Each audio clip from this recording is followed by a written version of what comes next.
stations, this is your countdown until airtime on the LSU Sports Radio Network. Coming up, it will be the 2-minute mark. Stand by for your 2-minute mark. Coming in 5, 4, 3, 2, 1. Mark. 2 minutes until airtime on the LSU Sports Radio Network.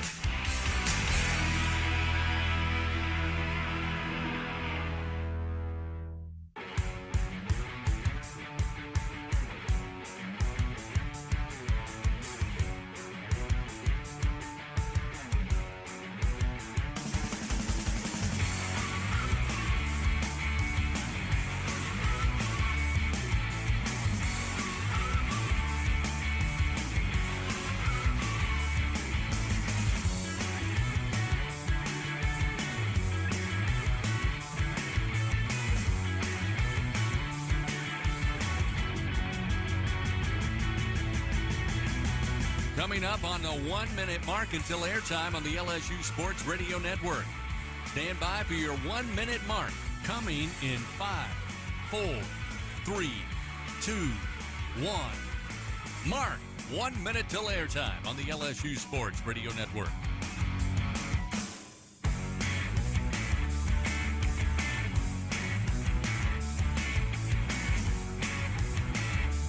Coming up, stations, your countdown until airtime will be your 30-second mark when the network will go silent. Stand by for your final 30-second mark until airtime. Coming in 5, 4, 3, 2, 1. Mark. 30 seconds until airtime on the LSU Sports Radio Network.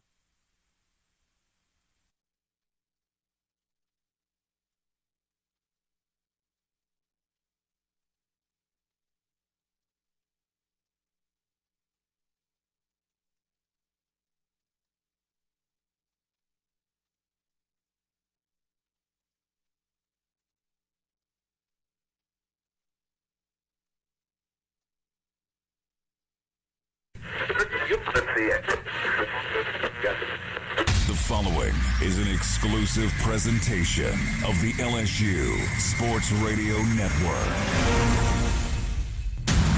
Tonight, the final regular season game of 2024. Oklahoma enters legendary Tiger Stadium for the first time ever. And the first time as a member of the SEC. Just the fourth meeting all time. It's the Oklahoma Sooners and the Fighting Tigers of LSU on a Saturday night in Death Valley. Coming up on the LSU Sports Radio Network. This is LSU Game Day, your official radio companion for LSU Fighting Tiger football.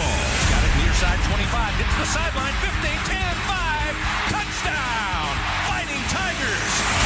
LSU Game Day from the LSU Sports Radio Network, powered by People's Health, is brought to you by Cox, the official communications provider of LSU Athletics. McDonald's, official sponsor of the LSU Tigers. Our Lady of the Lake, official healthcare provider of LSU Athletics. Louisiana Blue, official health insurance provider of LSU Athletics. Hancock Whitney, the official bank and credit card of LSU Athletics. And by Coca-Cola, official beverage partner of LSU Athletics. Tigers win! Tigers win! And the fans storm the field! The LSU Fighting Tigers roar right here on the LSU Sports Radio Network.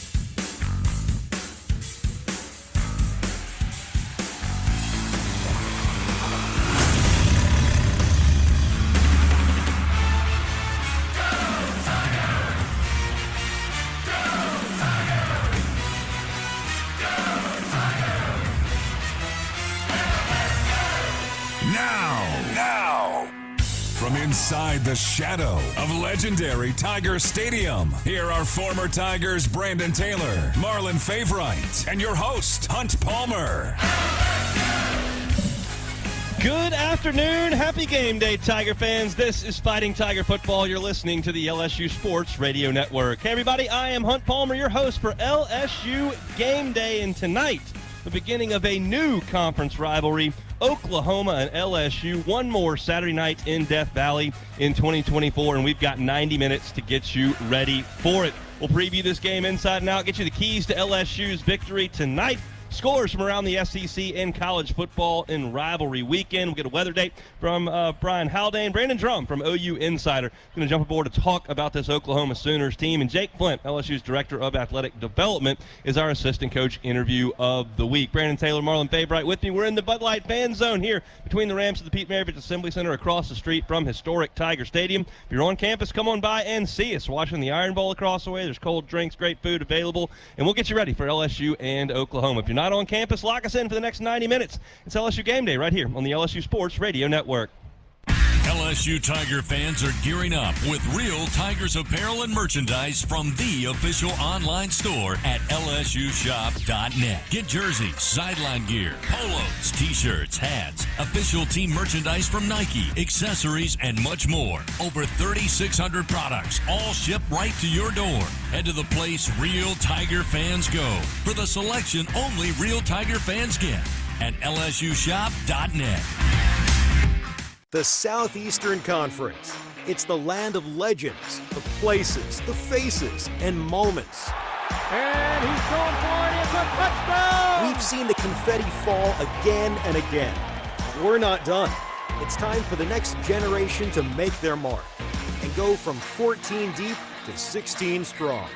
It's a whole new ball game in the SEC, and it just means more.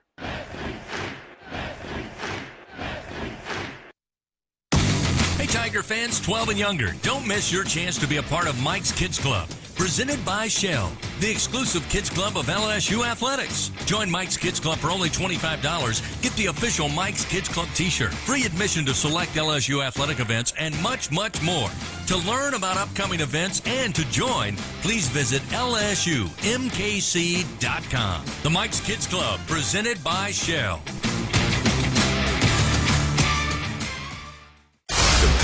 The tradition, the rivalries. Sirius XM is your destination for all things college sports, and we've got you covered. On SEC Radio, there is complete coverage of every school in the conference, including live games, plus 24/7 talk and analysis. So cheer along on the Sirius XM app and listen to your favorite team anywhere. And now you can get 3 months of Sirius XM free. Subscribe now. See offer details at SiriusXM.com/SEC Sports. Nussmeier again motions the receiver Lacey right to left, takes the snap, belt high, looks left, pump fakes, now fires towards the end zone. Lacey spinning, makes the grab. Is he inbounds? Yes, he is. Touchdown, Fighting Tigers. Time to set the table for Fighting Tiger football. Back on LSU Game Day from the LSU Sports Radio Network, powered by People's Health.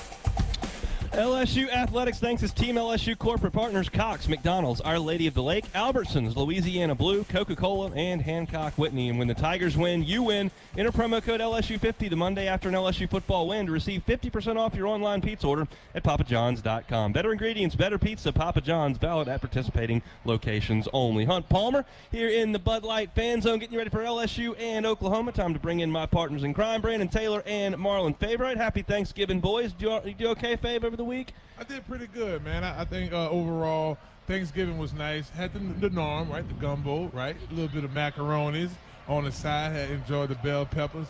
I won't get into too many details because that's giving Brandon too much bait to, fire up. But, we enjoyed it. He's going to take that anyway, so it doesn't really matter. Y'all feed all the Taylors, Brandon? We did, and we actually had leftovers, huh? I told you, man, wow. we do it the right way, bro. Right. We do it the way it's supposed to be. I wasn't doubting you. I'm just saying mathematically that's a lot of people that you got to get food to. Yeah, man, we had about 40 people there, and we set up some tents outside for the kids can sleep outside, let them enjoy it outdoors. There you go. All right, well, let's talk about a little bit of football. Finally, LSU kicked the losing streak last week, got it done against Vanderbilt, and kind of got some positive positive vibes going. It's the first time they had won in 5 weeks, so it's nice to see that last week. I would imagine this was probably a little more pleasant week of work for those guys coming off a win. Most definitely, man. Those guys got their confidence back, and they see that the hard effort that they're putting in, that they're reaping the rewards from getting a W in Tiger Stadium, and just seeing the way the run game and the offense came together and was more balanced, and the defense played well, coming off of some tough weeks back to back, and it's hard to shake back from that with a team like this, and the way that they've done it, man, it's showing a bright future, and these guys, they're willing to fight. I really thought, obviously we know the first 5 plays were terrible in the game. You go 3 and out, you punt, and then you give up a 63-yard touchdown on the first snap that Vanderbilt has. That was a terrible start. It's as bad a start as you can have. But after that, I thought LSU was really only about 2 plays away from a complete game, Fave. You got down in the red zone and missed a 4th down. That's one you'd like to have back. And then the fake punt where I think LSU just fell asleep. You were up 14 points. Vanderbilt wasn't moving the ball. You were inside 10 minutes to play. You can't get lulled to sleep there and let the punter run for a first down on 4th down. If you take those 2 plays away, I thought LSU on both sides of the ball was pretty good after a terrible start back on Saturday. Yeah, that's one thing I appreciated about last week. It looked like LSU had all their I's dotted and their T's crossed. Handful of plays. You mentioned the play after when they scored the big touchdown play. That was clearly a blown coverage. Matter of fact, I think Brandon called it, because if he would have stayed and pressed, he would have played it. He bailed out late. So it was an error. It's one we could have got back, but they didn't really have anything major after that. Nussmeier looking rare form. I thought he made better decisions with the football, distributed the ball right. We tried to find a little balance in the run game, but you go back to this game defensively, LSU did what they had to do to finish, and that's all you can really ask for. Were you more impressed with the offense or the defense last week, BT? I mean, obviously LSU got the ground game going. Josh Williams with a couple of touchdowns. Garrett Nussmeier didn't turn it over, threw for over 330 yards. And then defensively, you didn't really let Diego Pavia do much of anything, and that's kind of been his MO all year.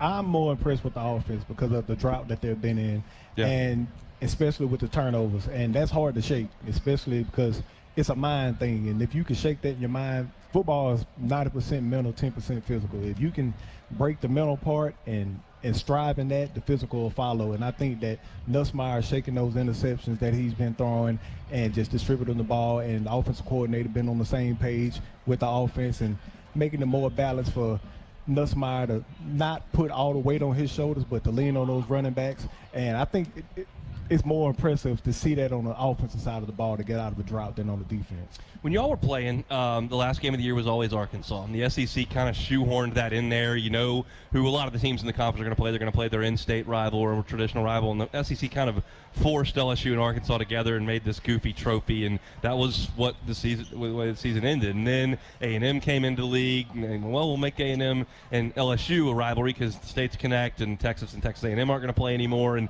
they kind of forced that on LSU after the 2013 season. Neither one of those felt like necessarily a natural rivalry, and I'm certainly not suggesting that Oklahoma is right now. But do you like this game at the end of the schedule if the SEC keeps it that way? Well, I was thinking about this. It's funny you say that. I was thinking about this before we came on air. What are we gonna call this? The Battle of the Square? Think about it, because you can touch a little bit of Texas, Arkansas. You go down the box. I think you need to workshop that name a little bit. Well, we'll figure it out. It's the Battle of the Boxes or something. I don't know. We gotta figure something out. It's just that's all you got there, because it's like when you look at the boot with Arkansas, it's the Battle of the Boot. It's the connection. Yeah. And it's like, I mean, how about we just call it LSU Oklahoma? Well, that's fair. Well, it's pretty basic, but it'll work. You got the Magnolia Bowl of playing with Ole Miss. Yeah, I don't think we need a trophy or a nickname for the game. I think it's two of the proud programs in the history of the sport. Maybe we just call it the LSU Oklahoma game. Well, we could do that, or we could come up with a wacky name. We got choice. That's why we brought you here, obviously. What do you think about this game at the end of the schedule? Faye's creativity is on zero today, so we're just gonna leave it at LSU versus Oklahoma. And we know going back to 2003, like, it's still a bad taste in their mouth, and it's still a good one in our national championship. We beat Oklahoma in the national championship in 2003, so they still got a chip on their shoulder, get some revenge. Yeah, it was the day LSU announced itself on the national stage. January of 2004, LSU wins that national championship game in New Orleans, 21-14. Of course, in 2019, in that semifinal game, Joe Burrow threw for 463 touchdowns in one game against Oklahoma. LSU won that one 63-28. Oklahoma actually won the first matchup ever between these two teams back in 1950 in the Sugar Bowl. They won that one 35-0. So all time this series, 2 wins for LSU, 1 win for Oklahoma. This will be the 4th meeting. That's our series history, brought to you by your local Southern Quality Ford dealers. Let the good times roll. We've been celebrating 100 years inside Tiger Stadium all season long. For our final regular season memory inside Tiger Stadium, we only have to go back 2 years when Alabama was in town. Celebrating 100 years of legendary Tiger Stadium. Proudly presented by EFCU Financial. Number 10 LSU saw an opportunity to beat number 6 Alabama, and first-year head coach Brian Kelly took it, electing to attempt a 2-point conversion while trailing 31-30 in the first overtime period. LSU quarterback Jaden Daniels sprinted to his right and completed the 3-yard pass to freshman tight end Mason Taylor, who scored just inside the front right corner of the south end zone to give the Tigers a 32-31 victory. On the first play of LSU's overtime possession, Daniels had scrambled 25 yards for pay dirt, cutting the Crimson Tide advantage 31-30 before the Tigers executed the game-winning 2-pointer. Here we go. Snap to Daniels. Sprint out. Throw to the right. Caught. Right corner of the end zone. Mason Taylor. Tigers win. Tigers win. Hey now. 32-31. And the fans storm the field. Wow. Celebrating 100 years of legendary Tiger Stadium. Proudly presented by EFCU Financial. Baton Rouge isn't just the capital of Louisiana, it's the capital of college football, the fans, the players, and of course, the food. When it comes to Saturdays in the fall, there's no place quite like Baton Rouge. And the fun extends beyond the tailgate, with plenty to do off campus. Explore some of Baton Rouge's best sites, visit our incredible museums, and enjoy the sweet sounds of swamp blues. Born right here in Louisiana's capital city. Check out visitbatonrouge.com for more things to do on your next trip. Find more at L'Auberge Baton Rouge. More excitement, more gaming, more staycation action. Football fans get more too with our 22-foot video wall. Don't miss out on the area's best Asian food at Red Lotus or fine dining at its best at 18 Steak. Let our exceptional staff take care of your every need. Add more to your story in the heart of South Baton Rouge, only at L'Auberge. Must be 21 to enter. Gambling problem? Call 1-877-770-STOP. We're Dudley DeBosier. As an official partner of LSU Athletics, we love being back here on campus. It's where we began our journey as lawyers. And it keeps us connected to the community we pledge to serve. This place has made a difference in so many lives across the state. And it inspires us to do the same. We're a law firm that cares about this community. And that's the Dudley DeBosier difference. Demand Dudley DeBosier, official partner of LSU Athletics. 444-4444. John Dudley, Baton Rouge, LA 2112230. Hey Tiger fans, it's time to savor the celebration with Noel Tequila from Noel Spirits. This year marks 100 incredible years of LSU football in legendary Tiger Stadium. What better way to savor the celebration than with Noel Tequila, the official tequila of LSU Athletics. Noel Spirits is the only Louisiana distillery offering authentic tequila. Enjoy Noel Tequila in Tiger Stadium with a delicious Tiger Rita or one of their new ready-to-drink tequila cocktails. Learn the unique Noel Spirits story at noeldistillery.com.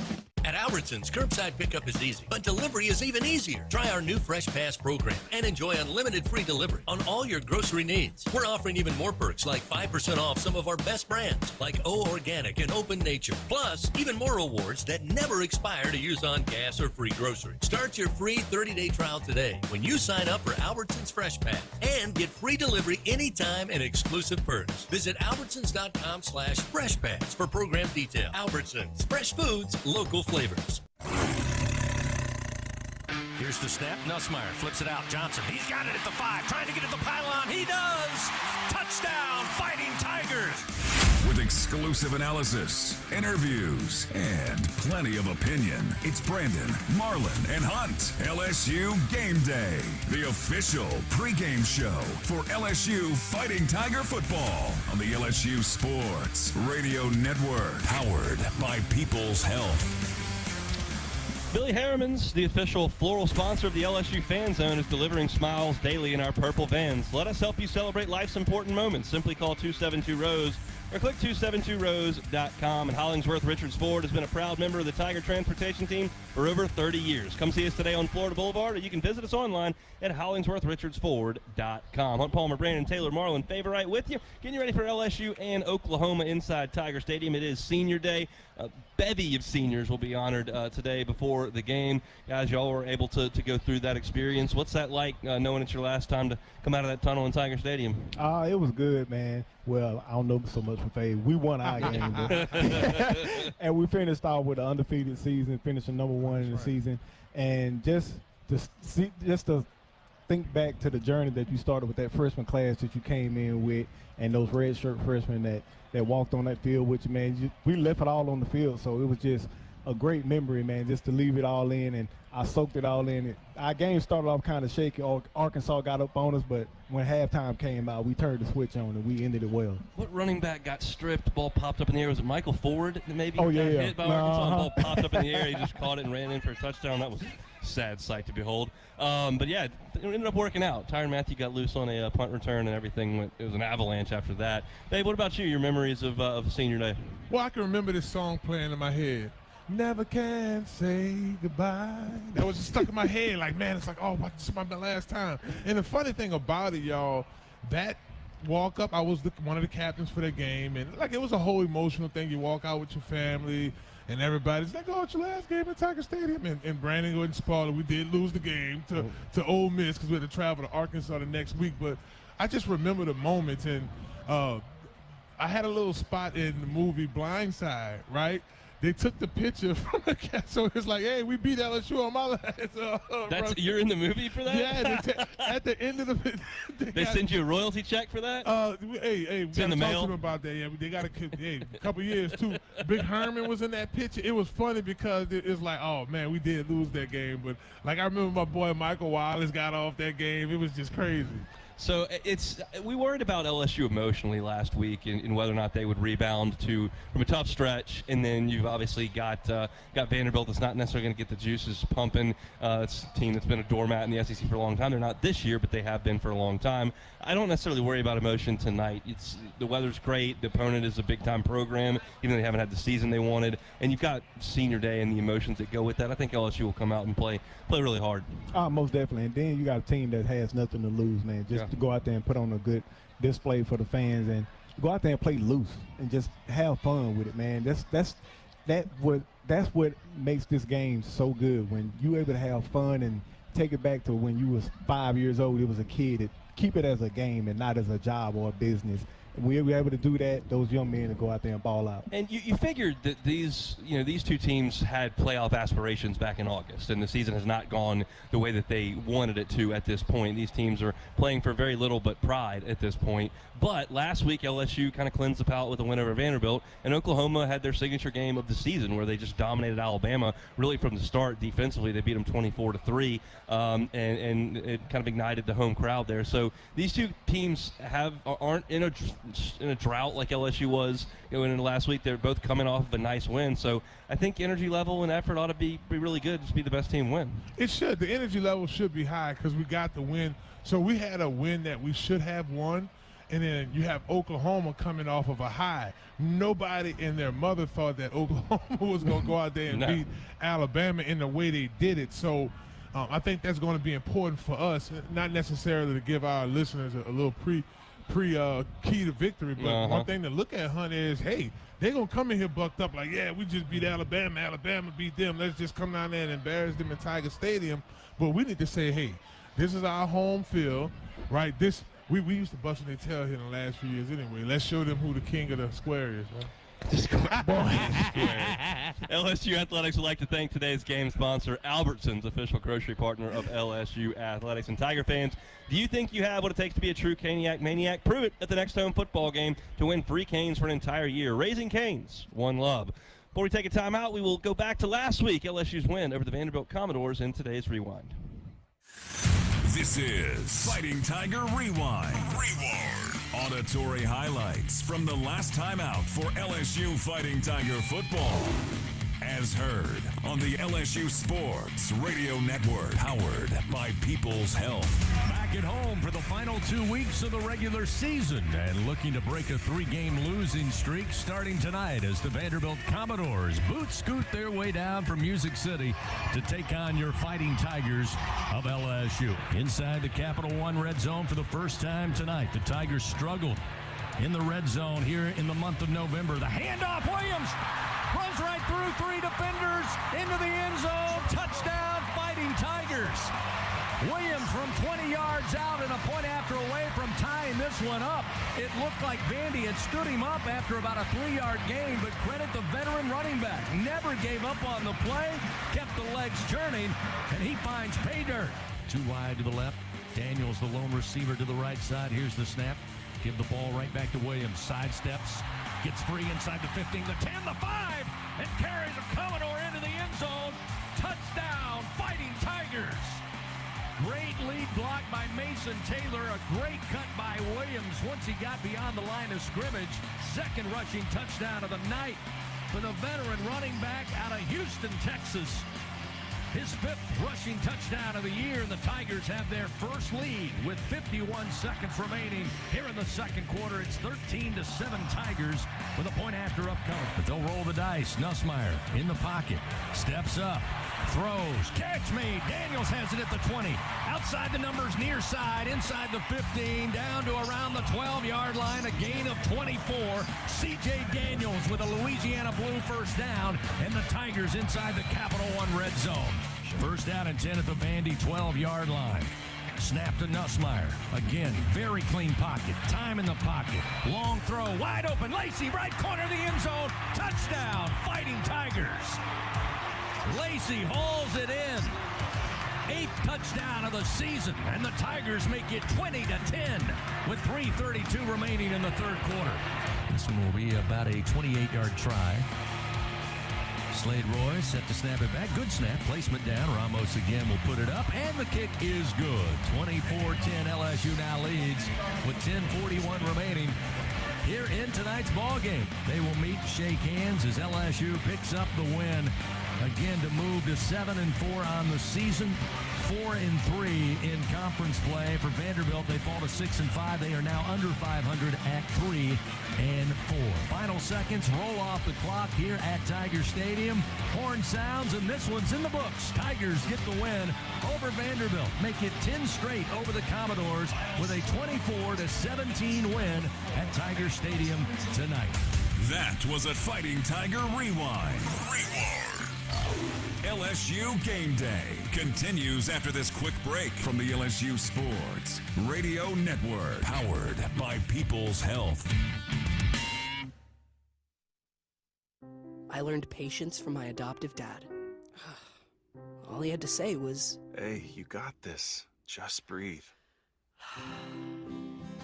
Hey, we're pretty good. Yeah.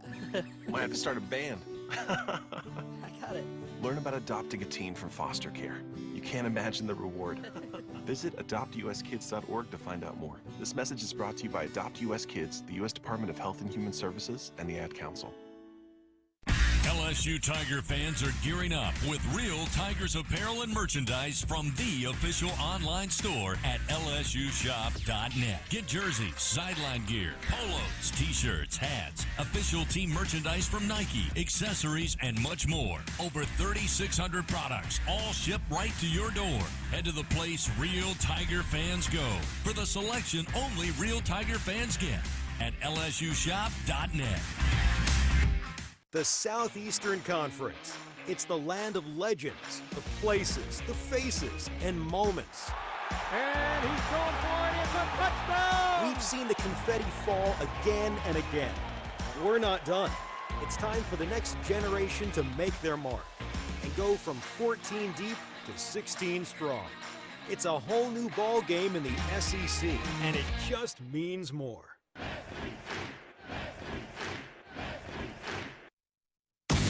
Tiger fans 12 and younger, don't miss your chance to be a part of Mike's Kids Club, presented by Shell. the exclusive kids club of LSU Athletics. Join Mike's Kids Club for only $25. Get the official Mike's Kids Club t-shirt, free admission to select LSU athletic events, and much, much more. To learn about upcoming events and to join, please visit lsumkc.com. The Mike's Kids Club, presented by Shell.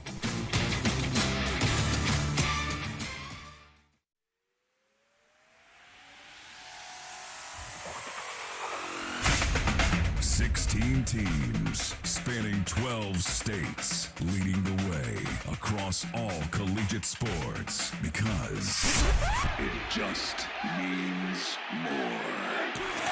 Time now to go around the SEC, proudly presented to you by Explore Louisiana, who asks, what will your Louisiana be? Discover your next adventure at findyourlouisiana.com.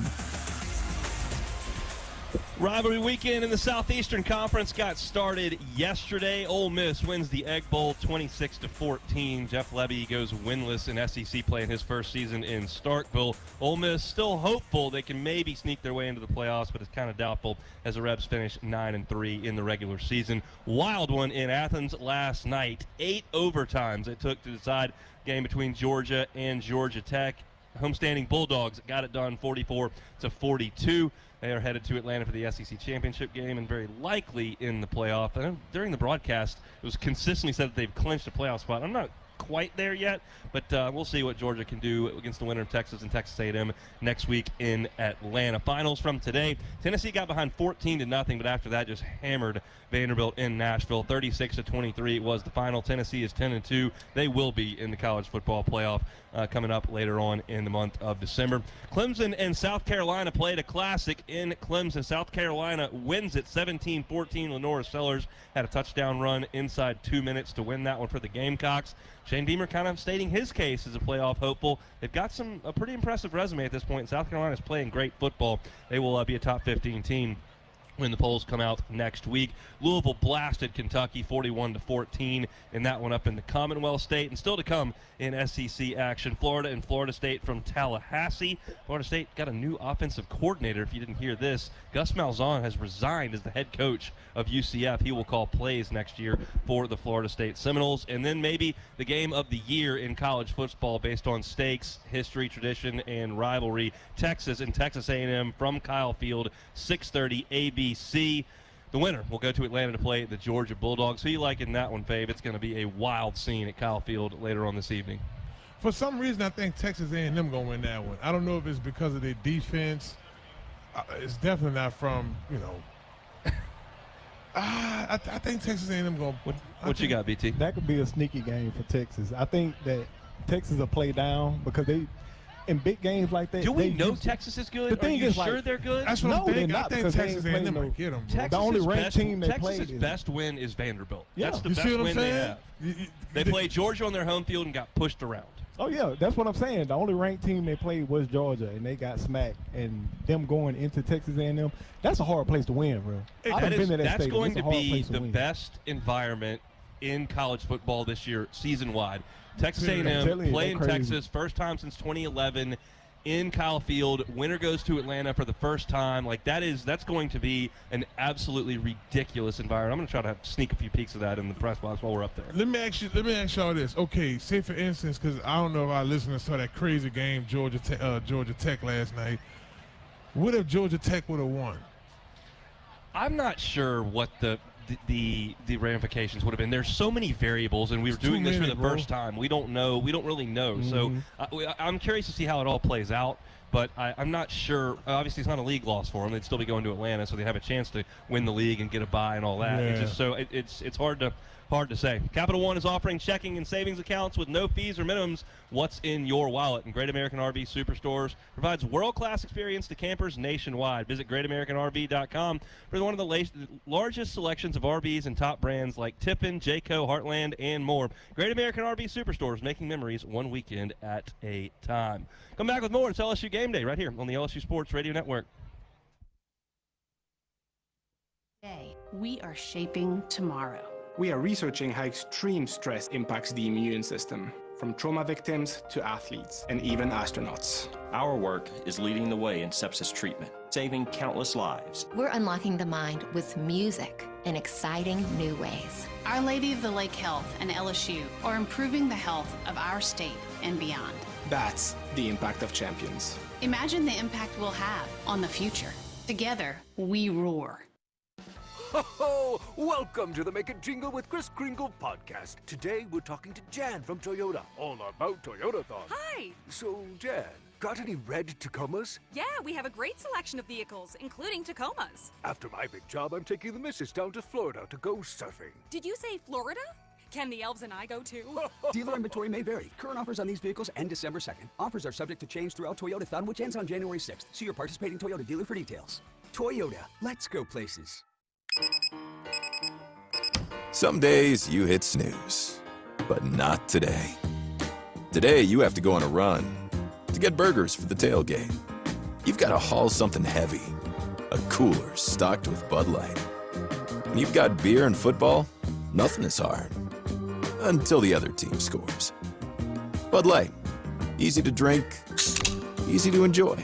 Enjoy responsibly. 21 plus, copyright 2024 Anheuser-Busch, Bud Light Beer, St. Louis, Missouri. Tigers fans, welcome to another game day at the Gridiron. After seeing your beautiful automobiles at the tailgate, we're calling an audible so you can save on gas. That's right, Tigers fans score big on game days. Save 25 cents per gallon on Shell V-Power Nitro Plus Premium Gasoline with the Fuel Rewards program. That's a touchdown for the tailgate. Download the Shell app, join the Fuel Rewards program today, and game on. Restrictions apply. Limited time at participating Shell stations. For more details, visit fuelrewards.com/LSU. At Greenpoint Ag, we know what it takes to help you win on the farm. Whether you're focused on offense or defense, we evaluate the specific needs of your operation through every stage of your growing season to bring you the best in farming. Your success is our passion, so don't settle for a field goal when you can score a touchdown. Greenpoint Ag is game day ready to serve as your trusted agronomic advisor. Learn more about our full array of agronomic and ag technology services at greenpointag.com. Farmer owned, locally focused. We are Greenpoint Ag. Looking to air it out. Has a man open at the 6-yard line right down the middle of the field. Chris Hilton Jr. Touchdown, Fighting Tigers. LSU Game Day continues, leading you up to kickoff for LSU Fighting Tiger football. But first, here's a check of the college football scoreboard, presented by Republic Finance. From inside the Capital One studios, here's Brian Haldane on the LSU Sports Radio Network, powered by People's Health. Go ahead and get a look at that scoreboard update presented by Republic Finance. Visit Republic Finance for all your personal loan needs. Get started at republicfinance.com/Tigers. Running down your top 25 scores today. Number 1, Oregon will host Washington. That game's coming up at 6:30 p.m. Second-ranked Ohio State has already fallen to Michigan, 13-10. Your final score there. Third-ranked Texas is at number 20, Texas A&M. That one also a 6:30 kickoff. Number 4, Penn State is up 31-7 over Maryland. That game is at halftime. Fifth-ranked Notre Dame is all locked up with USC right now, 14-14. That game also at halftime. Number 6, Miami is at Syracuse, and talk about locked up. So is this one. Hurricanes and Orange are tied at 21 with 12:05 to go in the third quarter of that contest. Number 7, Georgia took 8 overtimes to beat Georgia Tech 44-42 last night. Eighth-ranked Tennessee topped Vandy 36-23 this morning into the afternoon. Cal is at number 9, SMU, and SMU has a 21-0 lead in that game, also at a halftime for that one. 10th-ranked Indiana hosts Purdue coming up at 6. Number 11, Boise State beat Oregon State 34-18 last night. 15th-ranked South Carolina outlasted number 12 Clemson 17-14. You heard Hunt's report on that game. Going on in the Iron Bowl right now, they're at the half, and it's a battle of 2 touchdowns versus 2 field goals. Alabama up 14-6 over the Auburn Tigers at the half. Ole Miss won the Egg Bowl 26-14. Number 16, Arizona State is at Arizona, and Arizona State having no trouble at all. Halftime of this contest, it's 35-0 Sun Devils. One other game in the top 25 of note, that would be number 24, Kansas State. Will be at number 18, Iowa State, coming up at 6:30. Moving over to in-state, number 17 overall, Tulane. They got hit with the Thanksgiving tryptophan. They fall to Memphis 34-24. La Tech is hosting the Kennesaw State Owls, and La Tech looking good. 17-0 halftime of that contest. UL Lafayette was a 37-23 winner over UL Monroe. And closing out with the Bayou Classic down in New Orleans as it stands right now. 7:03 to go in the fourth quarter. Southern is up 17-14. That's your look at your Republic Finance scoreboard. It's right back to Hunt. Thank you, Brian Haldane. Usually at this point of the show, we have a chance to talk to another head coach on the campus here at LSU. We're hoping to get Coach Jay Clark, but he's enjoying a little time away before things crank up. Of course, the defending national champion, Jay Clark of LSU Gymnastics. Do want to remind everybody, though, the Gymnastics is right around the corner. Up on December the 16th, Gymnastics 101, kind of their season kickoff, will go on in the PMAC. That's a Monday, so get some tickets. That'll be a 6 o'clock start time, and they'll crank things up right after New Year's. On January 3rd, Iowa State comes into the PMAC to open the season. So looking for another huge season from LSU Gym this year. Haley Bryant is back, and a lot of pieces from that national championship team will return for Coach Clark, so a lot of excitement around gymnastics here in Baton Rouge. Also aside, we'll come back. Let's do some weather. We'll do some keys to the game coming up a little bit later. And then Brandon Drum is going to join us. He covers Oklahoma for OU Insider. First, let me remind you about EFCU Financial. They want to be your credit union, and they're proud to be the centennial sponsor of 100 years in Tiger Stadium. EFCU Financial, the Louisiana way to bank. Come back for more. It's LSU Game Day right here on the LSU Sports Radio Network. The passion, the tradition, the rivalries. Sirius XM is your destination for all things college sports, and we've got you covered. On SEC Radio, there is complete coverage of every school in the conference, including live games, plus 24/7 talk and analysis. So cheer along on the Sirius XM app and listen to your favorite team anywhere. And now you can get 3 months of Sirius XM free. Subscribe now. See offer details at SiriusXM.com/SEC Sports. And here's Heather with the weather. Well, it's beautiful out there, sunny and 75, almost a little chilly in the shade. Now, let's get a read on the inside of your car. It is hot. You've only been parked a short time and it's already 99 degrees in there.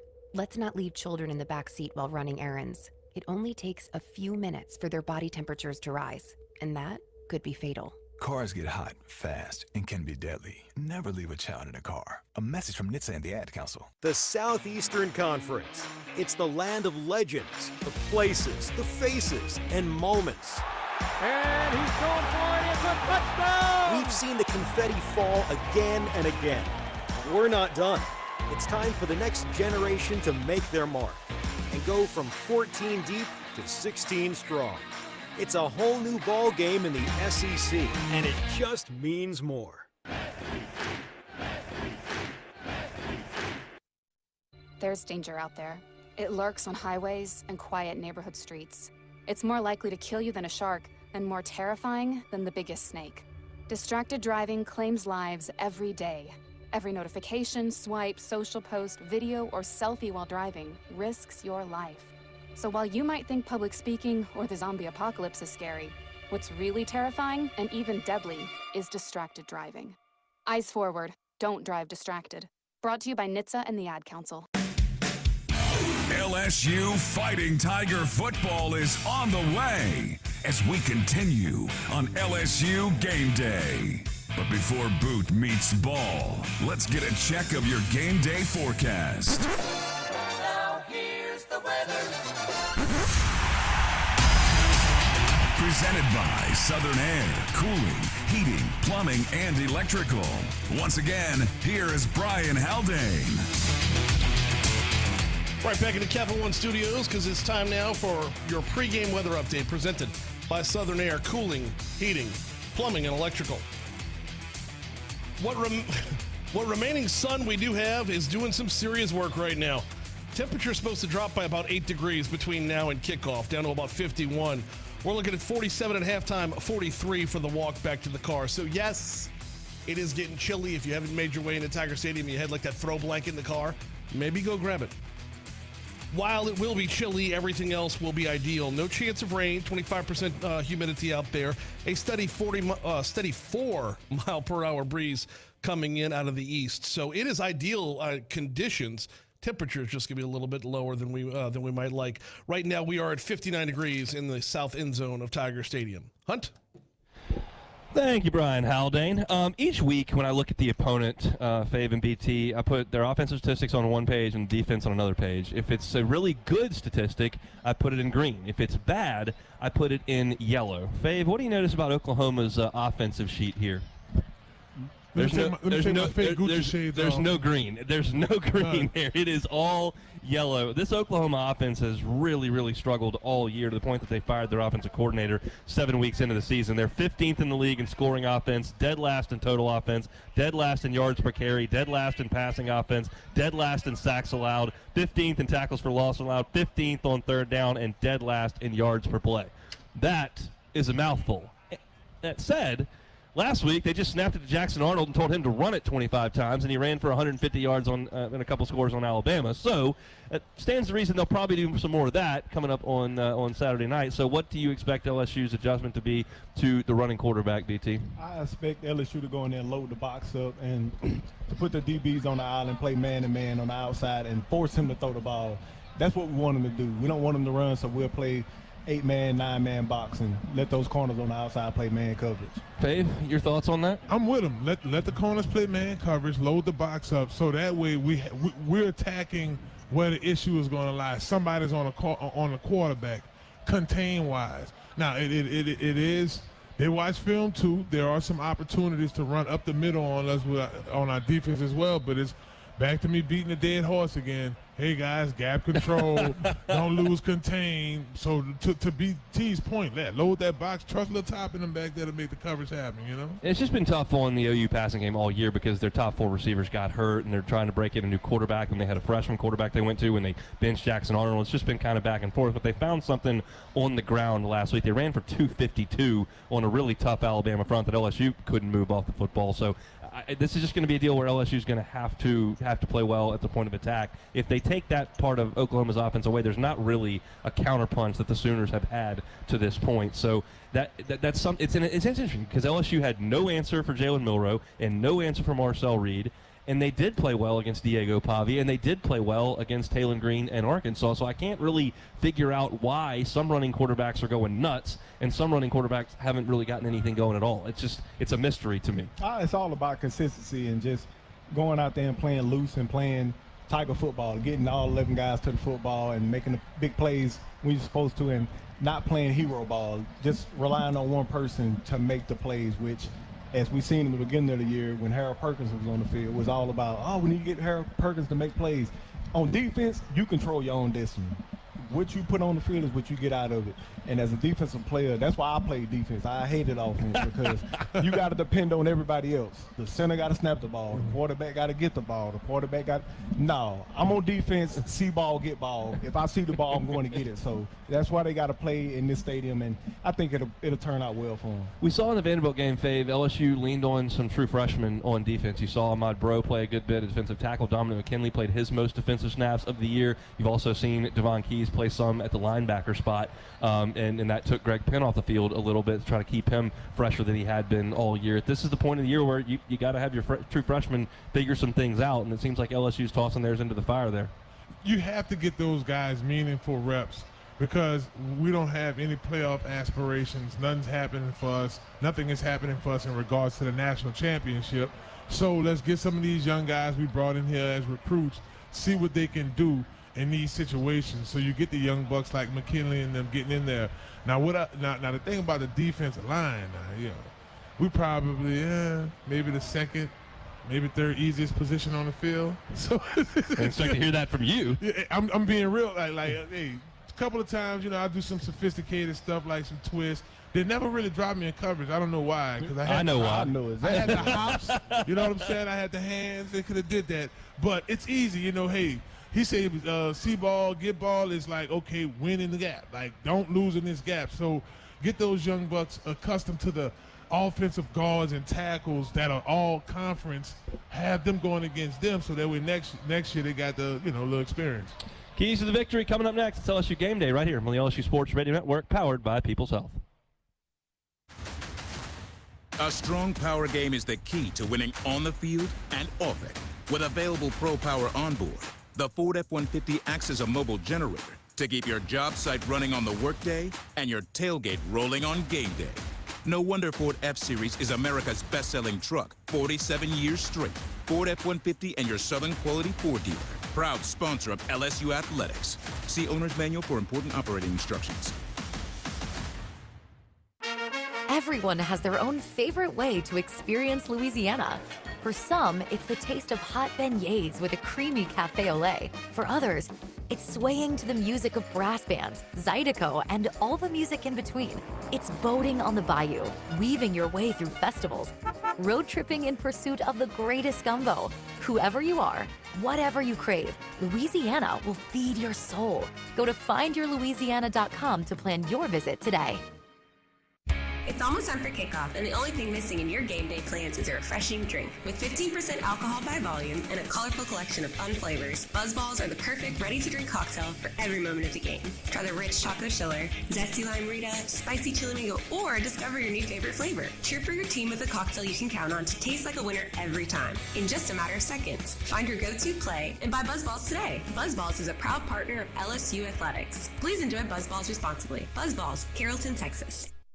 Louisiana pests can be a formidable opponent, but J&J Exterminating is ready to tackle them on their own turf. J&J Exterminating is Louisiana's largest independently owned pest control company, and we know what works in Louisiana's climate, from ants to termites and everything in between. J&J Exterminating will protect your home or business with 100% satisfaction guaranteed. Get the shield. J&J Exterminating. Yeah. Tiger fans 12 and younger, don't miss your chance to be a part of Mike's Kids Club, presented by Shell, the exclusive kids club of LSU Athletics. Join Mike's Kids Club for only $25. Get the official Mike's Kids Club t-shirt, free admission to select LSU athletic events, and much, much more. To learn about upcoming events and to join, please visit lsumkc.com. The Mike's Kids Club, presented by Shell.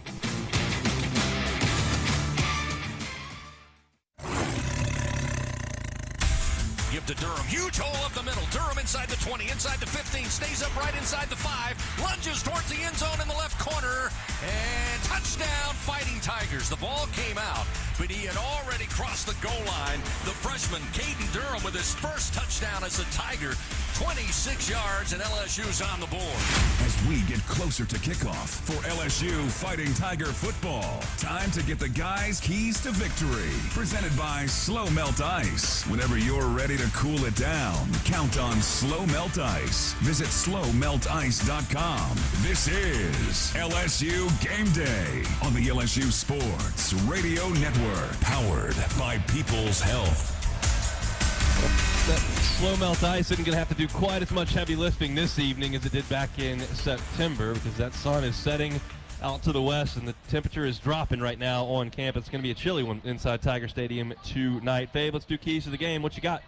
Oh, the Nuts Bus, baby. The keys to victory is through Nussmeyer. It's something that Milroe couldn't do last week, is win through the air, but Nussmeyer, that's his superpower. He's a great quarterback, which will run sometime, but we don't need him to run too much tonight. We need him to win through the air. The air game tonight for Nussmeyer. I'm looking at these receivers having 100 yards here. You know, he can get 50-something yards. Maybe get him about 32 yards. Then get him 76 yards. Let's run the bag up, baby. Let's go. Did Fave just go to the air game? Yes. The finesse game? Yes, I did. Has hell frozen over? It has. Cause man, the film did that to me, bro. I watched that Oklahoma game, right? I saw that, and we got to get the ball to Dad's little boy here too, Caden Durham. We're gonna get to that in a minute. But one thing for sure, Nussmeyer through the air, that's gonna open it up for Durham. That's gonna open it up for my man Josh Williams, who had a great game last week.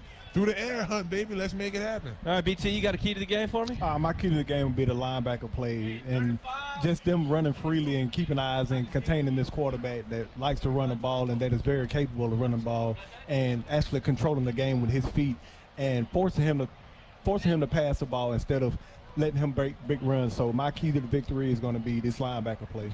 They got to get Jackson Arnold on the ground. It's interesting because Jackson Arnold was a 5-star quarterback coming out, and they had him on campus last year, and they had Dylan Gabriel as their starter, and they basically kind of said, okay, it's time for the 5 stars, so Dylan, you can kind of move on. And Dylan Gabriel's gone up to Oregon, and he's got them undefeated #1 in the country. He was a chance to win the Heisman before Travis Hunter went nuts the last couple of weeks. And you've got Jackson Arnold, who was benched a month into this season for a true freshman. So it's been an interesting road, but I thought of him as a good athlete who was definitely a pass-first guy. And last week, he definitely was not. He was a run-first guy. They beat Alabama by 3 scores, and they threw the ball for 70 yards. So, see what I'm saying? It's just a ton of ground stuff. Here's a statistic for you boys. I think this qualifies as the key to the game here. Oklahoma has lost 6 games this year. In those 6 losses, they have been outscored on turnovers 58-7 in those 6 losses. They have won 5 games this year. In those games, they have outscored their opponents off of turnovers 77-8. Like, it's just a massive, massive dichotomy between those two situations. And it's kind of goes without saying, because we know that turnovers are usually the most important thing. You turn the ball over 3 times, like, you're just not going to win very often. But it's such a massive gap between those 6 losses, 58-7, and the 5 wins, 77-8.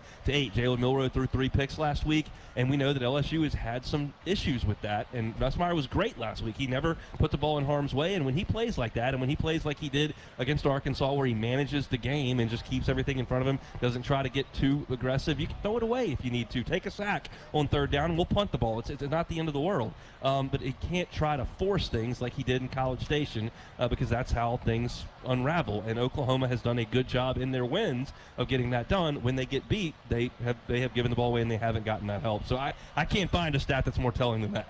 Most definitely. And then a key interception for a touchdown for Oklahoma last week was a ball that was thrown outside the numbers, and we throw the ball outside the numbers a lot, and that's where a lot of our interceptions have came. So it's going to be the master of film study in this game to see if we continue to do that or we open up the middle of the field for Nussmeier. Look, we talked about the struggles that Oklahoma has had on the offensive side, and they are well documented and they are real. The defense is good. They're statistically good. They've got some guys who are going to be pros.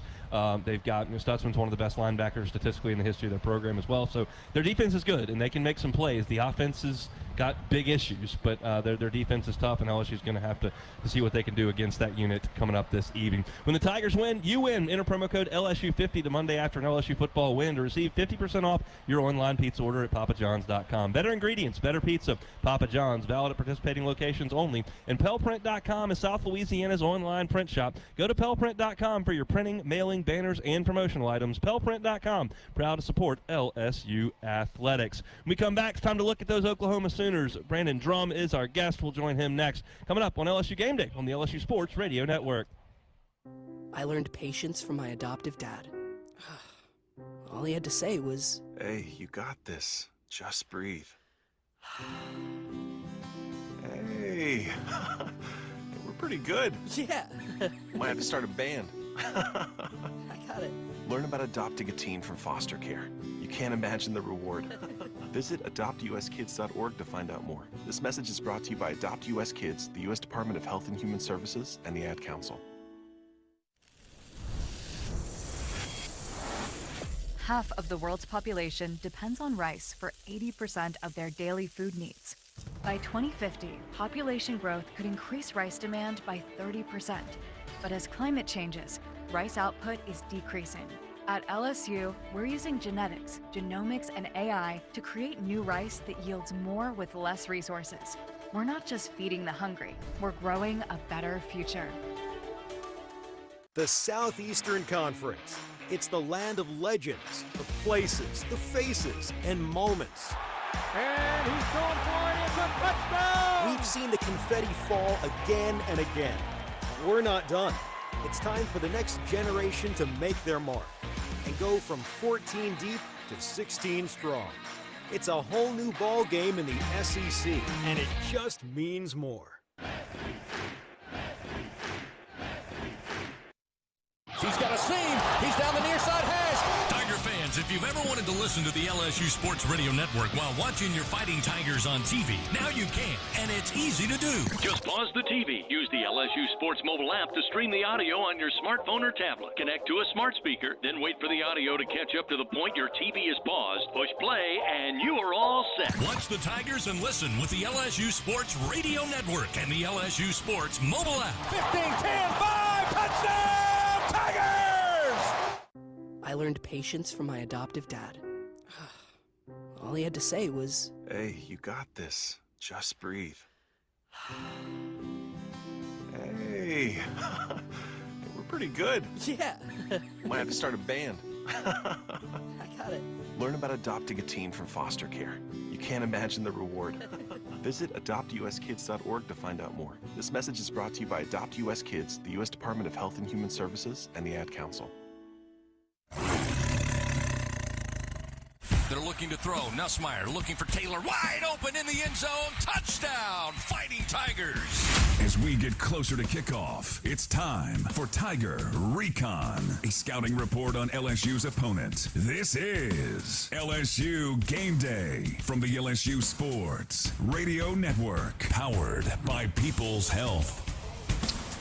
Hunt Palmer here inside the Bud Light fan zone between the Rams and the Pete Maravich Assembly Center across the street from historic Tiger Stadium. It'll be a Saturday night in Death Valley one more time in 2024. And for the first time ever, the Oklahoma Sooners will be in town as a conference opponent. Brandon Drum covers those Sooners for OU Insider, and he joins us from the press box inside Tiger Stadium. Brandon, thanks for the time. Welcome to Louisiana. How are you? Oh, I'm doing good. It's you know, it's not that cold out compared to what, you know, everybody thought it was going to be. It feels good. Beautiful weather, hardly any wind. It's going to be a good game tonight. Yeah, we're looking forward to it. I saw one of your tweets from last week that I think read, "What is happening?" How stunning was last Saturday in Norman as Oklahoma just dominated Alabama? I mean, you said it. Like, who in the hell thought they were going to dominate Alabama? Nobody had that. No, if you had a bingo card out of 1 million people, 0 people drew that card, and that tells you where that thing. It made no sense. Everything that we were preconditioned to witness, OU football-wise, starting from probably week 1, when six starting wide receivers or 2 deep wide receivers out for the season or most of the year. 4 starting offensive linemen. Like, it has been hell upon hell for OU. The roster, you put it down, you go to any site, Rivals, On3, 24/7. They have a top 10 roster.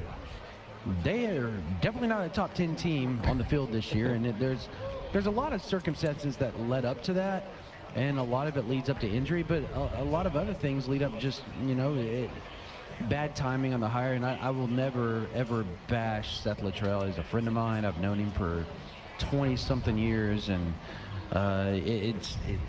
he's been so successful everywhere he's been that you can't just chalk this up as he's not a good coach, because he is. He's proven that time and again. The timing just wasn't right, and a lot of times that's what it is. It's timing, and timing going into the SEC this year.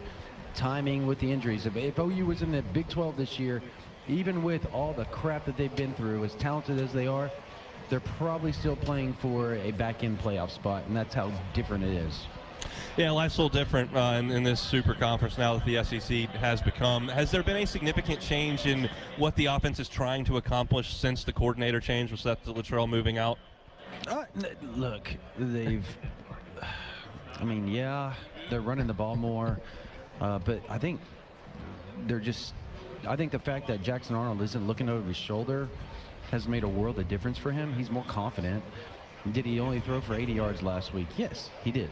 But he didn't really throw the ball that much. But when he did throw it, guess what happened? He completed passes, and they were big first downs. And that's sometimes that's all you need out of an offense when you're moving the ball, when you have a 230-pound running back that is just barreling through everybody, and you got a 225-pound quarterback that runs a 4.5 that, you know, is running zone reads left and right.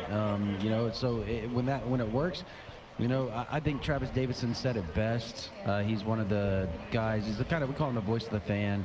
up in Oklahoma, but he does radio spots, and he's kind of become a sports broadcaster himself, worked himself into it. But he said, you know, when you got a knife, a fork, and a spoon, and you're eating some cereal or some soup, I know you want to go use a knife every now and then, or a fork every now and then, but that just doesn't work. Stick with the spoon. It works. Stop trying to go to the other silverware. And they have, and it works.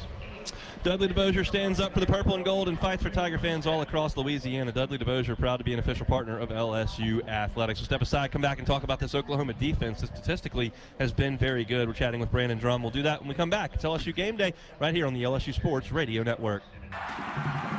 Support your LSU Tigers with Hancock Whitney, the official bank of LSU Athletics. From game day to the offseason, Hancock Whitney LSU credit and debit cards are a big win for any Tiger fan. Want to get your paws on these cards? Well, apply online or visit HancockWhitney.com/LSU. Hancock Whitney Bank, member FDIC. All accounts subject to credit approval. Terms and conditions may apply. Tiger fans, if you want to show up big on game day, you need teammates, cheermates, party mates, end zone dance in the living room mates. But most importantly, you need trusted chip and dip mates. So you grab Tostitos because you know when the team is counting on you to make the big play of the chip and dip game, you go with the guaranteed win. So this season, team up with Tostitos, proud partner of LSU Athletics. Squeeze every ounce of life out of every day. Memorize every sunset, every face you love, and climb every obstacle until you can't go higher. With Louisiana Blue, you're free to soar because you've got the compassion of the cross, the security of the shield, and the comfort of blue behind you. Live Louisiana. We've got you. Louisiana Blue. Louisiana True. Tiger fans, whether you're working on your home turf or hitting the hunting grounds, gear up with John Deere equipment from Sunshine, your hometown John Deere dealer. Whether it's a tractor package or a gator, we have the equipment to help you tackle any job.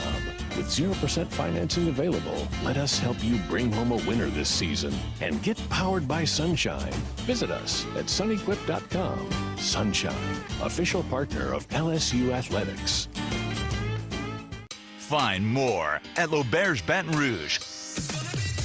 More excitement, more gaming, more staycation action. Football fans get more too with our 22-foot video wall. Don't miss out on the area's best Asian food at Red Lotus or fine dining at its best at 18 Steak. Let our exceptional staff take care of your every need. And more to your story in the heart of South Baton Rouge, only at L'Auberge. Must be 21 to enter. Gambling problem? Call 1-877-770-STOP. We are back on LSU Game Day, learning more about the Tigers' opponent as Tiger Recon continues on the LSU Sports Radio Network, powered by People's Health. Continuing our conversation with Brandon Drum, OU insider. He's inside Tiger Stadium. Brandon, let's talk about this Oklahoma defense because statistically it looks very good on paper. Is it a really, really good defense? You know what? I was on Alabama's pregame show last week, or the talk show before the game, and yeah, I said the exact same thing. Analytically, yeah, they're a really, really good defense.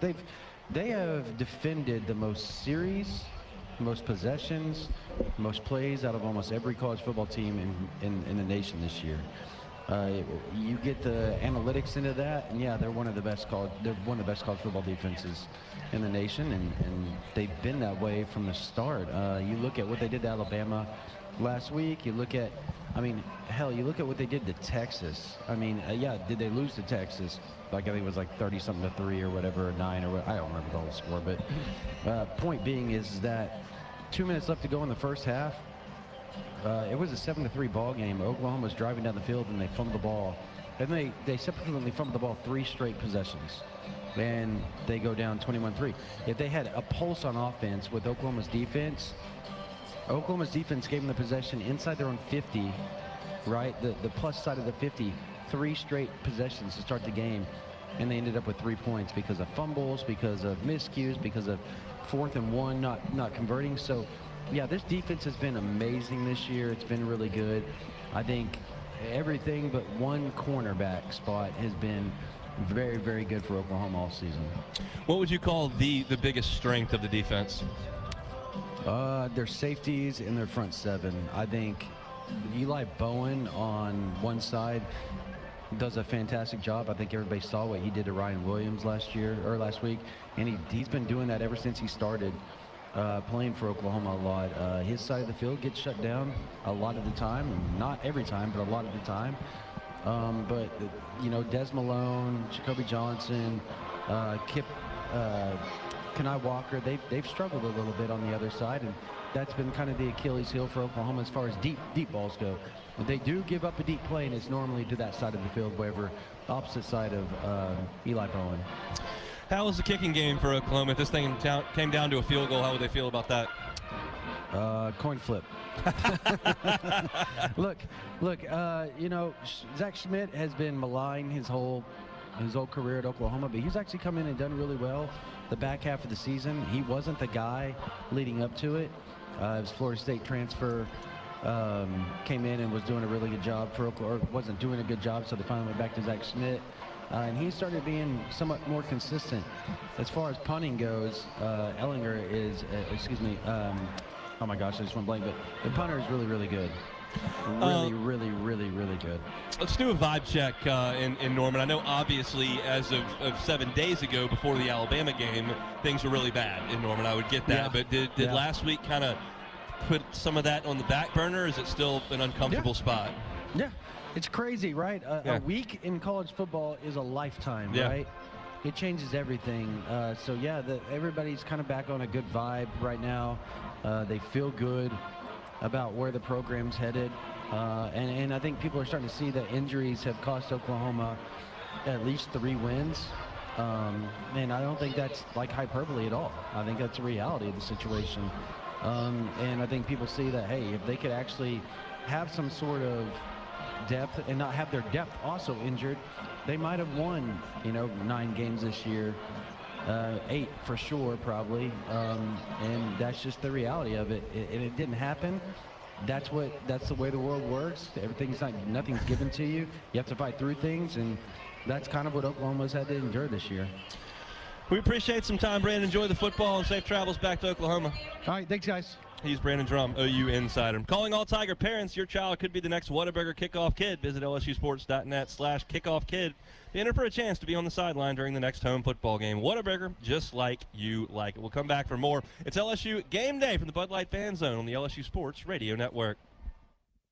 Tiger fans, this is Eddie Kennison, former LSU football wide receiver. If you know me, you know I'm all about making big plays. Tigers win! Tigers win! That's why I joined the team at LSU Sports Properties. Our goal here is to help businesses make big plays both on and off the field. If you want to give your brand that competitive edge and be a part of the biggest stage in college sports, give the corporate sponsorship team at LSU Athletics a call. Your brand, our fans. Utilize the power of LSU Athletics to promote your business and sponsor LSU Athletics today. Call 225-578-2788. Go Tigers. LSU Tiger fans are gearing up with real Tigers apparel and merchandise from the official online store at lsushop.net. Get jerseys, sideline gear, polos, t-shirts, hats, official team merchandise from Nike, accessories, and much more. Over 3,600 products, all shipped right to your door. Head to the place real Tiger fans go for the selection only real Tiger fans get at lsushop.net.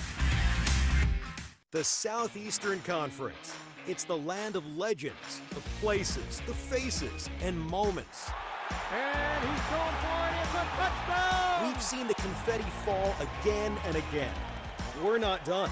It's time for the next generation to make their mark and go from 14 deep to 16 strong. It's a whole new ball game in the SEC, and it just means more.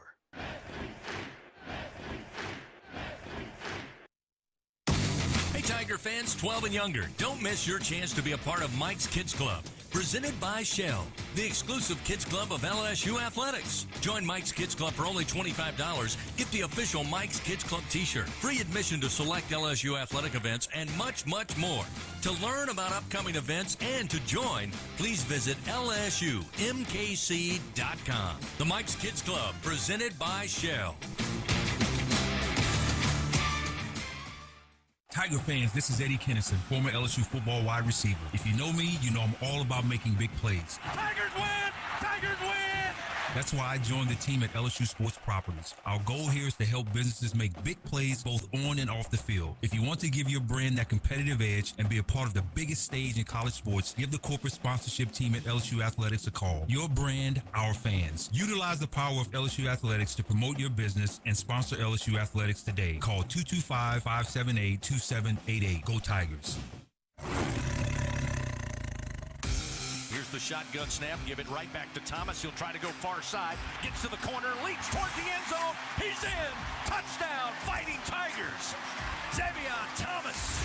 The anticipation continues to build. LSU Fighting Tiger football is coming up. Once again, back to Brandon, Marlon, and Hunt on LSU Game Day from the LSU Sports Radio Network, powered by People's Health. Billy Harriman's the official floral sponsor of the LSU Fan Zone. It's delivering smiles daily in our purple vans. Let us help you celebrate life's important moments. Simply call 272-ROSE or click 272rose.com. And LSU Athletics would like to thank today's game sponsor, Albertsons, official grocery partner of LSU Athletics. Get you some scores from games in progress in the Southeastern Conference right now. Alabama is rolling in the Iron Bowl, tied 28, Auburn 6, with just under 7 minutes to play in the third quarter. That game is on ABC. And Missouri has just scored a touchdown to take the lead on Arkansas. Extra point pending. It is 16-14. That would make it 17-14. They are just a minute into the fourth quarter there in Columbia, Missouri. Still to come in SEC play later on today. Florida State and Florida will play at 6 o'clock, same time as LSU. That game is in Tallahassee. And Texas A&M is hosting Texas for the first time in 15 years. That game will kick off at 6:30 on ABC. Still a lot to get to here on the pregame show. We've got my conversation with LSU strength and conditioning coordinator Jake Flint. That's coming up a little bit later, plus Brandon and Marlon will jump back in, and we'll give you our final thoughts on this one between LSU and Oklahoma tonight. But first, before all of that, let's go inside the mind of the Tigers. Time to go inside the mind of the Tigers. Running back Josh Williams on how he hopes he is remembered as a Tiger. Be able to wear number 18 for LSU means a lot to me. Being on the team for so long and seeing each 18 and what they meant to the team and how they carried themselves on and off the field means a lot to me. How I want to be remembered leaving LSU is a hard-working kid that's very humble, keeps his head down, shows up early, leaves late, and just very hungry, willing to prove everybody wrong, that the naysayers wrong, and just come in every day and compete. Defensive end Savion Jones on the improvement this season on the defensive side of the ball. I'm real proud of everybody on the defense, because it wasn't just an instant improvement. It was a process. We had to first change our mindset, and then we had to change how we play and just different stuff like that. And I feel like everything that we worked on since last year has got us to the point where we at right now. Offensive lineman Miles Frazier on why the rushing attack is continuing to improve. I just think it was more our mentality with Coach Davis. He really emphasized running off the ball and just playing more free. So a lot of the young guys that are getting reps and just different looks and things like that in practice, they're able to play with a more confidence level and more free. They don't have to worry about what if I mess up, what if this happens. I feel like this game specifically, more than any other game this season, we were able to play fast, how Coach Kelly says, fast, free, and physical. We really carried that on the field, and especially with the young guys, I feel like they took the next step this game. Linebacker Greg Penn on the importance of the regular season finale and what LSU has meant to him. Really just go out there and try to finish strong, try to finish the season the right way. Oklahoma's going to be a great opponent, so we're really excited to go out there and try to finish our regular season on a good note. Oh yeah, it's meant everything, especially not being from here. Really falling in love with the culture of Louisiana, the people down here. So I wouldn't trade it for anything else, man. I feel like I made the right decision coming here. The mind of the Tigers. The guys will be back with more right after this quick break on LSU Game Day from the LSU Sports Radio Network, powered by People's Health. With no fees or minimums and no overdraft fees, banking with Capital One is the easiest decision in the history of decisions. Even easier than choosing Slash to be in your band. Next up for lead guitar. You're in. Cool. Yep, even easier than that. With no fees or minimums and no overdraft fees, is it even a decision? That's banking reimagined. What's in your wallet? Terms apply. See CapitalOne.com/bank for details. Capital One N.A. member FDIC. Hi, I'm Travis, an employee at BASF in Louisiana, and an LSU Tiger fan. At BASF, we create chemistry at work and in the community. Each year, our team volunteers thousands of hours and donates $1 million in contributions and in-kind support to local nonprofit organizations. Learn more about BASF's community impact and find career opportunities at basf.us/Louisiana. That's basf.us/Louisiana. BASF, we create chemistry.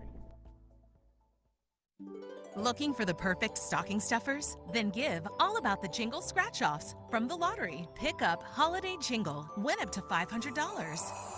Add to the fun with More Jingle and win up to $12,000. And spread the cheer with Jingle All the Way, where the top prize is a whopping $100,000. Make this a holiday to remember with the lottery's All About the Jingle Scratch-Offs. Louisiana Lottery, giving you a season to smile. Must be at least 21 to purchase. This is Secretary of State Nancy Landry. Defense is important on the football field and during elections. And Louisiana has an all-star team keeping our elections safe and secure. Our 5-star election integrity measures mean you can be confident when you cast your vote. To learn more about how we defend your vote and to check upcoming dates and deadlines, visit GEAUXvote.com or download the free Go Vote mobile app. Go Tigers! Hey Tiger fans, this is head coach Brian Kelly. When running a football program or any organization, core values are so important to the success of the operation. Integrity, honesty, and family is what they're all about at Hollingsworth Richards Ford, and I've experienced that firsthand. Now in my 3rd year here in Baton Rouge, I've gotten to know them through their support of our football program. So it's simple. All of you truck buyers across the state, and I know there are a lot of you, when it's time for that brand new vehicle, go to Hollingsworth Richard Ford and tell them Coach Kelly sent you. We are back as we continue to march you up to kickoff. Hoop meets ball, and we've got football in Louisiana. Time now to talk with Tigers. Along with this week's guest, once again, here is Hunt Palmer on the LSU Sports Radio Network, powered by People's Health. Getting closer to the last Saturday night in Death Valley in 2024. It's time now for our assistant coach interview of the week. Strength and conditioning coordinator Jake Flint is our guest. Coach, is it shocking that the regular season is over? It is shocking, as always. Every year goes by. This is now my 19th year doing this, my 21st year with Coach Kelly in a row. And it doesn't seem like it's been a day, but it seems like it's been forever. But also, all things considered, man, we're here, we're where we're at, and excited for the last week. Obviously, you spend a ton of time with the team, both in the summer and in season, senior day. A lot of guys that have been around here for a very long time and accomplishing amazing things will be honored before the game. What do you think of this senior class? Yeah, I'm super proud of them. Can't say more positive things about them. You know, we've had a long journey in my 3 years with them, and obviously some of them have been here before that. Some of them have come in between that, and we're going to celebrate them, man. And just the things that they've gone through and the work that they put in and day out in the middle of February or the middle of July when, you know, nobody else is around. It's amazing to see, you know, what they've done, what they've accomplished, and what they're going to do, you know, moving forward. I'm curious, in this era with transfer portals and then obviously the size of the freshman class that come in, there's so much turnover in every single program and every single sport. I think in a different era, you kind of got guys in and they got accustomed to what the system was going to be and they were in it for 4 years and they moved on. How difficult is it for you to take a new crop every single December, every single May and make sure that everybody's on the same page? Well, luckily, you know, having Coach Kelly, Brian Kelly with us and laying the foundation for, you know, really the standards of what we have here and having a group of guys now that we're going on 3 years, it makes things easier from that perspective because there's no hiding. There's nothing but, hey, get in line, get to work. And, for me, in what we do, hey, we got a new group of guys that come in the, first week of January, whatever it may be. And, we got to see where they're at, kind of get to know them a little bit. And they're going to be a little different at first. But typically, we try to get them into the fold, if you will, fairly quickly. And obviously, like you said, transfers that might be, third, fourth, fifth years of a program somewhere in the country, they might expedite their, development, if you will, within our program. But then the true freshmen that are coming in that, kids that could potentially still be in high school, they might take a little longer. But, we got a really great group of guys. And that's from day one, from the first day I was here, of just guys that understood what we wanted to do and how we need to operate daily. Having those kind of leaders on the team, that's what's beneficial for my perspective. Obviously, there's a lot of expectation at LSU, and you go through a 3-game losing streak. That's tough on everybody in the building, but the response last week against Vanderbilt, I thought looked pretty good from the outside. You're on the inside. What do you say about the way these guys have responded to a little adversity? Yeah, you saw it, you see it. It's just these guys are about work. It's not going to be bells and whistles every day, and we've had some adversity, some hard times, and I give them a ton of credit that they come into work on Sunday, Monday, and what's next, coach? What do we got to do to get better? And there's been a lot of the guys that have been around that come in the office, that come in the weight room, and they're like, okay, coach, what do we got to do? Let's just get back to work, and we got to respond. And every week it was a different mindset of just getting back to work and getting to the next one. And there's going to be some times that are hard, and they know that moving forward, but they've been resilient, day in and day out. Coach, we appreciate some time. Best of luck in the ballgame. Yeah, I appreciate you. Thank you. That's Jake Flint, LSU Strength and Conditioning Coordinator. We're getting closer to LSU in Oklahoma, Saturday night in Death Valley. This is LSU Game Day on the LSU Sports Radio Network, powered by People's Health. The passion, the tradition, the rivalries. Sirius XM is your destination for all things college sports, and we've got you covered. On SEC Radio, there is complete coverage of every school in the conference, including live games, plus 24/7 talk and analysis. So cheer along on the Sirius XM app and listen to your favorite team anywhere. And now you can get 3 months of Sirius XM free. Subscribe now. See offer details at SiriusXM.com/SEC Sports. And here's Heather with the weather. Well, it's beautiful out there, sunny and 75, almost a little chilly in the shade. Now, let's get a read on the inside of your car. It is hot. You've only been parked a short time and it's already 99 degrees in there. Let's not leave children in the back seat while running errands. It only takes a few minutes for their body temperatures to rise, and that could be fatal. Cars get hot, fast, and can be deadly. Never leave a child in a car. A message from NHTSA and the Ad Council. The Southeastern Conference. It's the land of legends, the places, the faces, and moments. And he's going for it. It's a touchdown! We've seen the confetti fall again and again. We're not done. It's time for the next generation to make their mark and go from 14 deep to 16 strong. It's a whole new ball game in the SEC, and it just means more. There's danger out there. It lurks on highways and quiet neighborhood streets. It's more likely to kill you than a shark, and more terrifying than the biggest snake. Distracted driving claims lives every day. Every notification, swipe, social post, video, or selfie while driving risks your life. So while you might think public speaking or the zombie apocalypse is scary, what's really terrifying and even deadly is distracted driving. Eyes forward, don't drive distracted. Brought to you by NHTSA and the Ad Council. As we move closer to kickoff, time now to check out the matchups to watch on the field. LSU Game Day from the LSU Sports Radio Network. Powered by People's Health. Hunt Palmer, Brandon Taylor, Marlon Favorite with you here in the Bud Light Fan Zone across the street from Tiger Stadium. It's LSU in Oklahoma just after 6 o'clock this evening. LSU Athletics thanks its Team LSU corporate partners, Cox, McDonald's, Our Lady of the Lake, Albertsons, Louisiana Blue, Coca-Cola, and Hancock Whitney. Guys, this is a 2-year sample size that I've kind of been observing of the games where LSU's offense has had a little bit of trouble. And in those games, more often than not, it's LSU's inability to get the run game going that I think creates all the other issues. Too much gets put on Garrett Nussmeier's plate, too many third and longs, pass rush gets going because they can't respect the run game, And at that point, LSU bogs down, and it's been against the good fronts that's happened to. When LSU plays Vanderbilt this year, or Arkansas this year, or Auburn last year that aren't very good, they run the ball fine. When they play teams that have elite players up front, they don't. And this is a good Oklahoma up front. They are third in the SEC in yards per carry allowed at just 2.9 per carry. They're second in the SEC in tackles for loss. And they don't give up a lot of explosive runs either. So LSU's offensive line obviously going to have to come to play in this one, BT. Most definitely. And then it's a fine line between being stubborn and just giving up too soon with the run.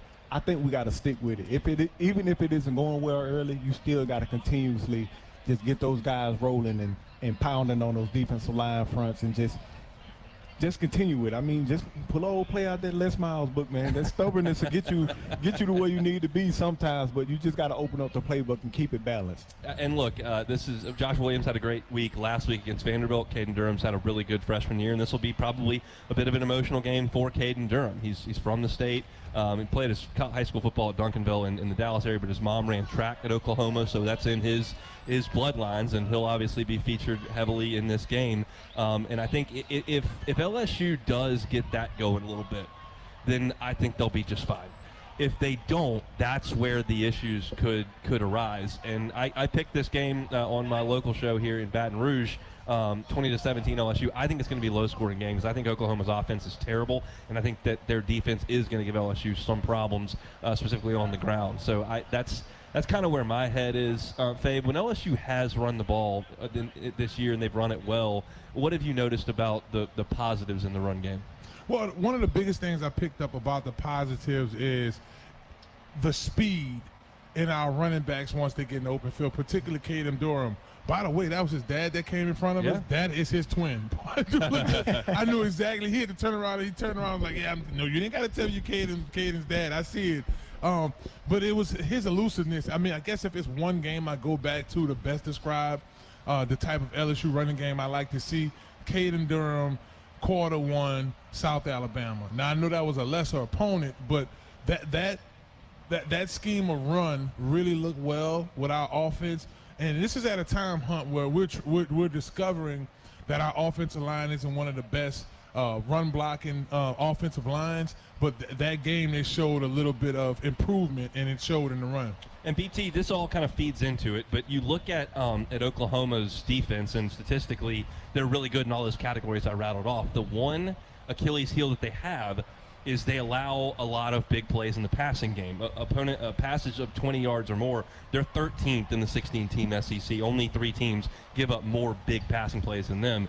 And I don't think those will be available at LSU if they can't run the ball, because Oklahoma won't have any reason to come up. But if they do, that's where I think you can start to separate and take some shots down the field. It all starts with the running game. Most definitely. And then that leads into our play-action play. And then, like, first play of the game that got us against Vanderbilt, double move. That works into that as well. But you have to establish the run game and keep them honest on defense and not let them run wild in that front seven. Tiger fans, all LSU Sports Radio Network broadcasts are streamed free on the LSU Sports mobile app. Download for free on iOS or Android. The LSU Sports mobile app is presented by BASF. We create chemistry. We got one segment to go from just outside Tiger Stadium. We're getting close to kickoff between LSU and Oklahoma. It's LSU Game Day right here on the LSU Sports Radio Network. Looking for a rewarding career? Become a medic and make a real impact in your community. Acadian Ambulance offers comprehensive training and a supportive team.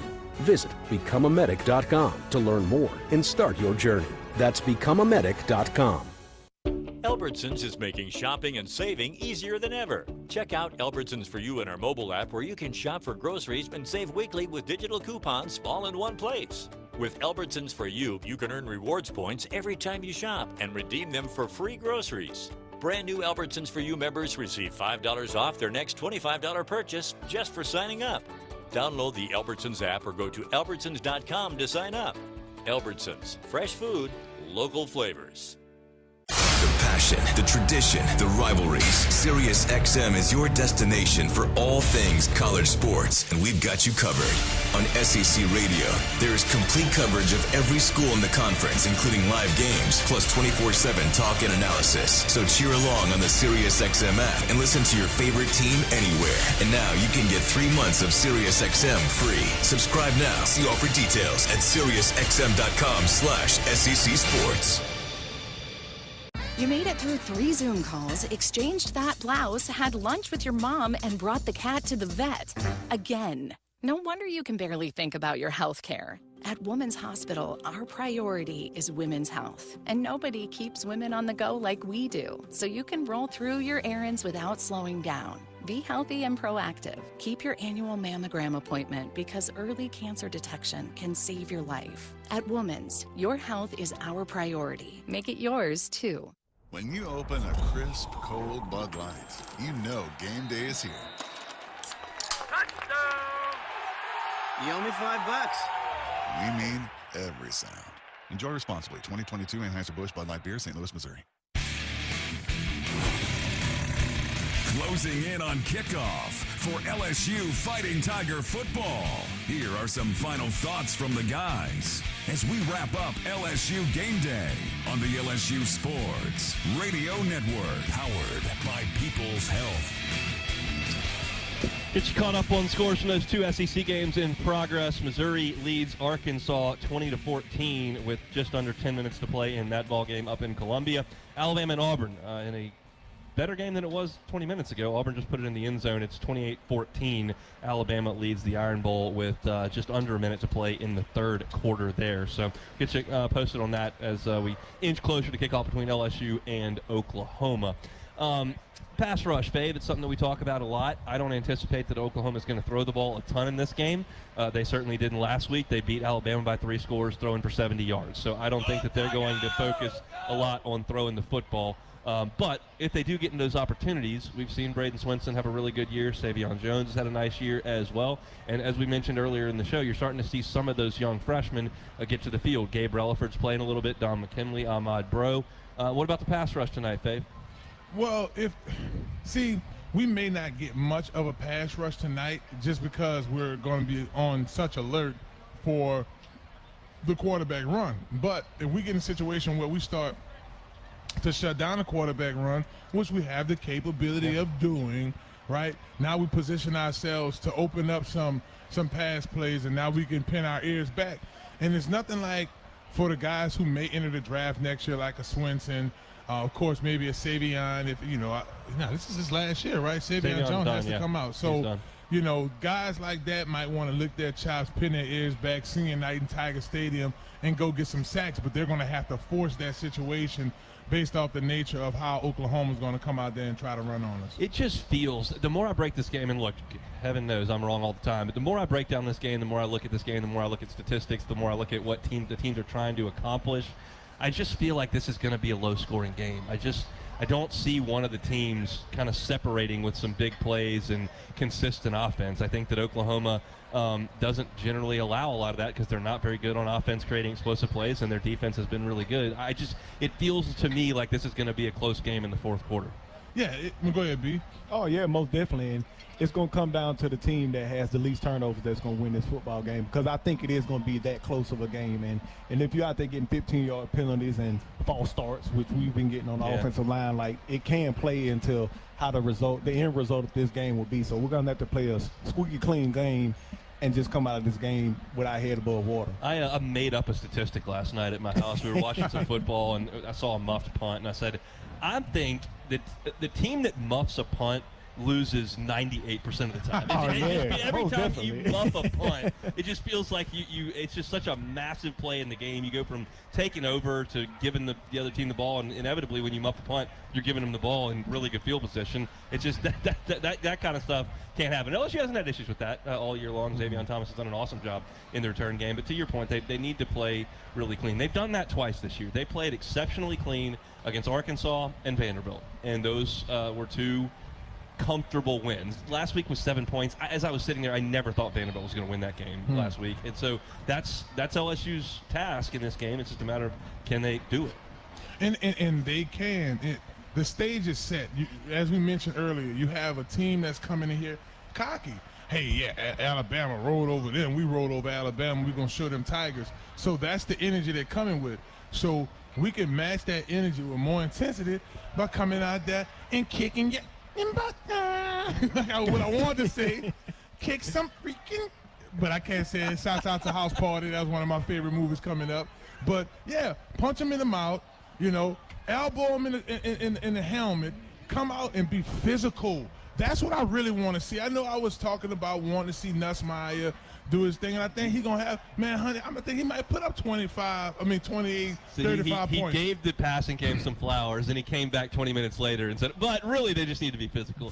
He couldn't let it go. I'm talking about, look, I'm going to throw BT a bone. Trent Richardson can run down BT and went, boom, knock Trent Richardson out the picture when they played 2011. That's the energy the safeties have to come with.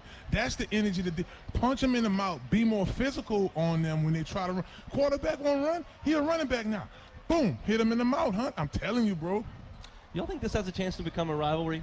I mean, we wouldn't have thought of Texas A&M as a rival 15 years ago, and all of a sudden you start playing them at the end of the season, and it kind of felt that way. You had some fireworks and whatever.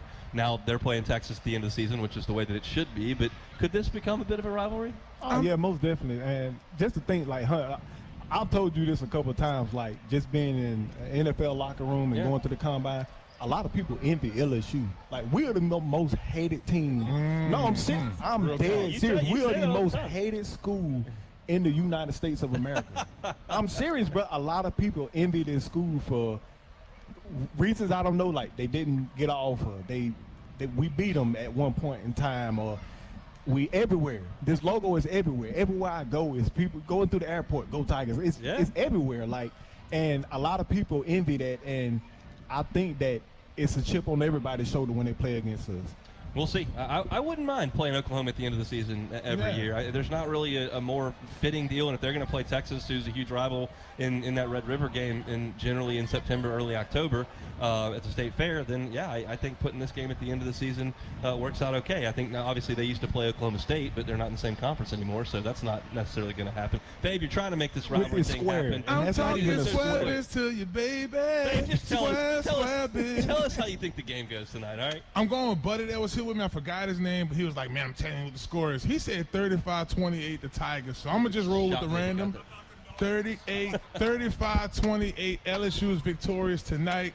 Got my homie Walker down here, his first LSU game. I got my family in the building here. Caden Durham, dad just passes like 3 times, so he's telling his son about to touch the rock tonight. I'm excited, Hunt. You feel good about it, BT? Oh, yes, sir. I got 24-14, but the team that makes the least mistakes and least turnovers is going to win this football game tonight. Either way, we'll be talking about it 30 minutes after this thing goes final. We're shutting things down from the Bud Light Fan Zone for the year 2024. Always appreciate y'all for locking us in at your tailgates, for coming by, stopping by, taking pictures, getting the guys to sign some autographs. Incredible crowds all year long, and we appreciate y'all for being a part of that. If you hadn't been on campus and you've just been listening, we certainly appreciate that too. We always have a heck of a time here for LSU home games. No better place in the world than this campus on a fall Saturday afternoon. And we've got one more evening in this regular season, and it's time to get to it. So let's throw it across the street to the broadcast team. You know them. It's Gordy Rush, Jacob Hester, and the voice of the Tigers, Chris Blair. It's LSU in Oklahoma. Here come the Tigers.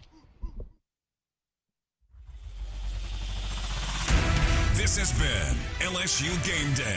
This is our time. This is our game. The time for talk is over. Coming up, it's LSU Fighting Tiger football on the LSU Sports Radio Network. I learned patience from my adoptive dad. All he had to say was, "Hey, you got this. Just breathe." Hey, we're pretty good. Yeah. Might have to start a band. I got it. Learn about adopting a teen from foster care. You can't imagine the reward. Visit adoptuskids.org to find out more. This message is brought to you by Adopt US Kids, the U.S. Department of Health and Human Services, and the Ad Council. Half of the world's population depends on rice for 80% of their daily food needs. By 2050, population growth could increase rice demand by 30%. But as climate changes, rice output is decreasing. At LSU, we're using genetics, genomics, and AI to create new rice that yields more with less resources. We're not just feeding the hungry, we're growing a better future. The Southeastern Conference. It's the land of legends, the places, the faces, and moments. And he's going for it. It's a touchdown! We've seen the confetti fall again and again. We're not done. It's time for the next generation to make their mark and and go from 14 deep to 16 strong. It's a whole new ball game in the SEC, and it just means more. He's got a seam. He's down the near side hash. Tiger fans, if you've ever wanted to listen to the LSU Sports Radio Network while watching your Fighting Tigers on TV, now you can, and it's easy to do. Just pause the TV. Use the LSU Sports mobile app to stream the audio on your smartphone or tablet. Connect to a smart speaker, then wait for the audio to catch up to the point your TV is paused. Push play, and you are all set. Watch the Tigers and listen with the LSU Sports Radio Network and the LSU Sports mobile app. 15-10, 5, touchdown! Tigers!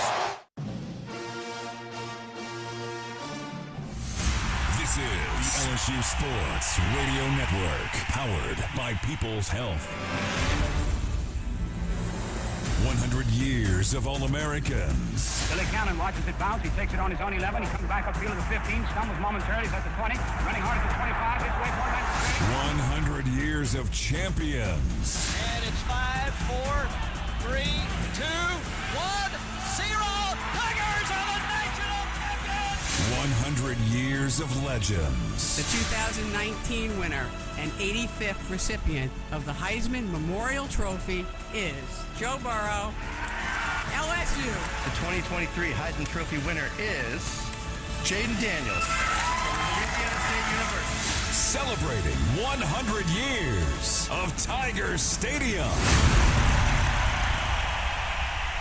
Two teams meeting for just the fourth time. The first time as SEC foes. One final time this season. The lights are on at the Cathedral of College Football.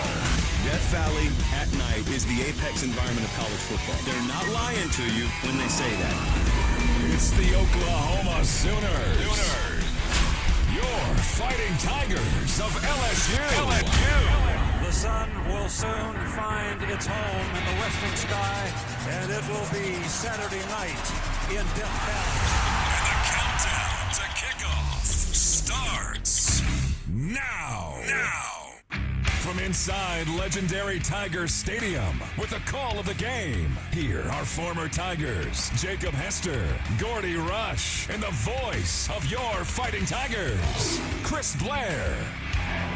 We come to the end of the regular season with a little chill in the air as for the first time as conference foes, the Oklahoma Sooners come in to take on your Fighting Tigers of LSU. Hello, everybody. This is Chris Blair, along with former Tigers Jacob Hester and Gordy Rush, our spotter Jim Nickel, Patrick Wright with stats, on-site engineers Stan Catron and Brady Pfister, along with our straw stirring the drink back in the Capital One studio, Mr. Brian Haldane, welcoming you to legendary Tiger Stadium here on the campus of LSU in Baton Rouge for tonight's play-by-play story.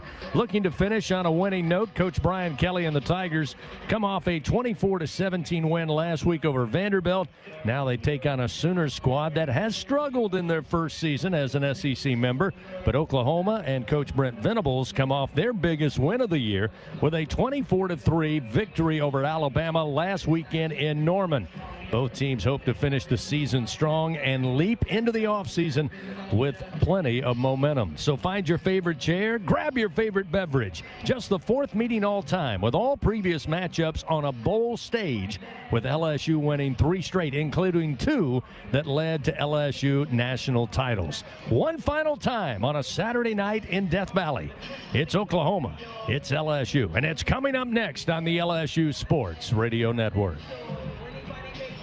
Hey Tiger fans, we're Dudley DeBosier. And we're proud to be an official partner of LSU Athletics. Cheering on the Tigers is a Louisiana tradition. There's nothing better than a good tailgate with great friends, followed by a huge LSU victory. Whether you're from Shreveport or Houma, New Orleans or Baton Rouge, come game day, we're all pulling for the purple and gold. Demand different. Demand Dudley DeBosier, official partner of LSU Athletics. 444-4444. Chad Dudley, Baton Rouge, LA 2112228. Squeeze every ounce of life out of every day. Memorize every sunset, every face you love, and climb every obstacle until you can't go higher. With Louisiana Blue, you're free to soar because you've got the compassion of the cross the security of the Shield, and the comfort of blue behind you. Live Louisiana. We've got you. Louisiana Blue. Louisiana True. Ho-ho! Welcome to the Make It Jingle with Kris Kringle podcast. Today we're talking to Jan from Toyota, all about Toyotathon. Hi! So, Jan, got any red Tacomas? Yeah, we have a great selection of vehicles, including Tacomas. After my big job, I'm taking the missus down to Florida to go surfing. Did you say Florida? Can the elves and I go too? Dealer inventory may vary. Current offers on these vehicles end December 2nd. Offers are subject to change throughout Toyotathon, which ends on January 6th. See your participating Toyota dealer for details. Toyota, let's go places. Get ready, Tiger fans! Venture Global is proud to partner with LSU Athletics, powering Louisiana and the world with clean, low-cost, reliable energy and fueling the future of our great state. As we cheer on the Tigers this season, we're also driving innovation, creating jobs, and supporting our local communities. Together, we're building a brighter, more sustainable tomorrow. Venture Global, proud partner of LSU Athletics, powering champions on and off the field. Go Tigers! Soon, your Fighting Tigers take the field. But first, time to check in with the top Tiger, head coach Brian Kelly. Brought to you by Capital One. Standing by with coach is former Tiger Gordy Rush as the countdown to kickoff continues on the LSU Sports Radio Network, powered by People's Health. Downfield with Coach Kelly. It is the season finale here in Tiger Stadium. Oklahoma comes calling to Tiger Stadium for the first time. Coach, I know a lot of excitement with this being the first time the Sooners are here. Well, and again, our last home game, our guys really want to put their best foot forward, and Oklahoma's coming off a great victory against Alabama. So a lot of momentum on both sides of the ball. Had a nice victory against Vanderbilt last week, which we desperately needed. And now both teams want to finish the season strong. So, you know, sometimes it's not where you start, it's where you finish. And we certainly want to finish strong. When you look at this Oklahoma team, what really jumps out is their defense. They're really, really stout in the front seven. Of course, Brent Venables has made his name on that side of the football. No doubt. I mean, this is a defense that plays hard. Certainly have an outstanding front. They can rush the passer. At the linebacker position, Stutzman is probably one of the best instinctive linebackers in the country. They've got great safety play. So, you know, this will be a challenge for our offense. We'll have to do the things necessary for us to be successful in all facets like we did last week, which was number one, no negative plays. Make sure that we're effective in running the football and throwing it, have really good balance. And then when we get into the red zone, we've got to put touchdowns on the board. So, you know, similar game plan in a sense, and then keep things simple because they try to make things complicated on the back end. We've got to make the reads really simple so we can have an effective offense. Let's flip side. So when Oklahoma has the football, they've gone through a lot of changes this year.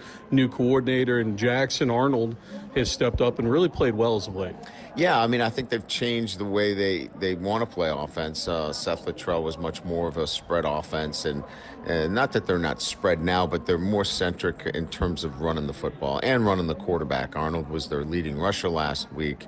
And again, you know, teams have run the ball against us with the quarterback, and that's something that we're going to have to be very effective. In some ways, they're a lot like Vanderbilt, but with better personnel. So this will be a great challenge for our defense and one that, you know, we're looking forward to. Coach, finally, a lot of seniors stepping out last game in Tiger Stadium, always an emotional time. No doubt. We've got 21 seniors that have been, you know, part of really a rebuilding of the football program, and certainly have done a great job and have been part of a lot of success. We've won, you know, 11 of our last 15 games. They've had a great run at night games and winning 15 out of 16. So this group has been instrumental in putting this program in a great position, and now they get to leave it in a better place than where they started. All right, Coach, best of luck tonight against Oklahoma. Thanks, Gordy. Appreciate it. All right, we'll take a timeout. Jacob Hester's got your starting lineups next on the LSU Sports Radio Network. If you want to show up big on game day, you need teammates, cheermates, party mates, end zone dance in the living room mates. But most importantly, you need trusted chip and dip mates. So you grab Tostitos because you know when the team is counting on you to make the big play of the chip and dip game, you go with the guaranteed win. So this season, team up with Tostitos, proud partner of LSU Athletics. Everyone has their own favorite way to experience Louisiana. For some, it's the taste of hot beignets with a creamy cafe au lait. For others, it's swaying to the music of brass bands, Zydeco, and all the music in between. It's boating on the bayou, weaving your way through festivals, road tripping in pursuit of the greatest gumbo. Whoever you are, whatever you crave, Louisiana will feed your soul. Go to findyourlouisiana.com to plan your visit today. Hey Tiger fans, it's time to savor the celebration with Noel Tequila from Noel Spirits. This year marks 100 incredible years of LSU football in legendary Tiger Stadium. What better way to savor the celebration than with Noel Tequila, the official tequila of LSU Athletics. Noel Spirits is the only Louisiana distillery offering authentic tequila. Enjoy Noel Tequila in Tiger Stadium with a delicious Tiger Rita or one of their new ready-to-drink tequila cocktails. Learn the unique Noel Spirit story at noeldistillery.com. Louisiana pests can be a formidable opponent, but J&J Exterminating is ready to tackle them on their own turf. J&J Exterminating is Louisiana's largest independently owned pest control company, and we know what works in Louisiana's climate, from ants to termites and everything in between. J&J Exterminating will protect your home or business with 100% satisfaction guaranteed. Get the shield. J&J Exterminating. Yeah. As we move closer to boot meeting ball, it's time to check the game's starting lineups. Presented by Visit Baton Rouge. We're ready. Are you? Baton Rouge, Louisiana's capital city. Here again is Jacob Hester on the countdown to kickoff from the LSU Sports Radio Network. Powered by People's Health.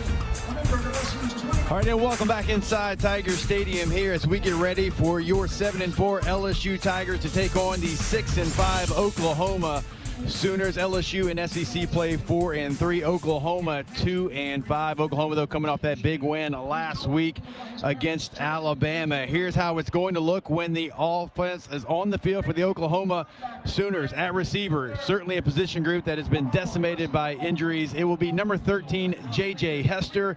Number 15, Brennan Thompson. Another receiver to pay attention to, Zion Kearney, will be out there again, a unit that's had to dig deep into the bag here as they've dealt with injuries all season long. For the offensive line, left to right for the Oklahoma Sooners, at left tackle, number 71, Logan Howland. At left guard, number 77, Heath Ozaitu. At center, number 52, Troy Everett. At right guard, number 54, Fabechi Wiwu. At right tackle, number 70, Michael Tarquin. At tight end, certainly somebody to pay attention to here for the Sooners offense as of late, number 10, Bauer Sharp. At the running back position, it looks like Oklahoma will get back their lead back, number 2, Javante Barnes, but they will certainly use a trio of backs. Also look out for Taylor Tatum, number 8. At the quarterback position for the Oklahoma Sooners, number 11, Jackson Arnold, been in and out of the lineup, but certainly playing his best ball as of late. On the defense for LSU, lining up against that Oklahoma offense, you are going to have on the defensive front, number 4, Braden Swinson. Next to him, number 99, Gio Piaz. Also at defensive tackle, number 0, Paris Shan. You will certainly see a number of bodies there at defensive tackle, including very talented freshmen Dominic McKinley and Ahmad Bro. At the other edge defender, number 35, Savion Jones. In the backfield for the LSU defense, number 14, Zy Alexander. Number 3, Sage Ryan at the safety position. At the star position, number 8, Major Burns. At the free safety position, number 2, Jordan Gilbert. And opposite of Alexander, number 1, Ashton Stamps. At the linebacker position, number 40, Whit Weeks, playing the Mike linebacker. Also expect to see number 18, Greg Penn III, and Devon Keys, number 42, certainly going to have a role here today for the Tigers defense.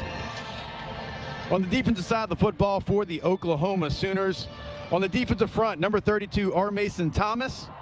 At the nose tackle position, number 52, Demonic Williams. At the defensive tackle position, number 65, Jaden Jackson. And the other edge defender, number 40, Ethan Downs. In the defensive backfield for the Oklahoma Sooners, number 19, Jacoby Johnson. At the free safety position, number 3, Robert Spears Jennings. This is certainly a player to pay attention to here, one of the best players in the country at strong safety for the Oklahoma Sooners. Number 2, Billy Bowman Jr. At the opposite corner of Johnson, you'll have number 23, Eli Bowen. At the linebacker position, the wheel linebacker for Oklahoma, number 10, Kip Lewis. At the cheetah position, number 1, Deshaun McCullough. And at the Mike linebacker position, a guy that you're not going to have to search for the Oklahoma defense, number 28, Danny Stutzman. For your LSU offense, starting at the receiver position, you're going to have a trio of receivers led by number 2, Kyron Lacey, number 1, Aaron Anderson, and number 4, C.J. Daniels. On the offensive line, going left to right, you'll have number 66, Will Campbell. At left guard, still going to be without Garrett Dellinger, so it will be Paul Mubinga again starting in place of Dellinger. At the center position, number 79, DJ Chester. At right guard, number 70, Miles Frazier. At right tackle for the Tigers, number 50, Emory Jones Jr. At tight end, you'll see number 86, Mason Taylor, and also number 88, Kamorian Pimpton. At the running back position, going to be a duo of backs led by number 18, Josh Williams, and number 29, Caden Durham. And, of course, at the quarterback position for your LSU Tigers, number 13, Garrett Nussmeier. All right, that is going to be how it looks when it is all 22 on the field for both teams. And when we come back, we will give you the recipe for success. We'll welcome Gordy Rush onto the broadcast, and we'll do it right here on the LSU Sports Radio Network, powered by People's Health. It's not about how you start the job. It's whether or not you finish that counts. The Ford F-150 truck can help. With the freedom to choose between available gas, Power Boost Hybrid, or all-electric powertrains, you'll have the power, capability, and efficiency you need to get the job done right. No wonder Ford F-Series is America's best-selling truck 47 straight years. Ford F-150 and your Southern Quality Ford dealer. Proud sponsor of LSU Athletics. Baton Rouge isn't just the capital of Louisiana, it's the capital of college football, the fans, the players, and of course, the food. When it comes to Saturdays in the fall, there's no place quite like Baton Rouge. And the fun extends beyond the tailgate, with plenty to do off campus. Explore some of Baton Rouge's best sites, visit our incredible museums, and enjoy the sweet sounds of swamp blues. Born right here in Louisiana's capital city. Check out visitbatonrouge.com for more things to do on your next trip. It takes hard work to be the best in the game. Planning, commitment, resilience, sweat. That's why Old Dominion Freight Line, the #1 national LTL carrier for quality, works hard to be the best in the game and is proud to support those striving to be the best in theirs. Old Dominion Freight Line, official freight carrier of LSU Athletics, helping the world keep promises. Hey Tiger fans, looking for the perfect place to stay on game day? Make it the Marriott Baton Rouge. Just minutes from campus, you'll love their stunning outdoor pool space and the convenience of on-site dining. Pregame at River Rouge, the hotel's own restaurant and bar, where the good times start before kickoff. Then relax in style after the win with everything you need right at your fingertips. Visit Marriott.com/BTRMC or call today. Rooms are filling fast. Go Tigers! The action of LSU Fighting Tiger football is mere moments away as we continue on the countdown to kickoff. Here's a look at the recipe for success, presented by BRQ Seafood and Barbecue, the official catering service of LSU Athletics. Visit BRQRestaurant.com. Back to the booth with former Tigers Jacob Hester and Gordy Rush on the LSU Sports Radio Network, powered by People's Health. All right, and welcome back inside of Tiger Stadium as we get set for LSU and Oklahoma here now. We'll give you our recipes for success. We'll welcome on to the broadcast Gordy Rush. And Gordy, you went first last week. The Tigers won. We're going to keep it the same. Sounds good. Look, for me, offensively, I'm really interested to see what is Brent Venables and Oklahoma going to do on defense. You and I are very familiar with Coach Venables. They've got an outstanding front seven, probably one of the top 3 front sevens that LSU's faced, along with Texas A&M and South Carolina. Last we saw Brent Venables, remember that? That was in the Superdome. And that was the same guy that brought the house and played 0 against Joe Burrow and Jamar Chase and Justin Jefferson, and I'm wondering if he's going to see some of that game film from Texas A&M and Alabama and follow suit with some of the struggles LSU has had protecting blitz. They haven't had to because they're outstanding with that front seven, and they've got some special edge players that can get heat without blitzing. So for LSU, continue balance. And for me on that side of the ball, Jacob, the wide receivers have to win those individual matchups against the Oklahoma defensive backs. All right, now we will pause for the national anthem, and I will give you the recipe for success when we come back after this slight pause.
All right, we are back here live on the broadcast. You know, Gordy, you talked about a couple of different things. Obviously, Brent Venables and how he plays this LSU offense is going to be something to pay attention to early because he has been uber aggressive. Last time he played LSU, but it's kind of his DNA and who he is. When you look at that defense, Billy Bowman Jr. is somebody that is a playmaker. He is a ball hawk. He is somebody that has multiple touchdowns in his career. He's got a couple of interceptions this year, but in his career, he's got 11 INT, so certainly has a nose for the football. You cannot allow him to take over the game, and Garrett Nussmeier, that offense has to know where he's at, as well as Denny Stutzman right there in the middle of that defense. Offensively, Gordy, look, since they put Jackson Arnold back in, they're not taking a lot of chances. He's played efficient football. They are letting him do a lot of the work with his legs. He is not going to put it up in the air often. I mean, only 11 passes last week, and so LSU's defense, in my opinion, they got to be patient. They can't try to overplay everything that Oklahoma's trying to do because it's not going to be a lot. Just kind of keep it simple in your defensive game plan. Don't try to do too much. What I mean by that with run blitzes, because when you start doing a lot of those, you might get out of your gap, and then Jackson Arnold will make you pay because, Gordy, through the air, he's not going to do a lot. No, he's not going to do a lot, and the guy to look after, I know you're familiar with him, Bauer Sharp there. They're outstanding tight end, number 10, and I love the way that you call it during the games.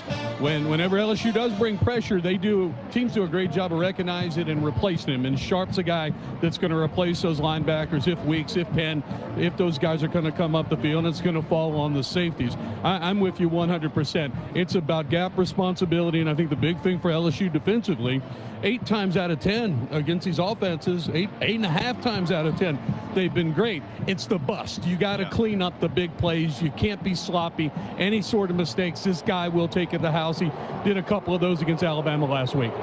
Yeah, Bauer Sharp is somebody that has 41 catches on the season, 81 in his career. He is certainly one of the favorite targets. And when you look at the receiver room and where it's at health-wise, certainly Sharp's going to be counted on here today. Also, Javonte Barnes, he was not on the injury list this week. If they get him back and if he is close to full strength in the game, it will be a big advantage for Oklahoma. They've been waiting to get him back, and it's really going to be 3 different backs probably here for Oklahoma today, again, to go with the running ability of their quarterback, Jackson Arnold. So it is going to be a recipe where we've seen it last couple of weeks. We've seen very mobile, athletic quarterbacks. Can LSU's defense keep them at bay? Can they stop them from making the big plays? Did a nice job on Diego Pavia last week from Vanderbilt. They'll need to do it again here against number 11, Jackson Arnold of Oklahoma. All right, when we come back here inside of Tiger Stadium, we'll have the opening coin toss for you here, and we'll have it on the LSU Sports Radio Network, powered by People's Health. At Albertsons, curbside pickup is easy, but delivery is even easier. Try our new Fresh Pass program and enjoy unlimited free delivery on all your grocery needs. We're offering even more perks like 5% off some of our best brands like O Organic and Open Nature. Plus, even more rewards that never expire to use on gas or free groceries. Start your free 30-day trial today when you sign up for Albertsons Fresh Pass and get free delivery anytime and exclusive perks. Visit albertsons.com/freshpass for program detail. Albertsons, fresh foods, local flavors. At Greenpoint Ag, we know what it takes to help you win on the farm. Whether you're focused on offense or defense, we evaluate the specific needs of your operation through every stage of your growing season to bring you the best in farming. Your success is our passion, so don't settle for a field goal when you can score a touchdown. Greenpoint Ag is game day ready to serve as your trusted agronomic advisor. Learn more about our full array of agronomic and ag technology services at greenpointag.com. Farmer owned, locally focused. We are Greenpoint Ag. It's time to take your game to the next level with LSU Online and Continuing Education. No matter where you are in the world of your career, there's a program to fit your needs. Choose from over 150 degrees, certificates, and courses, all designed with flexible learning options. Student support coaches offer one-on-one support to ensure you finish a champion. Score for your future today at online.lsu.edu.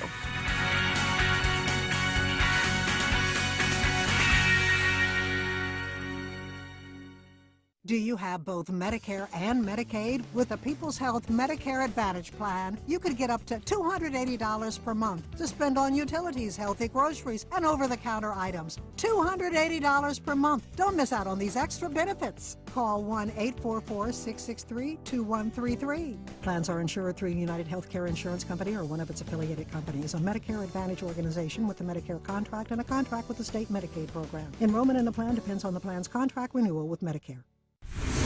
Here come the Tigers.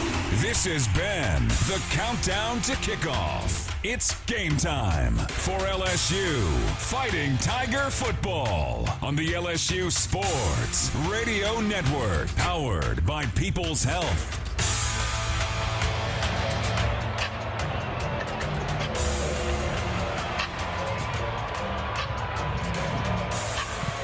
All right, welcome back inside of Tiger Stadium here as we get ready for the opening coin toss. The captains for your LSU Tigers, number 18, Greg Penn, number 18, Josh Williams, number 66, Will Campbell. We'll send it now down to the field for Gordy Rush in the coin toss. All righty, and Patrick Peterson. Patrick Peterson is a special captain, and Harold Perkins Jr. is out today, obviously in street clothes, the first time that he's been out here with the captains tonight. Gentlemen, Oklahoma, you're the visitor today. We're going to use our SEC coin. This is heads, and the pinwheel is tails. What's your call? Tails. Tails is the call. It is tails. Let's go. We're going to defer the second half. You're going to take the ball. You're going to be kicking from which end? Okay, put your back toward that. All right, so there you hear it. Oklahoma has won the toss. They've elected to defer. LSU will start on offense, and they will kick from the north end zone to the south. So LSU will be traveling from right to left on your radio dial. And Jacob, this is the third playing date in 4 weeks, and I got a chance. Tiger Stadium's field, a little worn down. It's not a bright shade of green. More importantly, to me, I've walked around enough. It's firm. I think it's really going to be a quick surface tonight, especially this time of year when you played, you got on that logo. It's almost like cement because that logo's been out there. So it is a quick surface tonight, Jake. Thank you, Gordy. You can certainly see it's a different shade of green, if you will, here late in November at Tiger Stadium. Only one thing left to do. We'll welcome on to the broadcast the voice of your LSU Tigers, Chris Blair. As always, thank you, Jacob, and good Saturday evening, Tiger fans. Here we are for the regular season finale, LSU and Oklahoma meeting for the fourth time, and as we've mentioned multiple times, first time as SEC foes as the Sooners come in their first season in SEC play.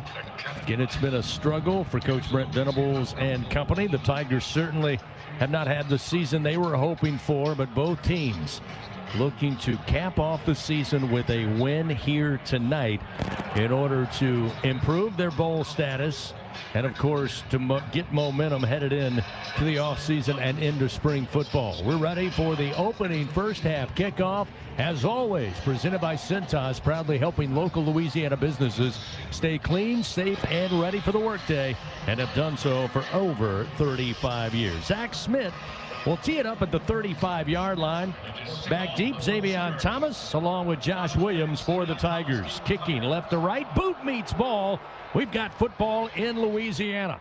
Thomas gave it a look, but he'll let it bounce into the end zone. And a touchback, and LSU's offense will start first down and 10 at their own 25-yard line. Garrett Nussmeier coming off maybe his best statistical performance a week ago in the win over Vanderbilt. Again, this season, he has had some great moments leading this offense, and we saw in the Vanderbilt game a return to a little bit of tempo. Not quite NASCAR, but they did move a little quicker. They certainly look comfortable doing so. We'll see what they offer up against Oklahoma's vaunted defense early on. Nussmeier, 1st and 10 at the 25, sends Williams out of the backfield. He's by himself as Garrett fires near side, but overthrown Anderson, who's hit on the near sideline and landed awkwardly into the Tiger bench. He is still down on his back. He got a late shot from Robert Spears-Jennings. It was a clean hit, but Anderson went airborne, and Jennings came in and just kind of gave him a bump. Anderson unable to land on his feet, landed flat on his back. Hopefully just the wind knocked out of him. He hops up now, is jogging down the sideline, so he'll check out for a play. It's incomplete, 2nd down and 10. Tigers work from their own 25-yard line, working from the near side hash, attacking right to left as Lacey motions. Prior to the snap, 3 wide to the right side. Quick screen set up for Daniels. Daniels to the 30-yard line, makes his way up just near the 34. Nice pickup of about 8.5, maybe 8's where they'll mark it. So it will make 3rd and short for LSU, and that makes all the difference from this offense. Jacob, we've talked about it all year. Trying to stay on schedule. You miss on the first down throw, come back with a quick screen. Daniels, that possession receiver, sets you up in 3rd and short. Yeah, we've been talking about it all season long. You've got some receivers that are really good at those kind of smoke now routes. Just get the ball to them in space, allow them to make a play. Really, it was the story of last week against Vanderbilt, check downs and screens. Play clock down to 8 as they just now break and line it up. Play clock down to 3, down to 2. Nussmeier calls for the snap and gets it, but it looks like timeout going to be taken as LSU got awfully close to a delay of game. So the Tigers going to talk it over. That timeout presented by Coshada, escape to the largest casino resort in Louisiana.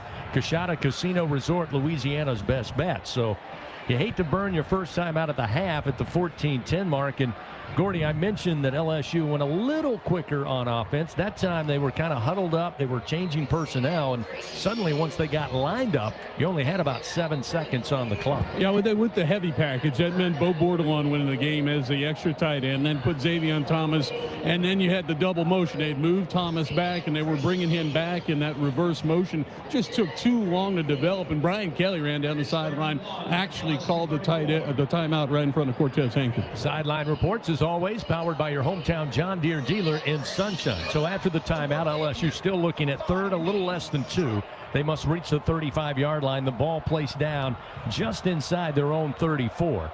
Nussmeier in the shotgun. Williams going to get the carry. Williams puts his head down and burrows his way to the 35. Knee is down at the line to gain. It's a Louisiana Blue first down for the Tigers. Josh Williams coming off, without question, his best performance of the season last week, running the football as well as catching the football. Those 6 catches, Jacob, last week between he and Caden Durham.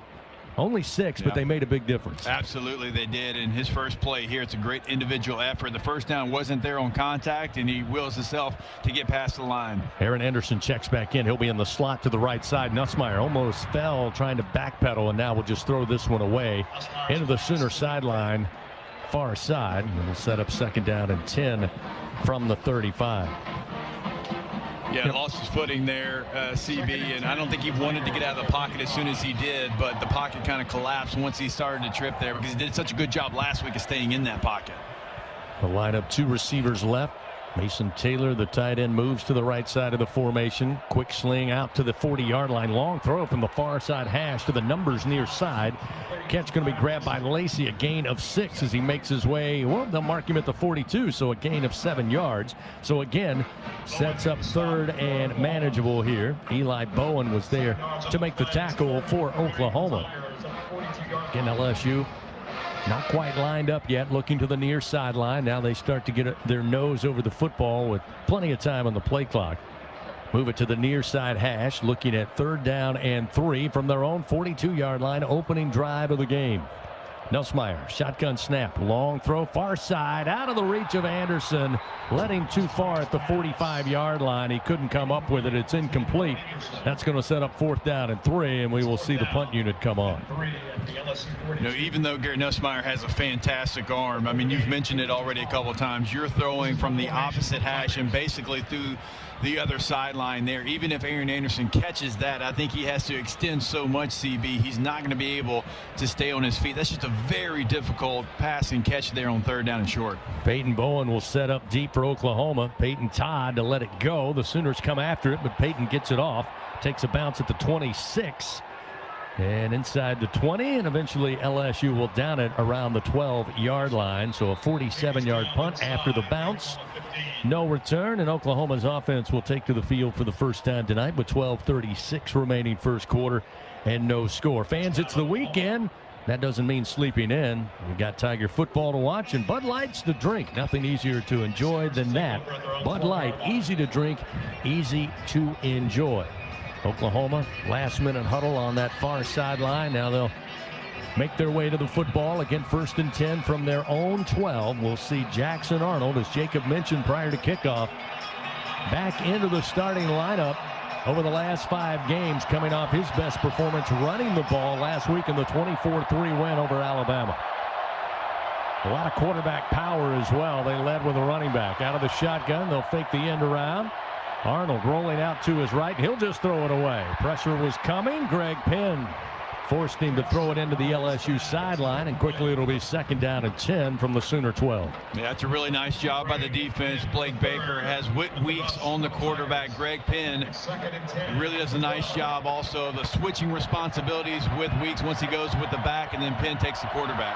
Devon Keys out there along with Penn and Weeks. Keys, a couple of really solid performances over the last 2 weeks.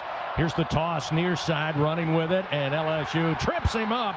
May have only gotten back to the line of scrimmage, may have lost a yard at the 11. It's Xavier Robinson, the freshman running back out of Yukon, Oklahoma. And it will be 3rd and about 10, so no gain on the play. So we'll see what Blake Baker dials up here against Jackson Arnold and what you could consider a passing down. And Jacob and Gordy discussed it last week. Only 11 pass attempts for Arnold in the win over Alabama.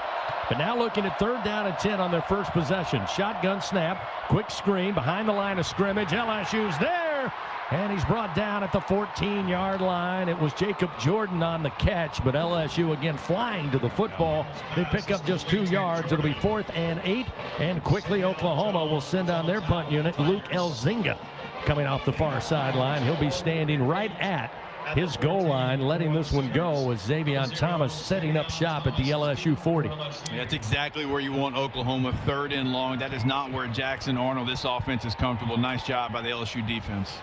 Punt high in the air, not too deep. Coming up at about the 47, calling for the fair catch will be Thomas, and he'll bring it in after a 39-yard punt, and LSU will take over with 11:15 remaining first quarter and no score. We'll come back to Tiger Stadium. Timeout on the field on the LSU Sports Radio Network. Tiger fans, this is Eddie Kennison, former LSU football wide receiver. If you know me, you know I'm all about making big plays. Tigers win! Tigers win! That's why I joined the team at LSU Sports Properties. Our goal here is to help businesses make big plays both on and off the field. If you want to give your brand that competitive edge and be a part of the biggest stage in college sports, give the corporate sponsorship team at LSU Athletics a call. Your brand, our fans. Utilize the power of LSU Athletics to promote your business and sponsor LSU Athletics today. Call 225-578-2788. Go Tigers. LSU Tiger fans are gearing up with real Tigers apparel and merchandise from the official online store at lsushop.net. Get jerseys, sideline gear, polos, t-shirts, hats, official team merchandise from Nike, accessories, and much more. Over 3,600 products, all shipped right to your door. Head to the place real Tiger fans go for the selection only real Tiger fans get at lsushop.net. The Southeastern Conference. It's the land of legends, the places, the faces, and moments. And he's going for it. It's a touchdown! We've seen the confetti fall again and again. We're not done. It's time for the next generation to make their mark and go from 14 deep to 16 strong. It's a whole new ball game in the SEC, and it just means more.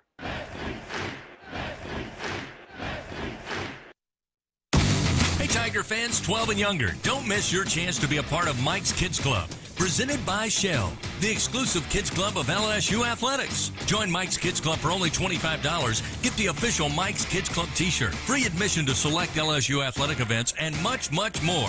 To learn about upcoming events and to join, please visit lsumkc.com. The Mike's Kids Club, presented by Shell.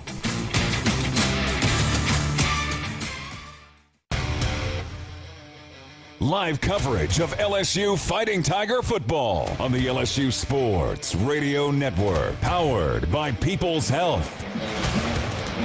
Scoreless early on here, first quarter, Tiger Stadium. Oklahoma and LSU, 11:15 remaining in the first stanza. LSU Athletics would like to thank its Team LSU corporate partners, Cox, McDonald's, Our Lady of the Lake, Albertsons, Louisiana Blue, Coca-Cola, and Hancock Whitney. Tigers with relatively good field position here after forcing the punt. They had to let it fly from basically the Oklahoma goal line. Thomas called for the fair catch, and LSU will start 1st and 10 from their own 47-yard line. Jacob, I mentioned Garrett last week. Statistically, a great game. Completed 76% of his passes. In fact, 28 of 37. But a lot of credit goes to the offensive line, pass protection. But number 2, run blocking. LSU got 139 yards, and while that's not gangbusters for this offense, it's very good. Yeah, it certainly is. And last week we pointed out that offensive line was finishing to the echo of the whistle plus. Love to see that tenacity again here this week against Oklahoma. We'll see Caden Durham check in as running back, the freshman. Back there with Nussmeier will get the call and got tripped up as he makes his way to the 49-yard line, a gain of 2. Looked like Caden had an idea to cut left. He would have had a lot of real estate and maybe on the cut, Jacob.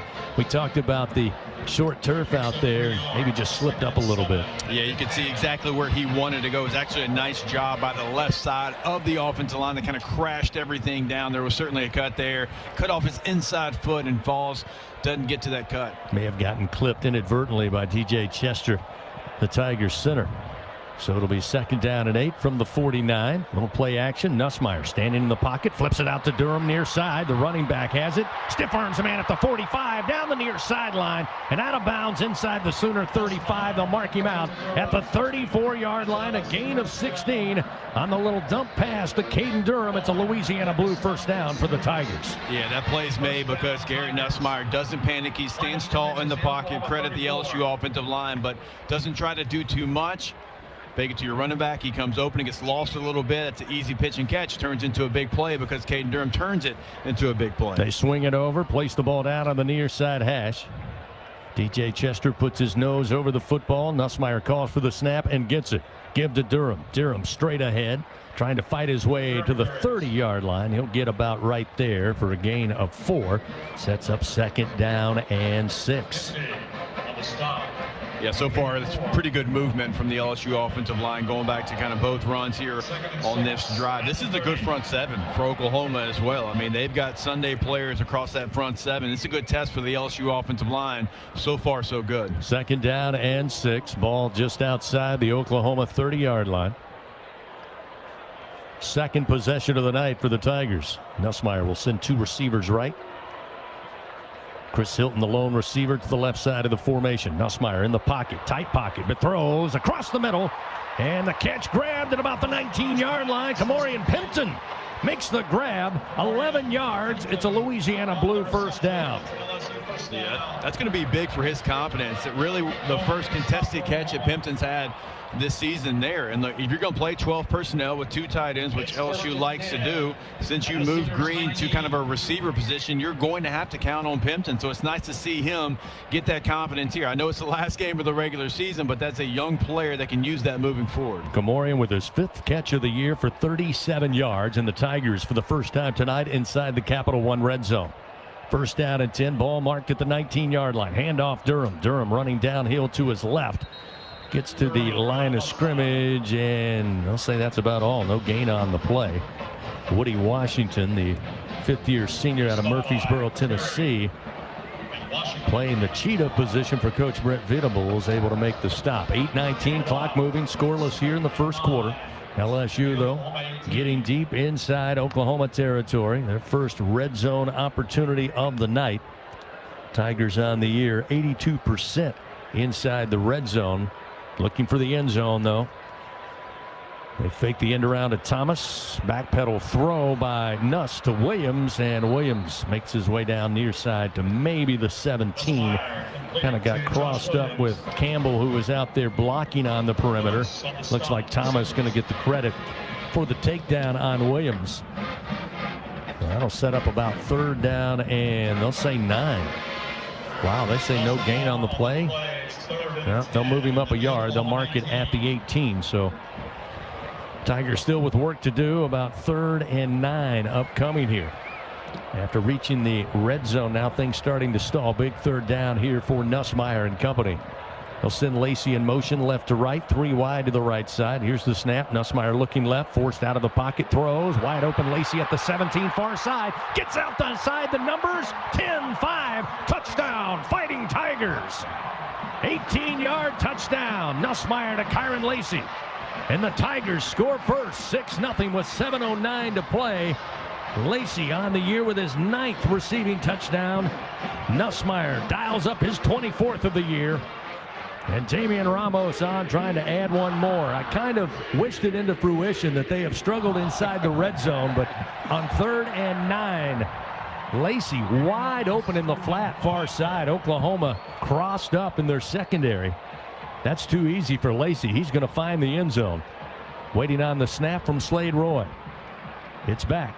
Todd puts it down. Ramos puts it up, and it's good. LSU leads 7-0 with 7:09 remaining here in the first quarter. Fans, Blue Cross and Blue Shield of Louisiana, proud to be the official health insurance of LSU Athletics. Louisiana Blue, live Louisiana. We've got you. That touchdown brought to you by Louisiana Blue. And with that good kick, the good hands at Allstate will contribute to the Tigers General Scholarship Fund. Thank you, Allstate. 7-0, Tigers lead Oklahoma. Back to Tiger Stadium after this on the LSU Sports Radio Network. Hey, Tiger fans, this is Bob McLaren with 44 Farms. We're so honored that you're enjoying our 44 Farms Tiger Dogs in Tiger Stadium. Did you know we've been turning meals into celebrations since 1909? You can do the same by visiting 44steaks.com. Go Tigers! 44 Farms, proud partners of LSU Athletics. A strong power game is the key to winning on the field and off it. With available Pro Power on board, the Ford F-150 acts as a mobile generator to keep your job site running on the workday and your tailgate rolling on game day. No wonder Ford F-Series is America's best-selling truck 47 years straight. Ford F-150 and your Southern Quality Ford dealer. Proud sponsor of LSU Athletics. See Owner's Manual for important operating instructions. Looking for the perfect stocking stuffers? Then give all about the Jingle Scratch-Offs from the lottery. Pick up Holiday Jingle, win up to $500. Add to the fun with more Jingle and win up to $12,000. And spread the cheer with Jingle All the Way, where the top prize is a whopping $100,000. Make this a holiday to remember with the lottery's All About the Jingle Scratch-Offs. Louisiana Lottery, giving you a season to smile. Must be at least 21 to purchase. Squeeze every ounce of life out of every day.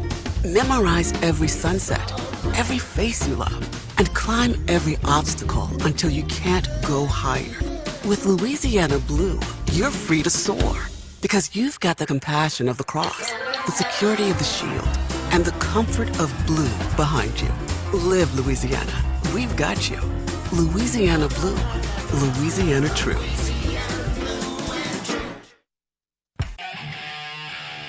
This is LSU Fighting Tiger Football on the LSU Sports Radio Network, powered by People's Health.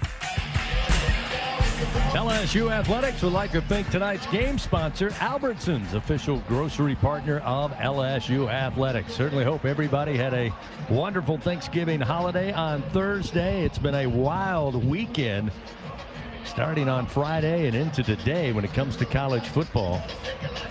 Makes it awfully hard to figure out who's going to win on any given Friday or Saturday here in 2024. LSU leading 7-0 over Oklahoma early here with 7:09 remaining. Yeah, I'm not sure that anybody knows who's good, who's bad, or who's indifferent right now, but it has been chaotic energy in college football for sure all season long. And look, as a two-loss national champion, I can appreciate some good chaos. Miami fell just moments ago to Syracuse in an absolute shootout. Here's the approach. Aaron Burrell on the ensuing kickoff. End over end, and will be fielded at the 1-yard line. Bringing it up the near side hash and spinning away from tacklers at the 15, across the 20, and finally pulled down up across the 30-yard line is Sam Franklin. Franklin, the redshirt junior out of Little Rock, Arkansas, started his career at UT Martin. Nice return there, trying to bring some life to Oklahoma. This will be the Sooners' second possession of the game. They went nowhere after starting their opening drive at their own 12-yard line. Tigers able to benefit from field position and eventually got it in the end zone on an 18-yard pass from Nussmeier to Kyron Lacey. So 1st and 10 at the 31. Jackson Arnold brings the Sooners out. 2 receivers left, 1 to the right. Now they'll move the tight end farther off the formation. Here's the snap out of the gun. Little pitch near side. Robinson cuts back to his left and will be dropped just across the 35-yard line. A gain of 5 to the 36 by Robinson. Yeah, no hiding what Oklahoma was trying to get done there. Sharp comes in motion. Crack on the edge defender trying to get to the edge right now and outflank LSU's defense. Here's the snap. Arnold. Toss out into the flat far side to Robinson. He's across the 40 and then runs out of room, steps out of bounds far side at the 44-yard line, but picks up the Sooners' first down of the night on a gain of 8 yards. Yeah, a little slight stutter step there for Keys, the linebacker, a young player. You'd like to see him just kind of go through it, knowing he has help coming from inside out and not allow the defender to get the edge there. Sooners move it up to their own 44-yard line. 1st and 10. Arnold with twin backs, 1 to each side, 2 receivers right, 1 to the left side, short side of the field. Sprint out for Arnold, looking downfield. Here comes pressure. He'll turn it up and eventually step out of bounds at about the 47. So a gain maybe 2 or 3. As Arnold looking to go downfield, throwing the football. So far on the season, 62% completion. 140 completions coming in for 1,311 yards. He's thrown for 12 touchdowns. He's given it up on 3 interceptions this year. 2nd and 7. Ball just inside the 47-yard line. Gavin Sawchuk checks in as a running back for the first time tonight. They're going to hand it off to Robinson, who motioned back to the backfield prior to the snap. He'll fall forward just beyond the 47. Not much on, maybe half a yard, maybe 1 with forward progress. Whit Weeks and Jordan Gilbert able to trip him up. It'll be 3rd down and 6. Here's another Bingo Pest Product 3rd down for this Tiger defense. Sooners 0 for 1 early on tonight in 3rd down conversions. They come into the game on the year just 36% on 3rd downs. 3rd and 6 from the 48-yard line of their own. Trip receivers left. They look left and wasn't looking for the ball. Hits him in the back of the leg. Pass intended for Jacob Jordan, but he hadn't made the turn yet. Hit him right in the above the back of the knee on the throw from Arnold. It's incomplete. Sets up 4th and 6. Yeah, he certainly rushed that throw. You had a receiver. It was going to be interesting to see if Sadrian can make up that space, but just based off where the sticks were, where the receiver was running his route, I'm going to say that was on the quarterback. Didn't have a lot of pressure in his face. He's got to allow that route to develop there. 2nd punt of the night. for Elzinga. He'll take it at the 35, let it fly at the 37-yard line, angled far side. Ball coming down center of the field. Thomas with the catch at about the 8, and Oklahoma's gunner's down there quickly, and he gets back to the 9 after a 45-yard punt. So LSU will take over, 4:53 remaining, leading 7-0 early on here in the first quarter. Fans, it's hard to stop a train, but it's easy to afford one. At trainsouth.com, find an AC and heating dealer and special offers. Trainsouth.com, proud partner of LSU Athletics. Nussmeier so far on the evening, 6 of 9, 61 yards, had an 18-yard touchdown pass to Kyron Lacey on the Tigers' last possession. They'll start 1st and 10 from their own 9-yard line. Ball placed between the hash marks. Lacey wide to the right, Anderson in motion. Here's the snap. Nussmeier looks right, comes back left, pump fake. Now will skip out to his right, drop the pass off to Williams far side, and he'll run across the 15, make his way near the 18-yard line, a pickup of 9. Jacoby Johnson able to trip him up, but again sets up 2nd and short for the Tigers. I'll tell you what, the running backs getting out in routes the last 2 weeks has been really good for this LSU offense. Early in the season, those guys were staying in, pass protecting. Now getting those guys out in routes has been a good outlet for Nussmeier. Williams stays in. He'll be on a sidecar to the left of Nussmeier, who takes the snap on 2nd and 1. Quick handoff. Williams hit at the 18, falls forward. Looked like he got a pretty good spot from the far side, but now they back it up, stays just shy of the 19-yard line. And it will be 3rd and about less than a yard. Correction. Still 3rd down. 3rd and 1 for LSU. Yeah, we'll see LSU bring in the heavy package here. I think they thought initially they got it. Now going to have a substitution. See if they can obviously lean on this Oklahoma defensive line, which they've done a really nice job of so far in the game here, CB. 8 on the clock. Yeah, and again, LSU going to have to use a timeout.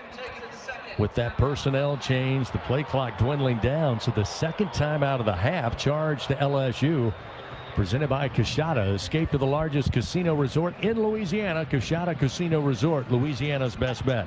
We'll take a timeout with 3:45 remaining first quarter. Tigers lead 7-0 over Oklahoma.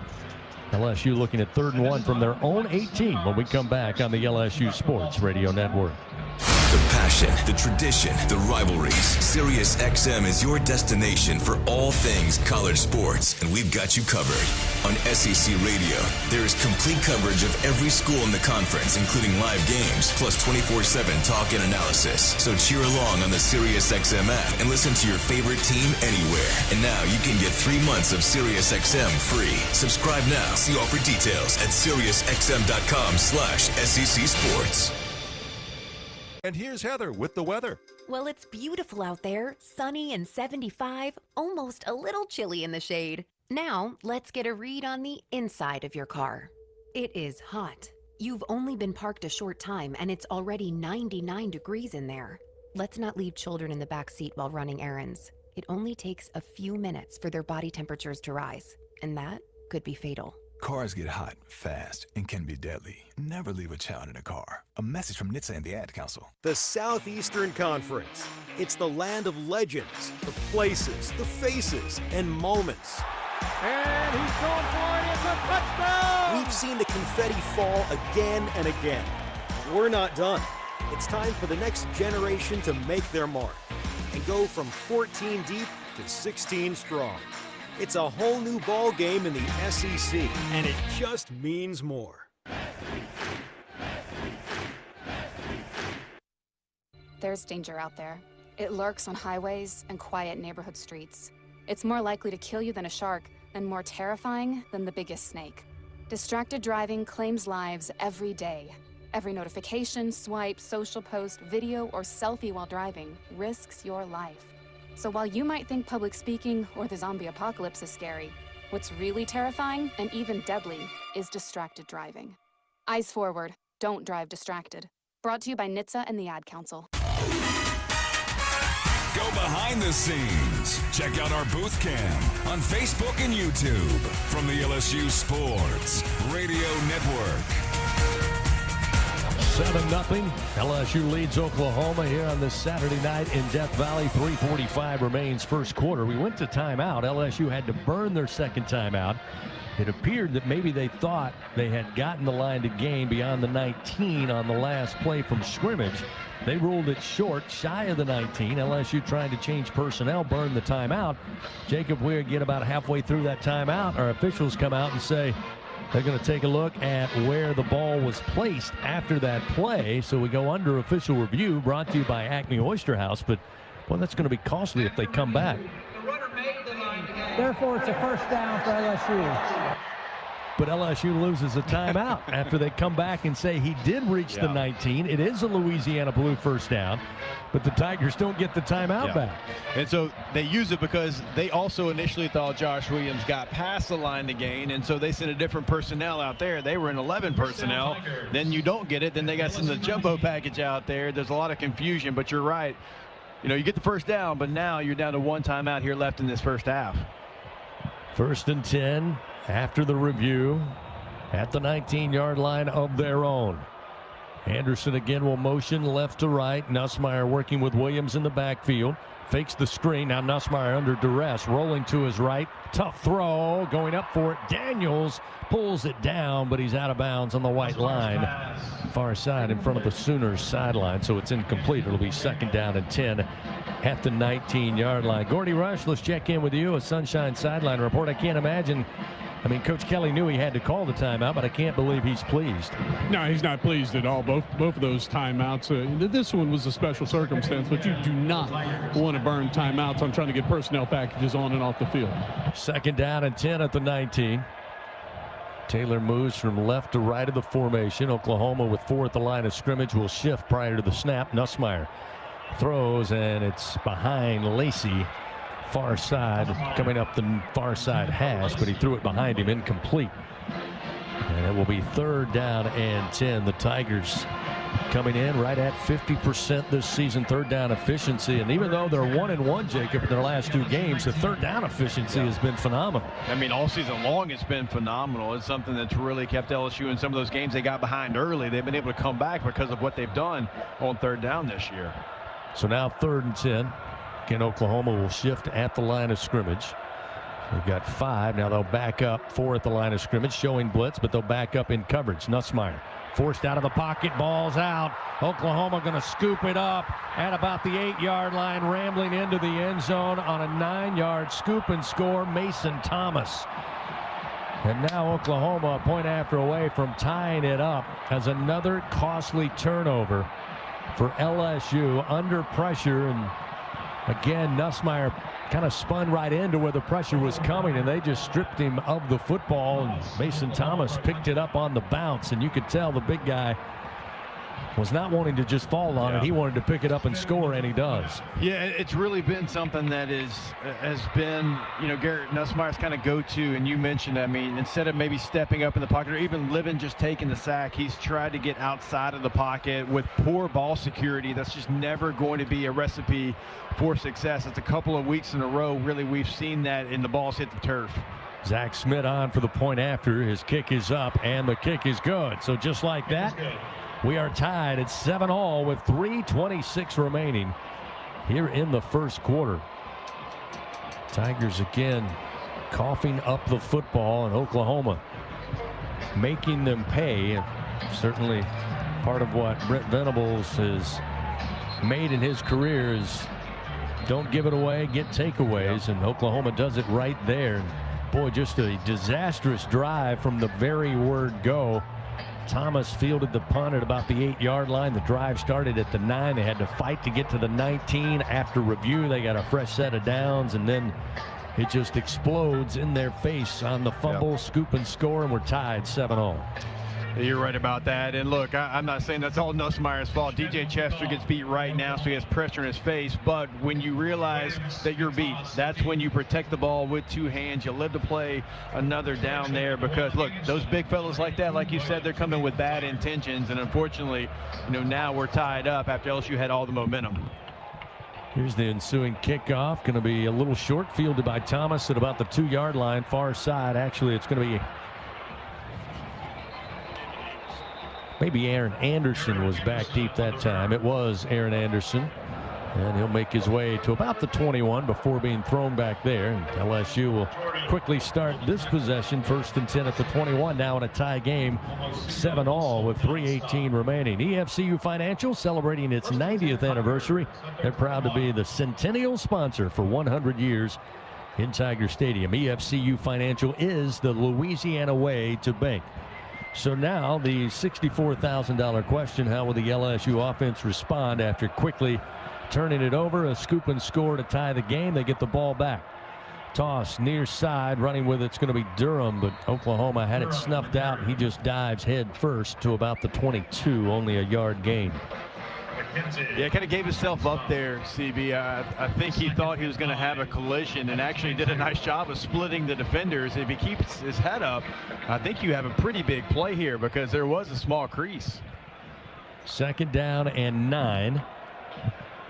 A bunch 3 receivers, including Pimpton, Taylor, and Daniels to the right. Lone receiver to the left side. Again, on the run is Durham. He'll cross the 20, gets to about the 24, just shy of the 24-yard line. Only a pickup of 2 yards. And we'll set up 3rd down and about 7 here for the Tigers from their own 24-yard line. Anderson checks back in. Josh Williams back out on the field as Durham and Pimpton will check out. 2:16 clock rolling, 7-7 our score. The Tigers with an 18-yard touchdown and then an 8-yard scoop and score by Mason Thomas on defense for Oklahoma. That's where we are. Nussmeier motions Daniels right to left, and here's the snap. Garrett, this time with time in the pocket, steps up. Long throw, far side. Mason Taylor brings it in. Foot was down, out of bounds at about the 39-yard line. A 15-yard gain. They go to sure old Mason Taylor, the tight end, to get the Louisiana Blue first down. When you need a play, look for Mason Taylor. You're right about that. I mean, he is certainly somebody that I would look to if I was playing quarterback because he is so reliable. And also, when Garrett Nussmeier stays tall in the pocket, when he steps up in the pocket, he is as good as anybody in the country, right? Not trying to do too much. He's got the arm strength to make every throw, including that one to Mason Taylor there for the first down. Pistol formation. LSU lines up. Again, Williams behind Nussmeier. Little play action. Nussmeier again, plenty of time. Dumps it off near side to Williams. Hit once and eventually wrapped up and loses a yard back to the 37-yard line. McCullough. After Bowen missed the first tackle on Williams, McCullough was there to clean him up. That'll set up 2nd down and 11. So the Tigers get a little off schedule here with an even minute. Clock moving first quarter. Tie game 7-7. Yeah, it's one of those times there. You're an option if you're Josh Williams. So you have to know I can't run a negative yardage route. I've got to at least push up, get to 3 or 4 yards. I am a check down. I have that time. And then if Garrett Nussmeier comes to me, I catch it at 4 yards instead of -1. 2nd and a little less than 11.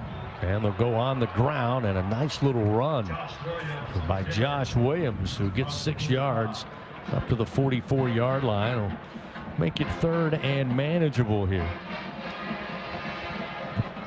That's a great individual effort because when you watch the replay, Oklahoma had somebody right in the hole there. Josh Williams makes him miss, doesn't even touch the running back for a nice gain for LSU because they had one extra defender than LSU could account for. 3rd down and 4 from the 45-yard line of their own.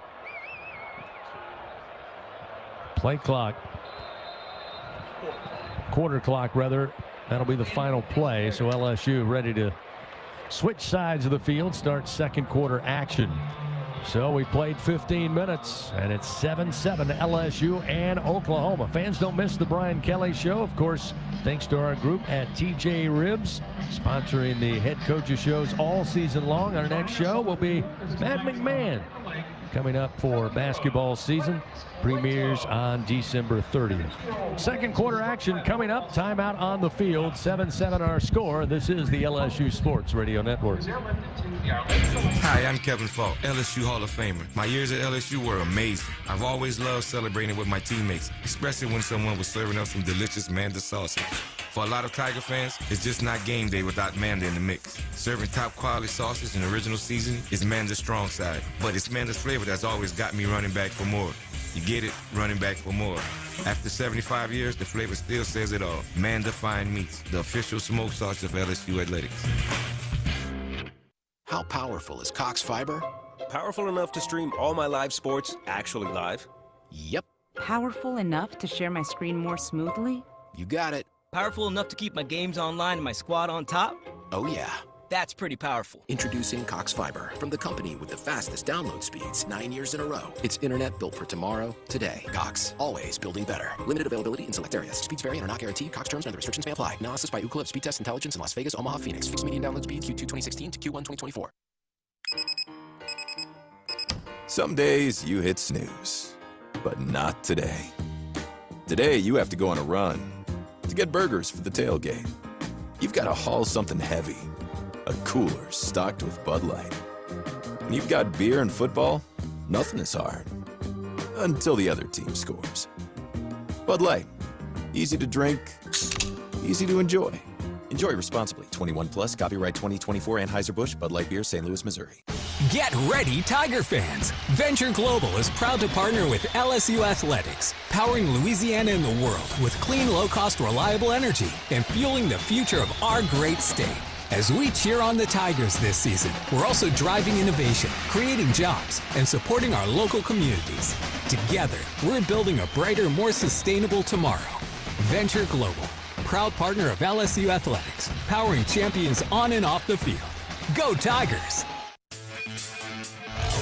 Second quarter action of LSU Fighting Tiger football, presented by Dudley DeBosier, continues from the LSU Sports Radio Network.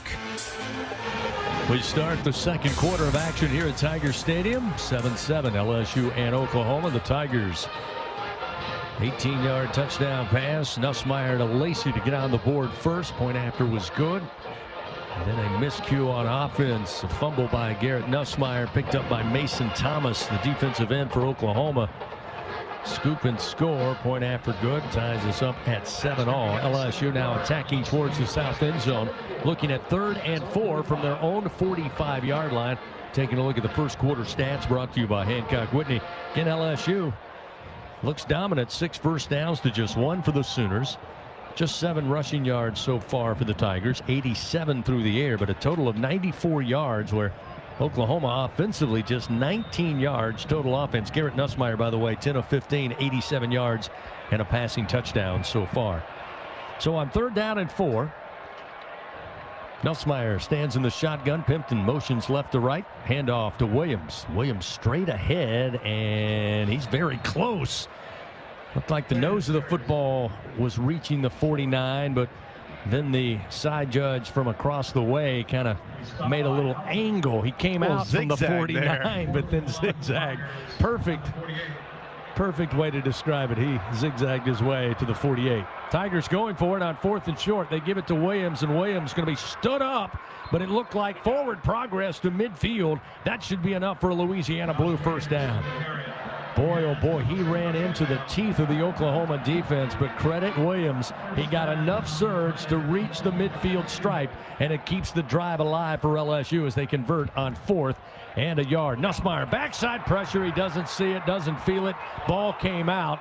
Nussmeier looks to be in a little bit of pain as he was literally hit from the backside by Mason Thomas, who got around Will Campbell.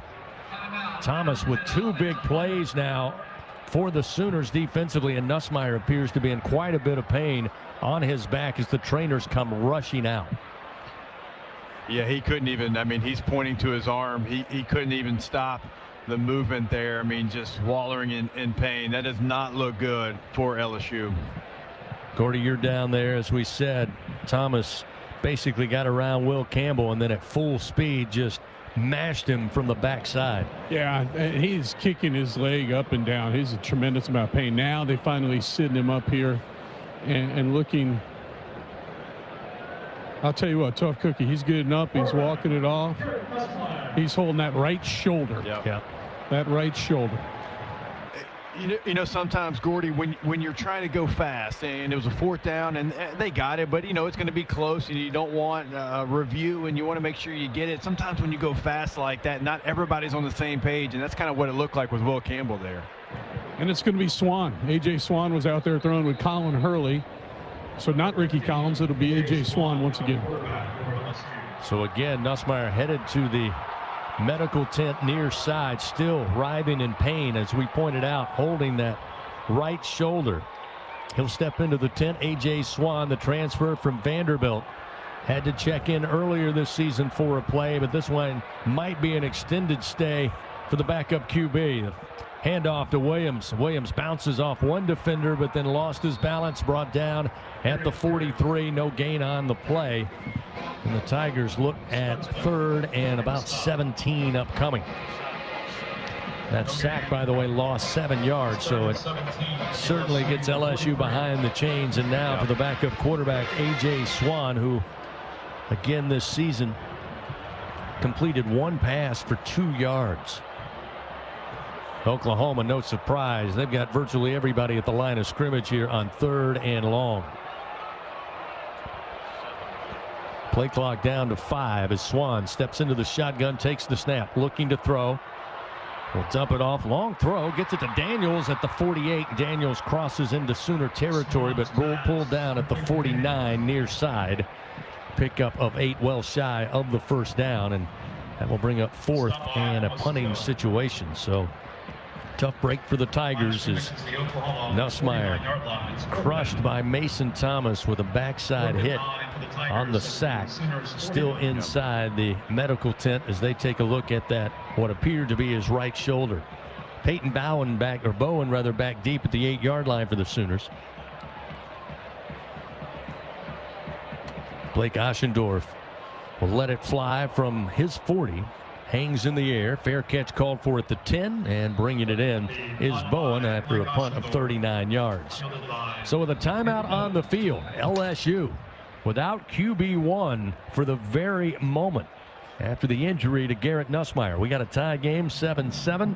12:20 remains second quarter. Back to Tiger Stadium after this on the LSU Sports Radio Network. I learned patience from my adoptive dad. All he had to say was, "Hey, you got this. Just breathe." Hey, we're pretty good. Yeah. Might have to start a band. I got it. Learn about adopting a teen from foster care. You can't imagine the reward. Visit adoptuskids.org to find out more. This message is brought to you by Adopt US Kids, the U.S. Department of Health and Human Services, and the Ad Council.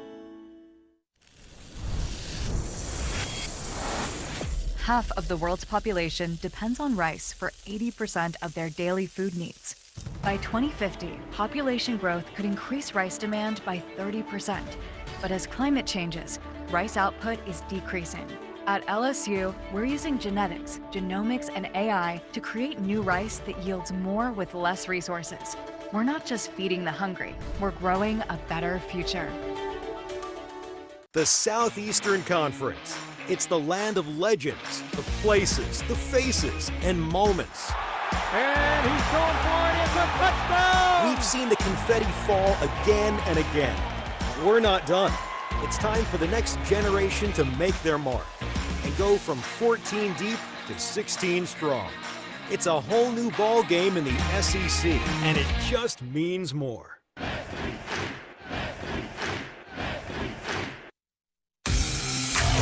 Back to second quarter action of LSU Fighting Tiger football. Presented by Dudley DeBosier from the LSU Sports Radio Network.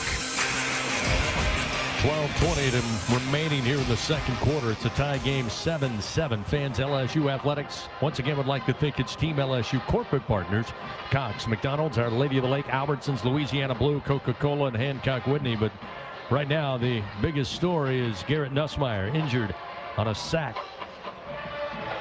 Hit from the backside, appeared to injure his right shoulder. Gordy Rush, let's check in with you. A Sunshine sideline report. What's the latest? He's still inside the tent? Still in the tent, as you can imagine. All three of LSU's doctors in there, the trainers. It's hard to get vision. I will tell you, he still had his shoulder pads on, and for me, and I think that's a good sign as they're looking at the right shoulder. Now he's coming out, so he's taking his shoulder up out. Let me correct it. They're going to take him in.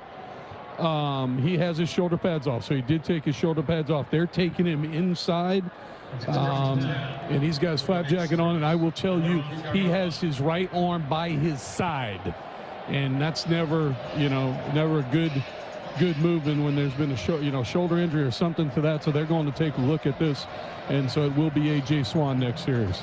Tough break for the Tigers. Certainly wish the very best for Nussmeier, but right now, Tiger defense back out on the field.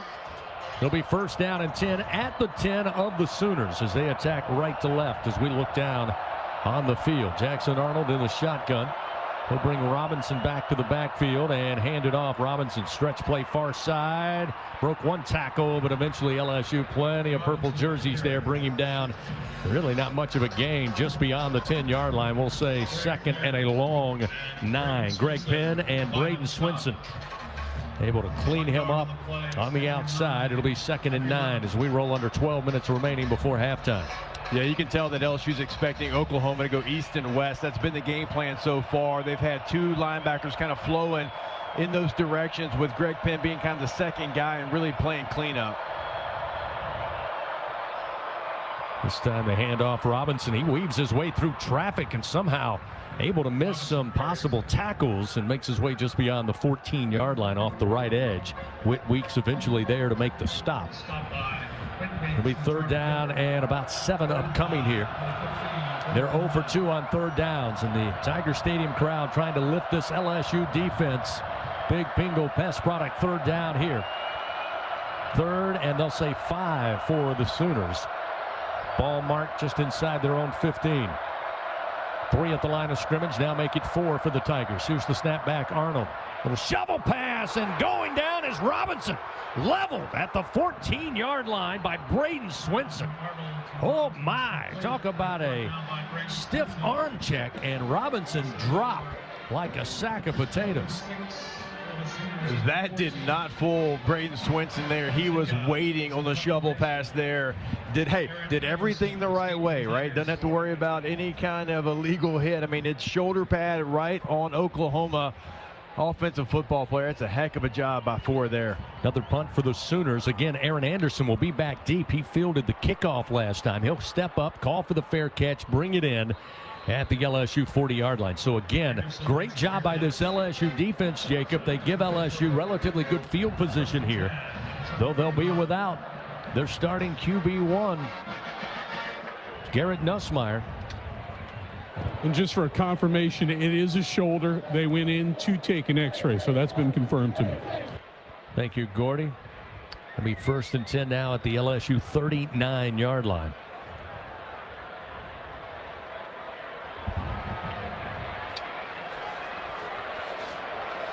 First down and 10. Daniels motions. Snap back to Swan.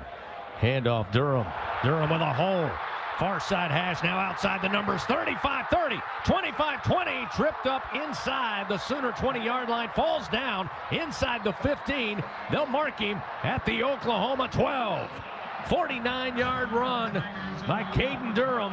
Des Malone saves the score for the Oklahoma defense. But the Tigers, for the second time tonight on the run from Durham, inside the Capital One red zone. Yeah, you're right about that. I mean, Malone just clips the heel there of Caden Durham. But what a way, right? You got a backup quarterback in here. You're trying to get him comfortable. And I know Swan's got SEC starts, but you want to get him comfortable here in this game. That is the perfect recipe to do just that. Now you need to capitalize here in the red zone. Swan stands into the shotgun. 2 receivers to the left side. That's the short side of the field. Now Lacey will motion.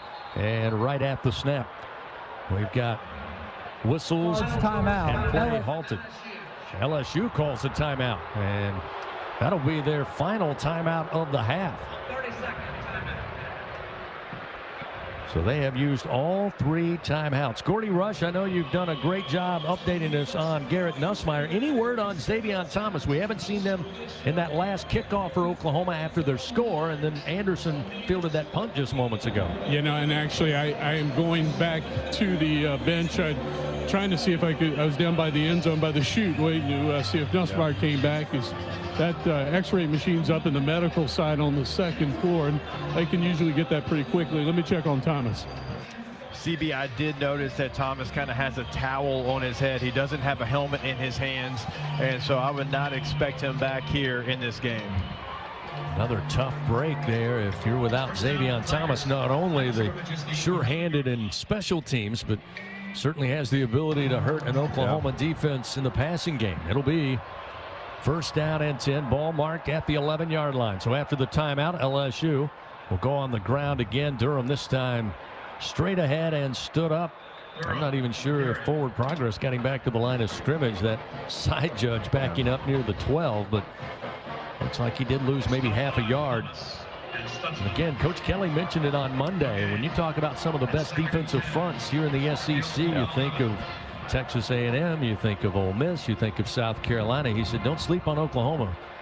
They certainly have one of the tougher defensive fronts, not only in the SEC, but in the country. Second down and 10. They mark it once again just outside the Sooner 11-yard line. Swan takes the shotgun snap, fires, and it's incomplete. He was looking for Taylor, but boy, Sooners pretty good coverage. They had 4 receivers near the end zone, and Oklahoma had 5 defenders, but luckily it's incomplete.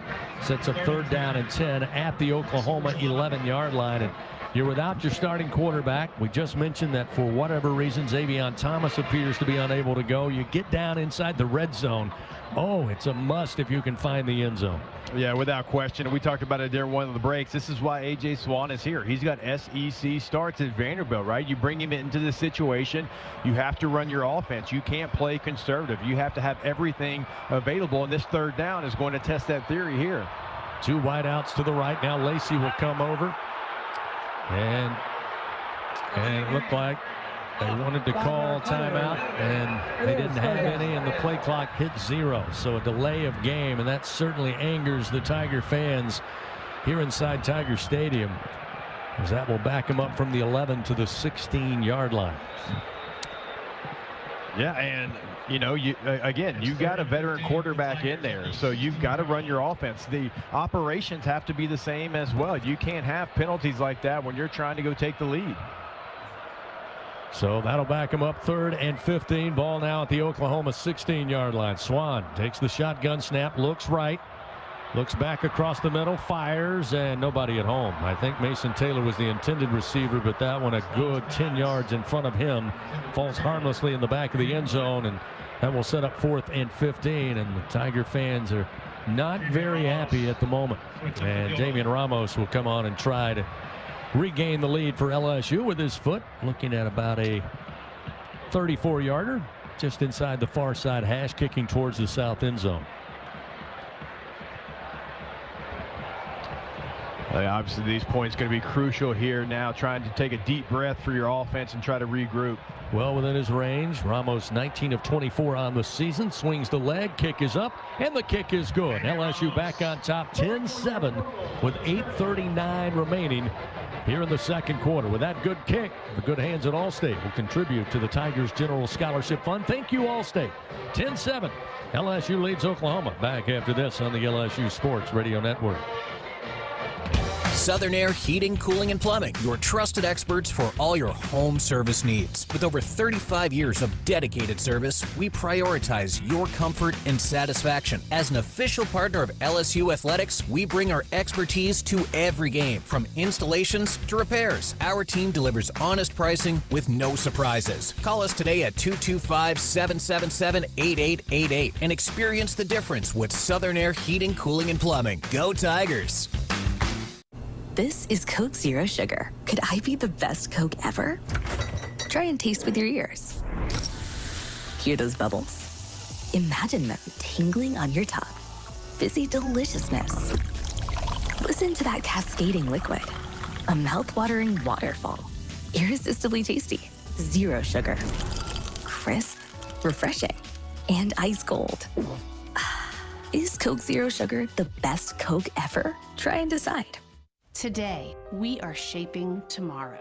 We are researching how extreme stress impacts the immune system, from trauma victims to athletes and even astronauts. Our work is leading the way in sepsis treatment, saving countless lives. We're unlocking the mind with music in exciting new ways. Our Lady of the Lake Health and LSU are improving the health of our state and beyond. That's the impact of champions. Imagine the impact we'll have on the future. Together, we roar. Second quarter action continues. Presented by Dudley DeBosier from the LSU Sports Radio Network. Indeed, Dudley DeBosier stands up for the purple and gold. They fight for Tiger fans all across Louisiana. Dudley DeBosier proud to be an official partner of LSU Athletics. Tigers lead 10-7 after a 34-yard field goal connected on by Damian Ramos. Set to kick it back to the Sooners. Again, if you're just tuning in, Garrett Nussmeier goes down after a sack. Gordy Rush confirmed to us it was an injured right shoulder. He left the field to take x-rays. It's been A.J. Swan in relief at quarterback for LSU as, again, they get set to give it back to the Sooners. Chris, quick update. Xavier Thomas took a shot to the head. I've been told he's out temporarily. I imagine they're going to take a look at him in the locker room at halftime as well. You mentioned Nussmeier. Still inside in the medical plaza up on the second floor. X-ray machines up there, and I'll let you know when he's out. Thank you, Gordy. Yeah, it appeared that Thomas, when he fielded the punt inside the 10-yard line, took a couple of big shots, and again, that's the last we have seen from him. So hopefully, maybe he can find his way back on the field, affecting special teams as well as the offense. Yeah, that's a perfect point. I mean, you point out there, I mean, it affects multiple phases of the game, the passing game on offense, and also the running game. I mean, how many times have we seen him get counters at the running back position, jet sweeps at the receiver position? Aaron Burrell set to kick it back, puts a foot into it. This one spinning end over end. No chance for a return by Sam Franklin back deep for the Sooners. It'll be a touchback and first down and 10 at the 25 for Oklahoma. Fans, make this a holiday to remember. Pick up more jingle at any lottery retailer. You could win up to $12,000. Louisiana Lottery giving you a reason to smile. Must be at least 21 to purchase. 8:39 remaining before halftime. A 10-7 LSU lead. An 18-yard touchdown. Nussmeier to Lacey to get on the board 7-0. Nussmeier lost the football, picked up. Scoop and score by the Oklahoma defense. Tied it at 7-all. Then Ramos with the 34-yard field goal. That's the difference in this one thus far. Arnold with twin backs on first down, takes the snap. This time he has plenty of time, and he'll unload. Deep throw down the field. A lot of pushing and shoving, but the catch made down around the 25-yard line of the Tigers. They go to J.J. Hester. Again, it looked like there was a lot of hand grabbing. But Oklahoma running to the line of scrimmage here to line it up quickly, and it looks like time has been called. That was a 50-yard strike from Arnold to J.J. Hester. Oh, they're going to go take a look at it here to see if it was a completed catch. So we go under review for the second time. The official review brought to you by Acme Oyster House. Real time, it looked like he hauled it in because he got some late separation. When we watch it here on the replay in the booth, again, Arnold plenty of time, stepped up, heaved it down the field, and it looked like LSU just stumbled in coverage, and yeah, it looks like a catch. Yeah, and if anything, it would have had to been the very end of it. Maybe the nose of the football hit the ground, but I'm with UCB. In real time, it didn't look like it was a question. I could see they wanted to take a look at it. It looks a little bit like he trapped it, but that right arm and the right hand stays under the ball on impact. And so for me, it's a catch from this side. Yeah, I think we're getting a better angle now here in the stadium. I think Gordy might be right. It does look like it does move, but the entire time it does look like he has a hand underneath the football. Again, our crew chief tonight, out of the SEC, Matt Leffler heading up this SEC officiating crew. John Allman is our replay official, working along with Collaborative Replay at the SEC office in Birmingham. This one taking a little while. And again, we learned last week, Gordy said if they take notes, look out. But after review, the ruling on the field stands. It's a catch. So it will be confirmed as a catch. And it will set up Oklahoma after a big strike from Arnold to Hester. Any relation? No relation. Okay. No relation. The only Hester that I'm related to is my cousin Devin, who's a Hall of Famer. That's a nice one to use. Ball placed at the 25-yard line. Now the LSU defense got to stiffen up a little bit here. Trying to keep a 3-point lead, 10-7 over Oklahoma. Arnold again, twin backs. And movement. And it looked like Oklahoma had a procedure problem. It'll be their first penalty of the night, if indeed that is the call. We'll get a little quick conference. Illegal snap on the offense. Number 52. 5-yard penalty. It is first down. By the way, the Tigers on their 2 scoring drives. First one for the touchdown, 7 plays, 57 yards, 4 minutes, 6 seconds. Nussmeier found Lacey for an 18-yard touchdown. And then on the field goal, the Tigers 5 plays, 44 yards, 1:45. It stalled inside the red zone, and Ramos with the 34-yard field goal. Those are your scoring drives presented by LSU Online. So 1st and 15, back at the 30-yard line. Arnold going to keep around the left edge. Arnold cuts outside the far side hash. Lots of room inside the 10, and eventually pulled down at the LSU 4-yard line, and that's what Arnold did all last week against the Alabama defense. They'll mark it down at the 2, so a gain of 28 yards for Arnold. They line up quickly, 3 wide to the right. Handoff Robinson, and Robinson follows right behind the center, Troy Everett. He'll get into the end zone, and Oklahoma has their first lead on a 2-yard touchdown for Xavier Robinson, freshman, on the season with his 4th rushing touchdown of the year. Good news for LSU. Garrett Nussmeier has returned with his shoulder pads on. So he is he's out there now, got shoulder pads on, looking for his helmet, perhaps coming in next series. Wow. That would certainly be a massive development for the LSU Tigers. So a couple of big plays, including one 50-yard pass, sets up Oklahoma. They eventually find the end zone. Now the point after is up. Zach Smith splits the uprights. Oklahoma 3 plays, 75 yards, highlighted by that 50-yard pass. Minute 17 off the clock, and the Sooners lead 14-10. 7:22. Still a lot of time left in the second quarter. LSU will get the ball back, and when we come back, we'll see if Garrett Nussmeier returns as QB1. Again, Oklahoma 14-10 over the Tigers. Back after this on the LSU Sports Radio Network. Tiger fans, this is Eddie Kennison, former LSU football wide receiver. If you know me, you know I'm all about making big plays. Tigers win! Tigers win! That's why I joined the team at LSU Sports Properties. Our goal here is to help businesses make big plays both on and off the field. If you want to give your brand that competitive edge and be a part of the biggest stage in college sports, give the corporate sponsorship team at LSU Athletics a call. Your brand, our fans. Utilize the power of LSU Athletics to promote your business and sponsor LSU Athletics today. Call 225-578-2788. Go Tigers. LSU Tiger fans are gearing up with real Tigers apparel and merchandise from the official online store at lsushop.net. Get jerseys, sideline gear, polos, t-shirts, hats, official team merchandise from Nike, accessories, and much more. Over 3,600 products, all shipped right to your door. Head to the place real Tiger fans go for the selection only real Tiger fans get at lsushop.net. The Southeastern Conference. It's the land of legends, the places, the faces, and moments. And he's going for it. It's a touchdown! We've seen the confetti fall again and again. We're not done. It's time for the next generation to make their mark and go from 14 deep to 16 strong. It's a whole new ball game in the SEC, and it just means more.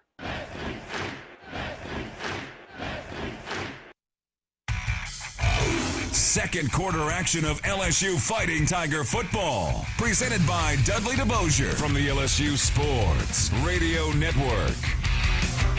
7:22 remains second quarter. 14-10 Oklahoma enjoying their first lead of the evening. Let's go down on the field. Gordy Rush may have some really good news. Gordy, what's the latest on Garrett Nussmeier? So I just watched Garrett warm up down here. He's going to get his helmet. He's going back into the game. Put some padding underneath his right shoulder pad, and as he was throwing probably 30 to 40 yards, kind of a soft toss, and gradually got better. He looked at the trainer and said, "Get this out." Took the pad out. And as he continued to throw, he was throwing a little bit more gas on it. I thought it was funny. Coach Kelly, BK, went over to go talk to him. Now, I couldn't see BK because his back was to me, but Garrett responded to him, "I am throwing the ball." No, I am throwing the ball. So we're not going to have a series in which he's going to hand the football off. He wants to go back in there and throw it. We'll see what Joe Sloan dials up. So the Sooners set to kick it back. Aaron Anderson again back deep. Xavier Thomas with a tough shot to the head, still unable to go for the Tigers. As Gordy told us, they'll reevaluate as the game goes on, and kick going to be fielded by Anderson right at the goal line, near side.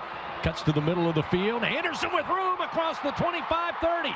He's across midfield, far sideline. Couple of blockers leading the way. Anderson, 20, 15, 10, 5. Touchdown, Fighting Tigers. 99 yards for Aaron Anderson. And the Tigers regain the lead, 16-14 over the Sooners. Hey now. Man, you never see those in college football anymore. Like, if you get a return, you're so excited about it. You got the backup returner in there, and he goes 99 when your offense is wondering, is my quarterback going to be healthy enough to go in there? Well, you know what, Nussmeier, you get a little bit more rest because they just put it in the end zone. What a play. Aaron Anderson credited with a 100-yard kickoff return. First return for a touchdown for the Tigers since the 2020 season. Trey Palmer, the last Tiger to do it. Ramos puts a foot into it. Kick is up. Kick is good. 17-14. LSU back on top with 7:08 remaining here in the second quarter. Well, they say sometimes you got to be the next man up. Step in for your teammate. How about Aaron Anderson, everybody? I mean, he's made so many plays on offense this year. And we talk about Aaron Burrell on the other side of things so many times and how that's such a weapon because he doesn't allow the other dynamic SEC returner to touch the football. Well, when you let a dynamic playmaker touch the football, this is what can happen. What a play. And again, you don't get many of those opportunities. And so when you do, you got to make the most of them. And I'd say Aaron Anderson made the most of that one. 7:08 remaining. And again, the Tigers. How important is it that Garrett Nussmeier comes out of the locker room? He's got his shoulder pads on. He immediately goes and finds his helmet. He's warming up. But Aaron Anderson helps put the team on top without a single play from scrimmage, which in the big scheme, Jacob, gives Garrett a little more time to get back to 100% if he can do so. Yeah, there's no question about that. I mean, now he gets to take a deep breath, get on the sidelines, get with the team doctors, make sure everything's right. He's not rushing in from the locker room, warming up and getting on the field. And so, yeah, he will certainly take this extra time. The aforementioned Aaron Burrell with the ensuing kickoff. He got excited about the return. He sends one to the back of the end zone. It's a touchback.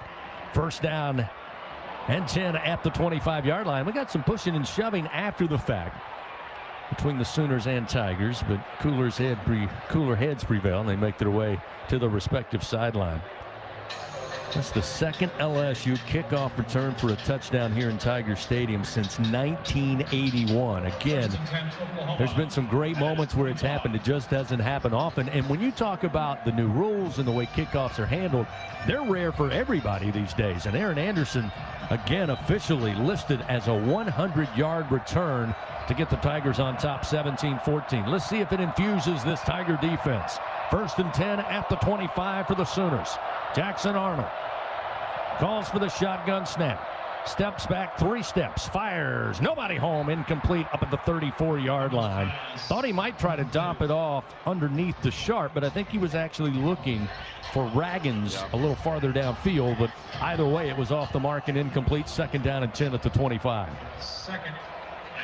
See what Oklahoma does in this drive. I mean, they're not a team that throws a ton on first down, kind of gets them off schedule. Let's see if they put it in the air again here on second down. Hester, who had the big play, set up wide to the right. Snap is back. Arnold keeps it off the right edge with room, puts both hands over the football, crosses the 35, reaches the 36, and picks up the first down on a gain of 11 yards for the Sooners. And this is what you were worried about. LSU has struggled against dual-threat quarterbacks. They've had some good games. Just depends on how LSU can handle Arnold. Here's a quick throw, long throw, near side. Catch made at the 45, dropped immediately after a gain of 8 yards. It'll be Reagans who brings it in. Moves it up to the 45-yard line. 6:27 clock moving, second quarter. You just got to be, responsible. You got to make sure you have your keys. Whatever your key is, you got to read it with these quarterback runs. Pistol formation, the give to Robinson. Right up the middle. Got a good surge from the offensive line. Picks up the first down, makes his way to the 49-yard line on a pickup of 4 yards. You can't try to do. You start to see the Sooners getting some rhythm now, especially on the ground. Yeah, and you can't try to do too much in some of this quarterback run stuff. Like I said, you have a responsibility, and you have to stick with it. Don't try to go do somebody else's responsibility, and that's how these quarterbacks get free on these Q runs. Again with 2 wide to the right, 1 to the left. Arnold with some pressure, dumps it off, but it's incomplete. Robertson hits him in the hands, but he can't hold on. It's incomplete. Set up 2nd down and 10 at the Sooner 49-yard line. Again, it's a 17-14 LSU lead. Special teams. We talked about the kickers. But tonight we're talking about Aaron Anderson, the 100-yard return to get the Tigers back on top here in the 2nd quarter. Yeah, I would not be surprised if Oklahoma doesn't come right back to a Q run here, try to get a manageable 3rd down situation, knowing 3rd and long is not their specialty here. So watch out for Jackson Arnold. Redshirt sophomore Sawchuk back in at running back. Here's the snap to Arnold. Stands in the pocket. Now escapes. He tucks. He runs. Cuts middle of the field across the 45. Goes down at about the LSU 41. And it looks like he gets a favorable spot. And it will be a 1st and 10. So the chains are moving. 10 yards on the pickup to Jackson Arnold. And Jacob, I hate to say it, but you were exactly right. Yeah, and now you're wondering, is LSU going to change your game plan up? I mean, do you stick somebody on Jackson Arnold at all times as a spy just because right now he is the thing that's beating you? 1st and 10 now at the LSU 41. Arnold sprint out to the right, looking downfield. Late pressure comes. He throws, and it's wide. They argue it's a catch, waiting on an indication. They're going to say it is a catch at the 24-yard line, far side. That'll bring the Boo Birds out. And this one probably they're going to take a look at. Jacob Jordan fully extended going into the Sooner sideline. Wow, they're going to look at this. His feet were in, but, I mean, his hit the stripe, the ball. I'd be surprised if they don't stop this. Right now, Oklahoma trying to line up. 1st and 10 now at the LSU 24. They haven't rung down to Matt Leffler yet. They will snap the ball. Arnold out of the shotgun. Keeps it off the right edge. Whit Weeks will plant him at the 25-yard line. And now Arnold slow to get up on the Sooner sideline. Boy, that was a hit for Whit Weeks, the sophomore out of Watkinsville, Georgia. Arnold slow to get up, but eventually gets to his feet.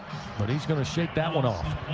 Yeah, I mean, that closing speed of Whit Weeks at the very end there. I mean, you saw the difference in Whit Weeks and the other linebackers on this team. I mean, he's got a different gear, and he's got to be the guy to stop this Jackson Arnold run game. He is the one guy that can get that done with an athletic quarterback.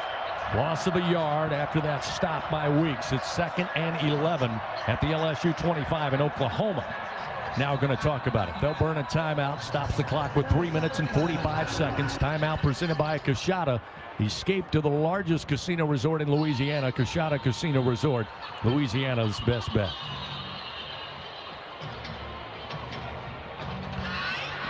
Definitely surprised they didn't take a look at that one. You know, you don't have a timeout, so you can't stop the clock. Maybe give them more time to look at it there. But, you know, credit to LSU's defense for responding, getting a tackle for a loss on the next play.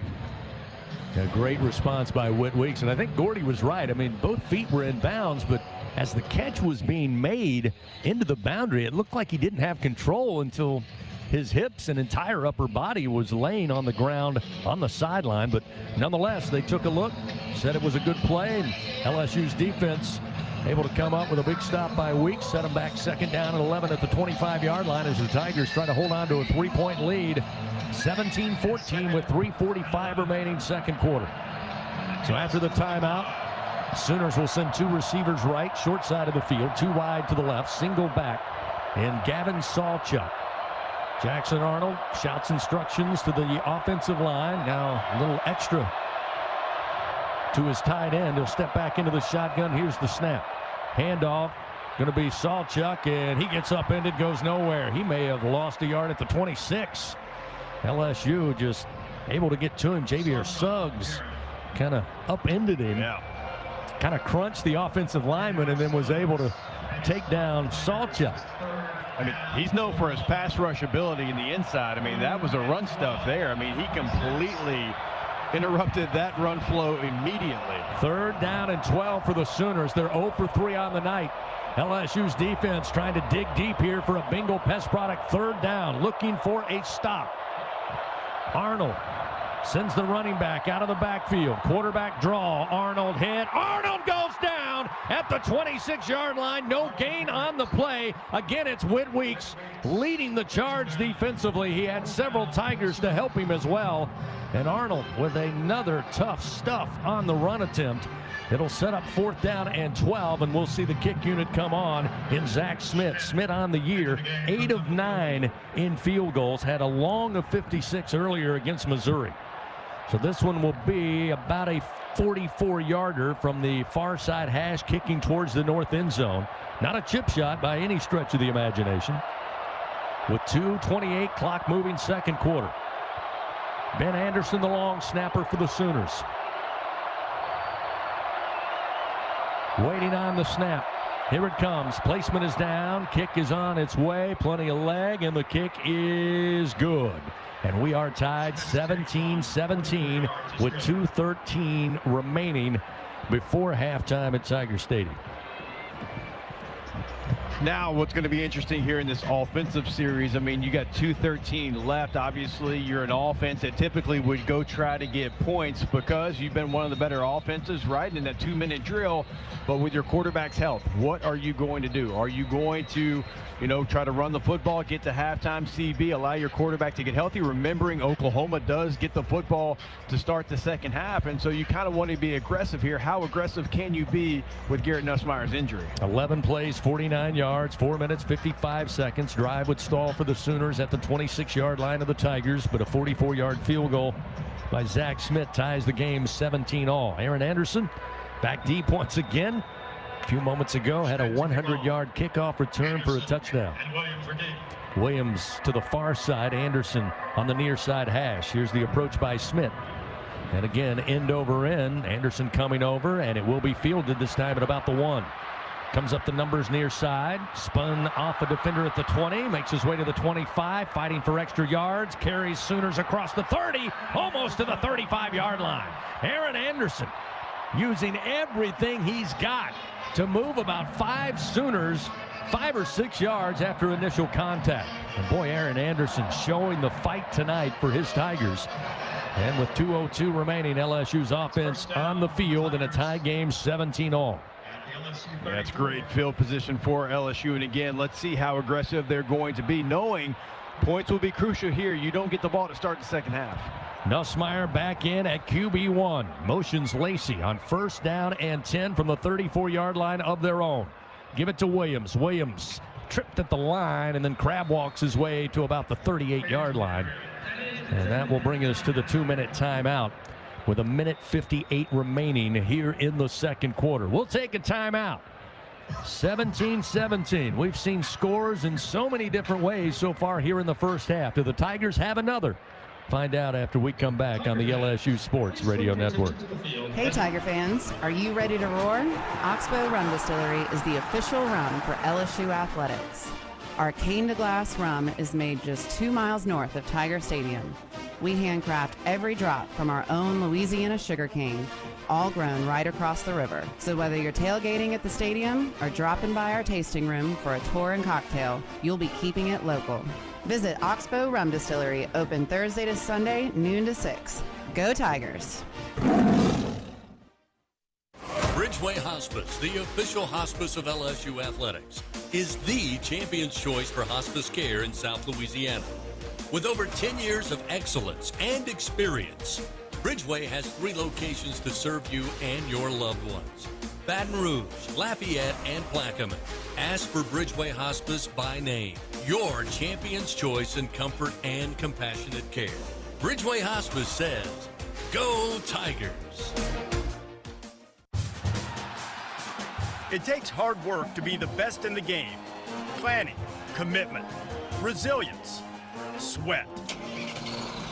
That's why Old Dominion Freight Line, the #1 national LTL carrier for quality, works hard to be the best in the game and is proud to support those striving to be the best in theirs.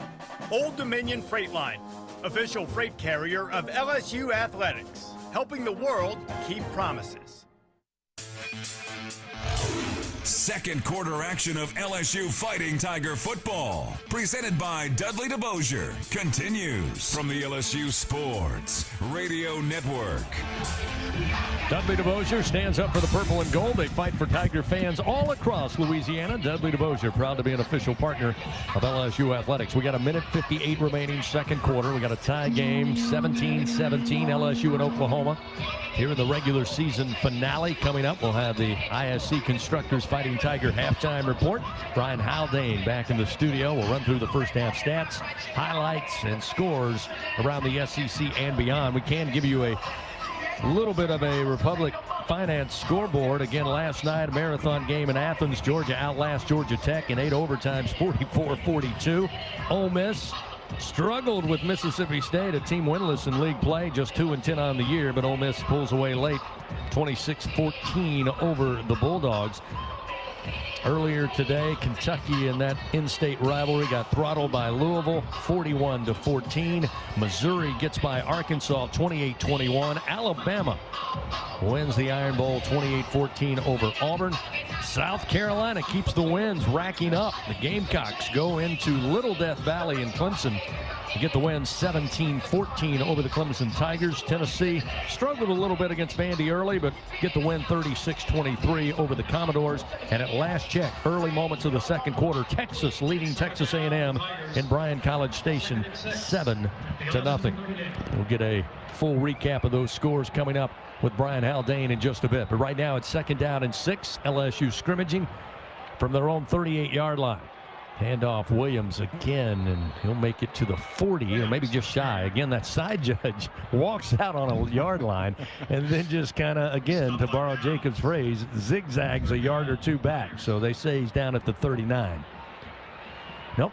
Let's see. Where do they place the ball? Yep, at the 39-yard line, just shy of the 40. It'll be 3rd down and 4. Tigers 3 for 8 on 3rd downs tonight. Nussmeier lines up in the shotgun, 3 receivers to the left, takes the snap, looks to his left, throws to Taylor. He's wide open, makes the grab at the 45, steps out of bounds, and it's a Louisiana Blue first down. That time Oklahoma defensively late getting over. Looked like Des Malone got his eyes in the wrong place, and he allowed Mason Taylor to have just an easy open pitch and catch, a gain of 6. And it'll be 1st and 10 now at the Tiger 46-yard line. Chester waiting to snap it back, does so. Garrett has it. Throws, Williams caught at the midfield stripe, breaks 1 tackle, gets to Sooner territory and stopped it around the 47-yard line. Right on top of the Tiger eye. A gain of 7. We're down to 1 minute, 10 seconds remaining here in the second quarter. So LSU starts this drive with a couple of runs, now a couple of passes. Now playing on the Sooner side of the field in a tie game, 17-17. Nussmeier takes the shotgun snap. Looks to throw, again goes to Taylor in the flat. He'll make the grab this time. He's brought down quickly on the tackle by Robert Spears Jennings, but he picks up the Louisiana Blue first down. LSU lines it up, 1st and 10 at the 40. Nussmeier steps back in the pocket, slings it downfield. 1-on-1, looking for the ball. Chris Hilton makes the grab. He's got it, right corner of the end zone. Touchdown, Fighting Tigers. Chris Hilton stretches the field, gets his first touchdown on a long-distance throw from Garrett Nussmeier. 40-yard strike, and Hilton takes it away from pretty good coverage by Eli Bowen. But Hilton wanted it more, and the Tigers make it 23-17 with 45 seconds remaining here in the second quarter. Look, that's a really nice job. We've been waiting for that play for a long time. Chris Hilton makes that play, and Garrett Nussmeier pulled the old crow hop out. He gave you everything he had in his arm for that throw, puts it only where his player can make a play, and that is just massive for LSU as they head into the locker room here after 45 more seconds. Chris Hilton times his jump out nicely that time, hauls it in. Ramos swings the foot, point after, good. And it's now 24-17, LSU back on top. That touchdown, Nussmeier to Hilton, brought to you by Louisiana Blue. And with that good kick, the good hands at Allstate will contribute, I should say, to the Tigers General Scholarship Fund. Thank you, Allstate. LSU. Again, you wondered, Jacob, with Garrett Nussmeier checking back in, how close to 100%, how aggressive would they be? But after they got a couple of runs, couple of passes, got to Sooner territory, Nussmeier unloads. Hilton brings it in. 6 plays, 66 yards. 1 minute, 17 seconds off the clock, and LSU back on top by 7, 24-17. And if you're Oklahoma, you're probably not thinking that play's coming. I mean, everything's been intermediate. Everything's been a run. You're wondering, can this quarterback even throw it 10 to 15 yards? Well, I mean, he certainly did. And like I said, he put everything he had into that pass. And so Oklahoma started to cheat up a little bit. Play coverages close to the line of scrimmage. And what a call by Joe Sloan and this offensive staff, testing that arm strength going down the field to Chris Hilton. And Burrell with a football teed at the 35. Puts a foot into this one. End over end. And again, back of the end zone. One bounce and into the stands. And Oklahoma will have 45 seconds remaining in the second quarter, starting 1st and 10 at their own 25. Hey, Tiger fans, we're honored to serve 44 Farms Tiger Dogs in Tiger Stadium. You can enjoy their premium Angus beef at home. Visit 44steaks.com. Go Tigers! 44 Farms, proud partner of LSU Athletics. And again, we would love to thank tonight's game sponsor. And what a game so far it has been. Albertsons, official grocery partner of LSU Athletics. So here come the Sooners. See what Coach Brent Venables wants to offer up here with 45 seconds, now down by 7. Arnold with the snap, handoff, and it'll be Sawchuk right ahead. Crosses the line of scrimmage, gets just beyond the 26, maybe a yard and a half gain, not much doing. Clock down to 32 seconds. Oklahoma in no hurry here. Down to 25 seconds on the second quarter clock. And they look content to call it a half. Yeah, this offense isn't built for, a quick, 2 minute, let's get on the ball, let's push the ball down the field. And so, that's why these situations are so big for LSU, to get that momentum before, knowing that, Oklahoma's not set up for a final drive right there. Sooners decide to just head to the locker room. LSU trying to get the fans back in this one. Tigers head to the locker room, leading 24-17. Coming up, we'll go down on the field. Gordy Rush will have a chance to talk with Tiger head coach Brian Kelly, as always brought to you by Capital One. Wow, what a swing of emotions in this one tonight. Tigers took the early lead, then the fumble, scoop and score by Oklahoma ties it up. LSU sees Garrett Nussmeier go out of the game with what appeared to be a very rough shoulder injury. He returns. Aaron Anderson, by the way, in the meantime, just had a 100-yard kickoff return. We've seen a little bit of everything here in the first 30 minutes. It'll be interesting to hear from Coach Brian Kelly going into the locker room. I'm sure he is pleased his team at least has a 7-point lead and really appeared to take the momentum back as we head into halftime. One of the things you got to make sure you're doing if you're Garrett Nussmeier is keep that shoulder loose during halftime. Don't allow it to stiffen up on you. You got 20 minutes, and then they're going to get the ball to start the second half, so you got to make sure you're doing everything you can to stay loose, because obviously he was in some pain there, and you're going to be 30 minutes before you touch the ball again. Let's go down to Gordy Rush. All right, Coach, a lot of big plays, a lot of emotional swings, none bigger than your quarterback, Garrett Nussmeier, coming back from the locker room after an X-ray and delivering that huge pass. Yeah, he got checked out by our medical staff. Obviously, we were worried about the clavicle, but X-rays were negative, and I gave him the option that he didn't have to go in there. AJ, we feel like he could run our offense, but getting him out here and making the big play, and certainly getting Aaron Anderson with the kickoff return. We've been missing those plays all year, and finally we got the big chunk play down the field, and obviously the kickoff return. Real quick, defensively, a lot of great plays, eliminating the bust, the big plays. Yeah, obviously we don't want the quarterback running out on it. We got to set the edge with our outside backer so we can turn that thing back inside. Devon Keys is our young player outside. He's got to set that edge so we get that ball back up inside. Thanks, Coach. Chris? Thank you, Gordy. Thank you, Coach. We're at halftime here at Tiger Stadium. And LSU leads Oklahoma 24-17 in the regular season finale. Coming up, the ISC Constructors Fighting Tiger halftime report. Brian Haldane takes it over in the Capital One studio. We'll be back for third quarter action Our score at the break, LSU 24, Oklahoma 17 on the LSU Sports Radio Network. Looking for a rewarding career? Become a medic and make a real impact in your community. Acadian Ambulance offers comprehensive training and a supportive team.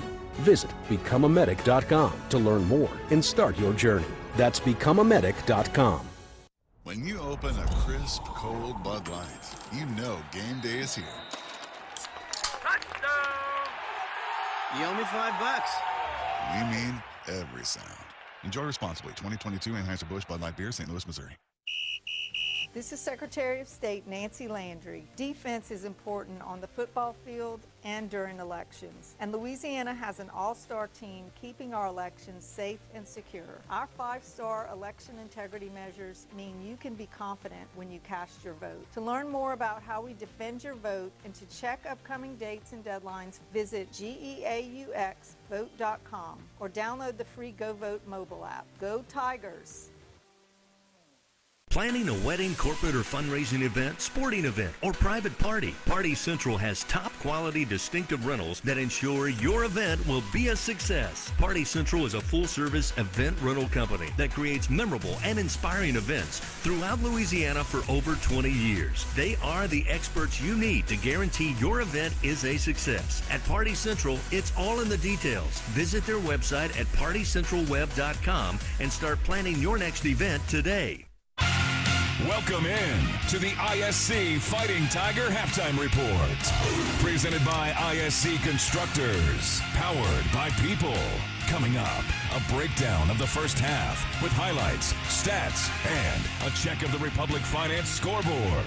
Now, from inside legendary Tiger Stadium in the Capital One Studios, here again is Brian Haldane. Tiger fans, starting a job is easy, but you got to be tough to finish it. The Ford F-150 truck offers gas, power boost, and hybrid or all-electric powertrains, so you have all you need to get the job done right. Ford F-Series, America's best-selling truck, 47 straight years. See your Southern quality Ford dealer. We are going to go ahead and start off with that scoring recap. And the game started off with both teams trading punts. Then LSU would draw first blood. That would be a 7-play, 50-yard drive, capped off by Garrett Nussmeier hitting Kyron Lacey. From 18 yards out, but Lacey put the finishing touches on this one to put LSU up 7-0. They'll send Lacey in motion left to right, 3 wide to the right side. Here's the snap. Nussmeier looking left, forced out of the pocket, throws. Wide open Lacey at the 17, far side. Gets out the side, the numbers, 10-5, touchdown, Fighting Tigers. 18-yard touchdown, Nussmeier to Kyron Lacey. And the Tigers score first, 6-0 with 7:09 to play. Lacey on the year with his 9th receiving touchdown. Nussmeier dials up his 24th of the year. And Damian Ramos on trying to add one more. That would make it 7-0 LSU. Oklahoma would even things up on a fumble recovery, or I should say, you had Garrett Nussmeier was sacked for a loss of 10 yards, but did cough up the ball. Oklahoma ran that one in from, it was in the end zone, making it 7-7. Teams would trade punts again, then LSU would be back on the board. A 5-play, 44-yard drive, this time capped off with a Damian Ramos 34-yard field goal, making it 10-7 LSU. And Damian Ramos will come on and try to regain the lead for LSU with his foot, looking at about a 34-yarder, just inside the far side hash, kicking towards the south end zone.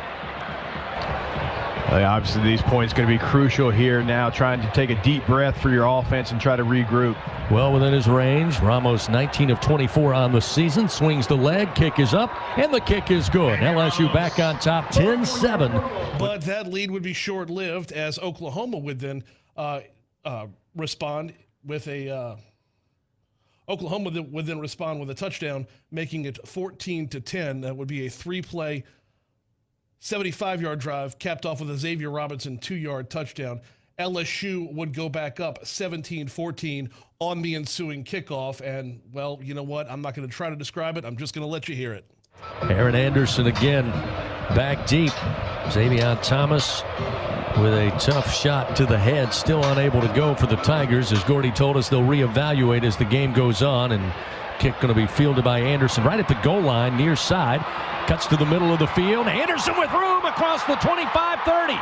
He's across midfield, far sideline. Couple of blockers leading the way. Anderson, 20, 15, 10, 5. Touchdown, Fighting Tigers. 99 yards for Aaron Anderson. And the Tigers regain the lead, 16-14 over the Sooners. Hey now. Oklahoma will return with a field goal to tie things up at 17. Then Garrett Nussmeier would come back in after a quick visit to the locker room and put the icing on the first half, hitting Chris Hilton Jr. to give the Tigers a 24-17 lead. 1st and 10 at the 40. Nussmeier steps back in the pocket, slings it downfield. One-on-one, looking for the ball. Chris Hilton makes the grab. He's got it, right corner of the end zone. Touchdown, Fighting Tigers.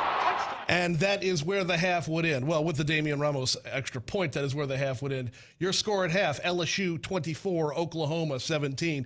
Take a quick, Capital One is offering checking and savings accounts with no fees nor minimums. What's in your wallet? Now we can take that break. Come back. We will run down the stats of the first half right after this on the LSU Sports Radio Network. The passion, the tradition, the rivalries. Sirius XM is your destination for all things college sports, and we've got you covered. On SEC Radio, there is complete coverage of every school in the conference, including live games, plus 24/7 talk and analysis. So cheer along on the Sirius XM app and listen to your favorite team anywhere. And now you can get 3 months of Sirius XM free. Subscribe now. See offer details at SiriusXM.com/SEC Sports. And here's Heather with the weather. Well, it's beautiful out there, sunny and 75, almost a little chilly in the shade. Now, let's get a read on the inside of your car. It is hot. You've only been parked a short time and it's already 99 degrees in there. Let's not leave children in the back seat while running errands. It only takes a few minutes for their body temperatures to rise, and that could be fatal. Cars get hot fast and can be deadly. Never leave a child in a car. A message from NHTSA and the Ad Council. The Southeastern Conference. It's the land of legends, the places, the faces, and moments. And he's going for it. It's a touchdown! We've seen the confetti fall again and again. We're not done. It's time for the next generation to make their mark and go from 14 deep to 16 strong. It's a whole new ball game in the SEC, and it just means more.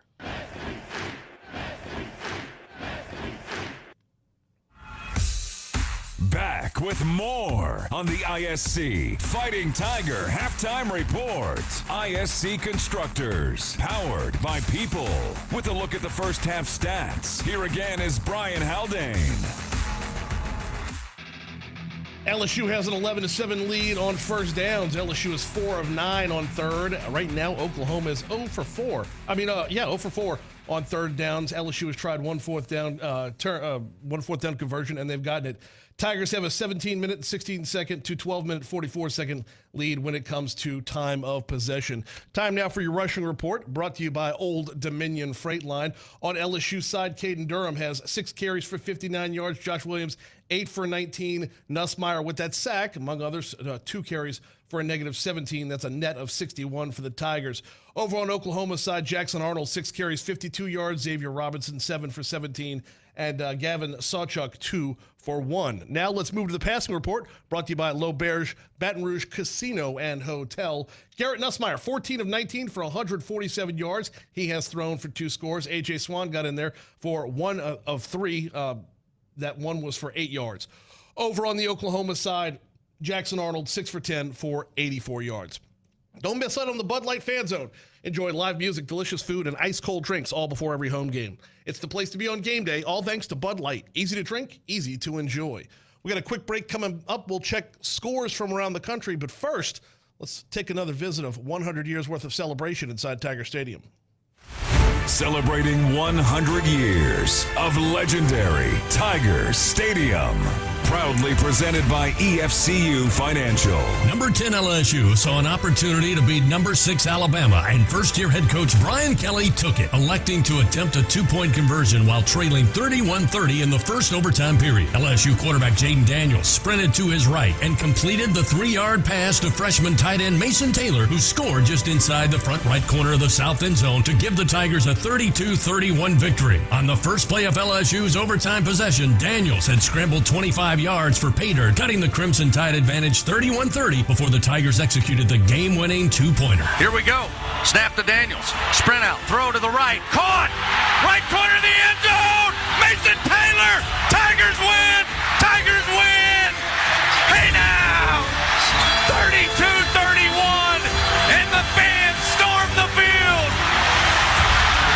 Wow! Celebrating 100 years of legendary Tiger Stadium. Proudly presented by EFCU Financial. I learned patience from my adoptive dad. All he had to say was, "Hey, you got this. Just breathe." Hey, we're pretty good. yeah. Might have to start a band. I got it. Learn about adopting a teen from foster care. You can't imagine the reward. Visit adoptuskids.org to find out more. This message is brought to you by Adopt US Kids, the U.S. Department of Health and Human Services, and the Ad Council. Half of the world's population depends on rice for 80% of their daily food needs.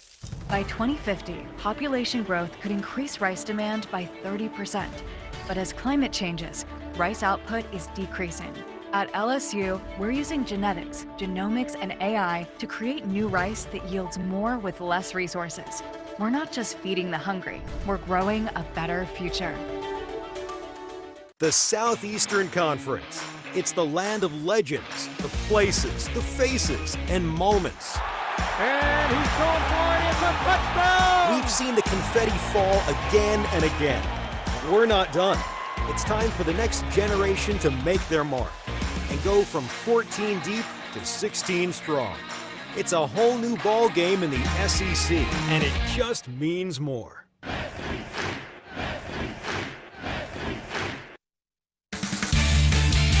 Moments away from second half action for LSU Fighting Tiger football.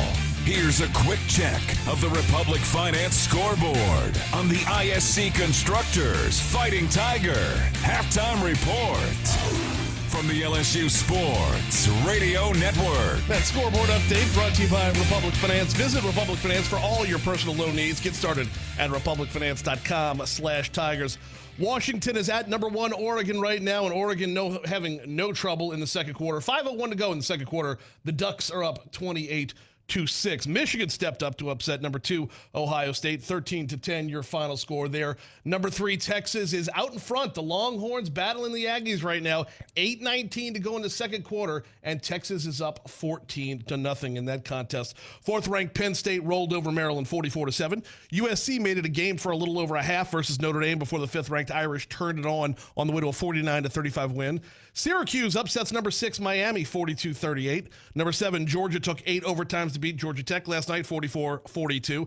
8th-ranked Tennessee topped Vandy 36-23. It was number 9 SMU having no problem with Cal 38-6 your final score there. 10th-ranked Indiana taking on Purdue right now, and Indiana looking to right the ship. They're up 28-0 over the Boilermakers at halftime. Number 11 Boise State beats Oregon State 34-18. And how about some playoff talk for number 15 South Carolina? They closed out their regular season 17-14 with a win over Clemson. Alabama doubled up Auburn in the Iron Bowl, 28-14. Ole Miss was a 26-14 Egg Bowl winner last night. It was number 16 Arizona State 49, Arizona 7, and rounding out the top 25 action right now, 24th ranked Kansas State is at the Iowa State Cyclones. Cyclones hold a 17-14 lead, 5:49 to go in the second quarter of that contest. In-state, Tulane closed out their playoff hopes, falling 34-24 to Memphis on Thanksgiving Day. Lafayette wins the Battle of the ULs. They top UL Monroe 37-23. La Tech closes out their season with a 33-0 win over Kennesaw State. And closing out New Orleans, Southern wins the Bayou Classic 24-14 over Grambling. Once again, our score, LSU 24, Oklahoma 17. We'll send you back inside the stadium right after this on the LSU Sports Radio Network. When you open a crisp, cold Bud Light, you know game day is here. Touchdown! You owe me $5. We mean every sound. Enjoy responsibly. 2022 Anheuser-Busch Bud Light Beer, St. Louis, Missouri. Ho-ho! Welcome to the Make It Jingle with Kris Kringle podcast. Today we're talking to Jan from Toyota, all about Toyotathon. Hi! So, Jan, got any red Tacomas? Yeah, we have a great selection of vehicles, including Tacomas. After my big job, I'm taking the missus down to Florida to go surfing. Did you say Florida? Can the elves and I go too? Dealer inventory may vary. Current offers on these vehicles end December 2nd. Offers are subject to change throughout Toyotathon, which ends on January 6th. See your participating Toyota dealer for details. Toyota, let's go places. Everyone has their own favorite way to experience Louisiana. For some, it's the taste of hot beignets with a creamy cafe au lait. For others, it's swaying to the music of brass bands, Zydeco, and all the music in between. It's boating on the bayou, weaving your way through festivals, road tripping in pursuit of the greatest gumbo. Whoever you are, whatever you crave, Louisiana will feed your soul. Go to findyourlouisiana.com to plan your visit today. Looking for a rewarding career? Become a medic and make a real impact in your community. Acadian Ambulance offers comprehensive training and a supportive team. Visit becomeamedic.com to learn more and start your journey. That's becomeamedic.com. Out on the field or on the court is where thousands of LSU athletes learn lessons of a lifetime. I know I did. Learning about hard work, sacrifice, and teamwork makes a huge difference in people's lives. That's why we're proud to be an official partner of LSU Athletics. Dudley DeBosier is a firm that brings our LSU values to work with us every day. Because we believe that's how you make a difference in people's lives. The Dudley DeBosier difference. Demand Dudley DeBosier, official partner of LSU Athletics. Chad Dudley, Baton Rouge, LA 2112229. This has been the ISC Constructors Fighting Tiger Halftime Report. Second half action of LSU Fighting Tiger football is coming up. Once again, from inside the broadcast booth, here are Gordy, Jacob, and Chris on the LSU Sports Radio Network. All right, and welcome back inside of Tiger Stadium. What is your LSU Tigers 24, Oklahoma 17. Big plays there at the end of the half for LSU to take the lead. Oklahoma will receive the opening kickoff of the second half. A lot of big plays. Scored, I think, a little bit of everything in that first half. We'll see if the second half is as exciting as that first half was. And now as we get set for the opening kickoff of the second half, we'll welcome back on to the broadcast the voice of your LSU Tigers, Chris Blair. Thank you, Jacob. Things getting a little chilly here and has since the sun dropped or found its home in the western sky. Everybody bundled up here in the booth, I can only imagine, for those out in the stadium. But, of course, an exciting first half of football will keep you there. It's current temperatures now with a clear sky, 46 degrees, as we get set to start the second half of action. Again, the Tigers leading 24-17. It's Brian Haldane told you. LSU finished with 216 yards total offense. The Sooners 154 in that first 30 minutes of action. The Sooners won the toss. They deferred to the second half. Again, LSU able to get that score late in the second quarter to get them on top 24-17. So Aaron Burrell will have the honors, kicking the football left to right to start the third quarter of play. Hopefully the Tiger defense can continue the momentum the Tigers took into that halftime locker room. Here's the approach. Burrell puts a foot into it. Wobbly kick, and again out of the back of the end zone. It will be a touchback, and Oklahoma will start first down and 10 at their own 25-yard line. Defensively, Jacob, we saw Oklahoma really start to rely on Jackson Arnold running the football, which again we've mentioned many times. The dual threat quarterback has caused problems for LSU against South Carolina, obviously against Alabama. They did a really good job against Arkansas and did a good job last week against Diego Pavia. We'll see how they adjust here in the second half. Arnold in the pistol formation. A toss coming near side. With it, I believe, is Robinson. Tried to cut back to his right and maybe got a yard to the 26-yard line. Again, LSU They set the end around motion and then decided to turn and toss to the near side, but LSU not fooled, stayed at home, made a good tackle. It'll be 2nd down and 9 at the 26-yard line. Something you might see from LSU's defense moving forward. I mean, we talked about it in the pregame. An old school 4-3 with 3 true linebackers in there, maybe to try to stop some of that Q run that Oklahoma's had success with. Right now, the running backs outside of Arnold only averaging 1.8 yards per carry. A quick fire out to the near side. Again, LSU flying to the football. Catch and grab by Jacob Jordan, but he's dropped quickly by Zy Alexander on the near sideline. And it will be 3rd down and about 7 here. And Oklahoma 0 for 4 on 3rd downs. Tiger defense with a chance to get a stop here on a Bengal Pest Product 3rd down. Ball placed at the 28-yard line of the Sooners. Arnold steps up to the offensive line, now steps back into the shotgun. He's got Robinson on a wing to his left. Here's the snap. Tigers, tight pocket. He escapes, running to his right, across the 30, cuts back at the 35, center of the field, and dives forward to the 43-yard line, picks up the 1st down on a 15-yard run for the Oklahoma quarterback. See, that's just where you have to be careful. There was no defender in the middle of the football field at that intermediate level to stop the Q run. Jackson Arnold is not going to beat you here in this stadium today, pushing the football down the field. You'd like to see LSU keep somebody at home for that play right there. Coach Kelly mentioned playing much better against the quarterback run. Here's the handoff. Robinson tried to go right, then cut back left, and he'll lose a yard to the 43 as Greg Penn able to make a quality tackle. As we roll under 13 minutes remaining here in the 3rd quarter, the Tigers up 24-17 in the first ever meeting between the Sooners and Tigers as SEC opponents. Tell you, Jacob, I'll go a little further on 3rd down, and you get 3rd and long. I'd rather them keep the base defense on the field instead of going that specialty package where they've been so aggressive. Just not tonight, not against this quarterback. Jordan motions right to left here at the snap. Arnold has to skirt, trying to get to the right side, but LSU with great pursuit will force him out of bounds, shy of the 45-yard line. And again, well shy of the 1st down. Sticks. So now looking at 3rd and 8.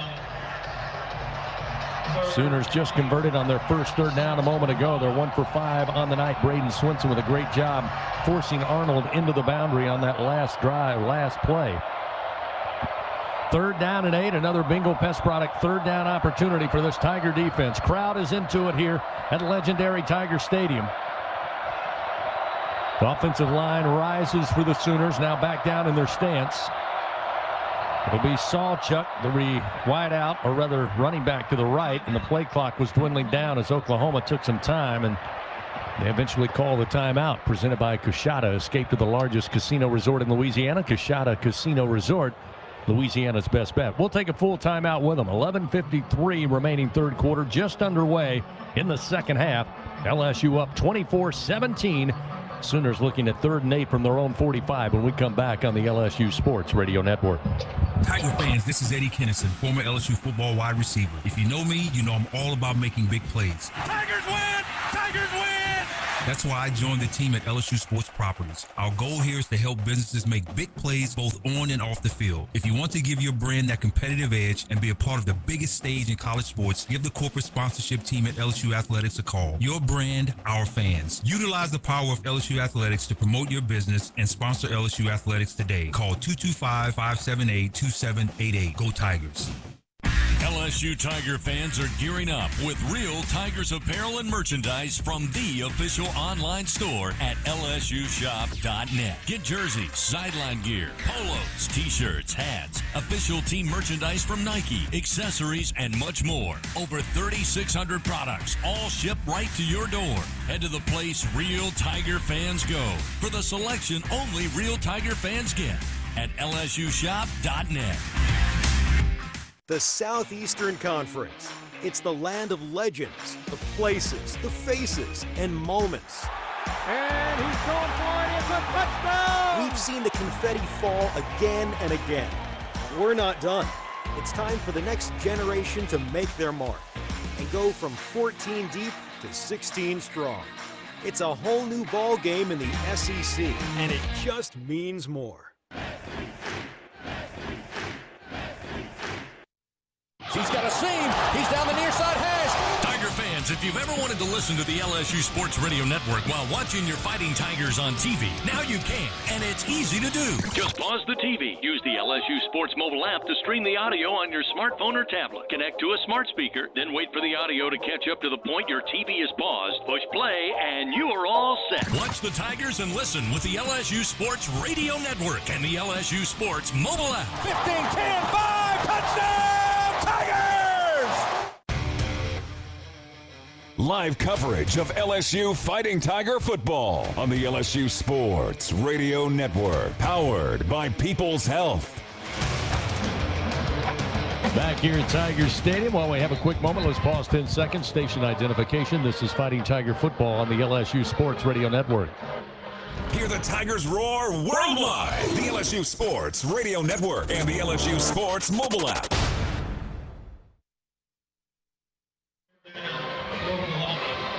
Along with Jacob Hester, Gordy Rush, and our straw stirring the drink, Brian Haldane, back in the Capital One studio. Chris Blair, happy to have you with us on this Saturday night. The Tigers of LSU lead Oklahoma 24-17, just a few moments into the third quarter. 11:53 remaining, and during that timeout, we had a fan decide that he wanted to go from the west side to the east side, and he decided to cut across the middle of the field, and he was quickly apprehended, and his night comes to a very quick end.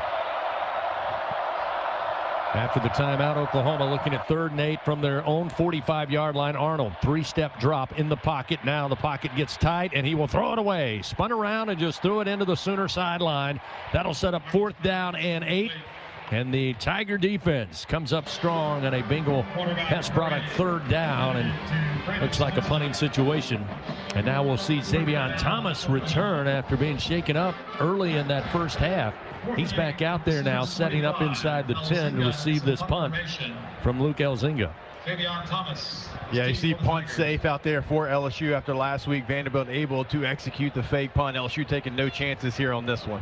Elzinga waits on the snap. He stands at the 30, gets it, lets it fly from the 34 of his own.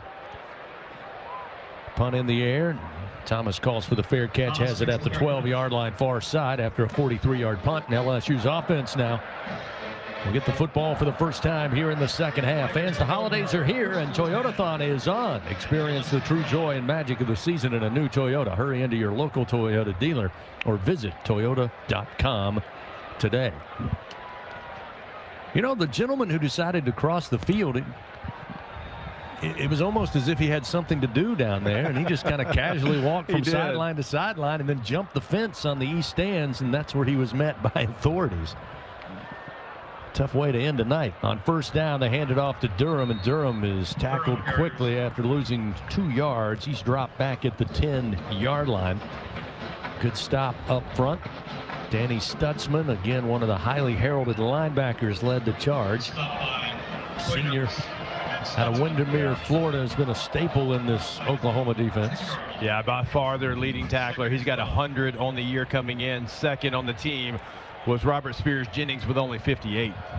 So it'll be 2nd down and 12 as Nussmeier looking to throw. Late pressure comes. He'll drop it off to Durham, and he is absolutely nailed at the 10-yard line. No gain on the play.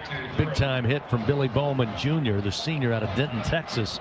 That'll set up 3rd and 12 quickly for the Tiger offense. Yeah, I mean, he's a playmaker. We mentioned it early in the broadcast. He's got 11 career interceptions. He has a handful of touchdowns. Dynamic once he gets the ball in his hands as well. So certainly an impactful player for Oklahoma coming in. Tigers will try 3rd down and 12. They're 4 for 9 on the night. Looking to convert here, keep the drive going on their first possession of the second half. Empty backfield, Nussmeier, quick throw to Durham. He's got blockers far side. Durham sidesteps a defender at the 20, makes his way up to the 24-yard line. A Louisiana Blue 1st down on the quick screen to running back Caden Durham. Yeah, that's a backbreaker for a defense, right? You think you got him 3rd and long. You've got a quarterback that's got a little bit of an injured wing there. You're thinking there's no way they're going to convert on here. An easy pitch and catch. It turns into a 1st down. Again, the running backs involved in the passing game tonight. 9th catch by a Tiger running back.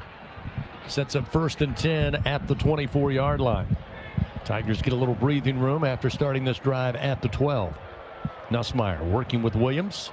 The give to Josh. Josh, a little bit of a hole, and surges up near the 29-yard line. Fights for the 30, but they'll say his knee was down at the 29 after a gain of 5.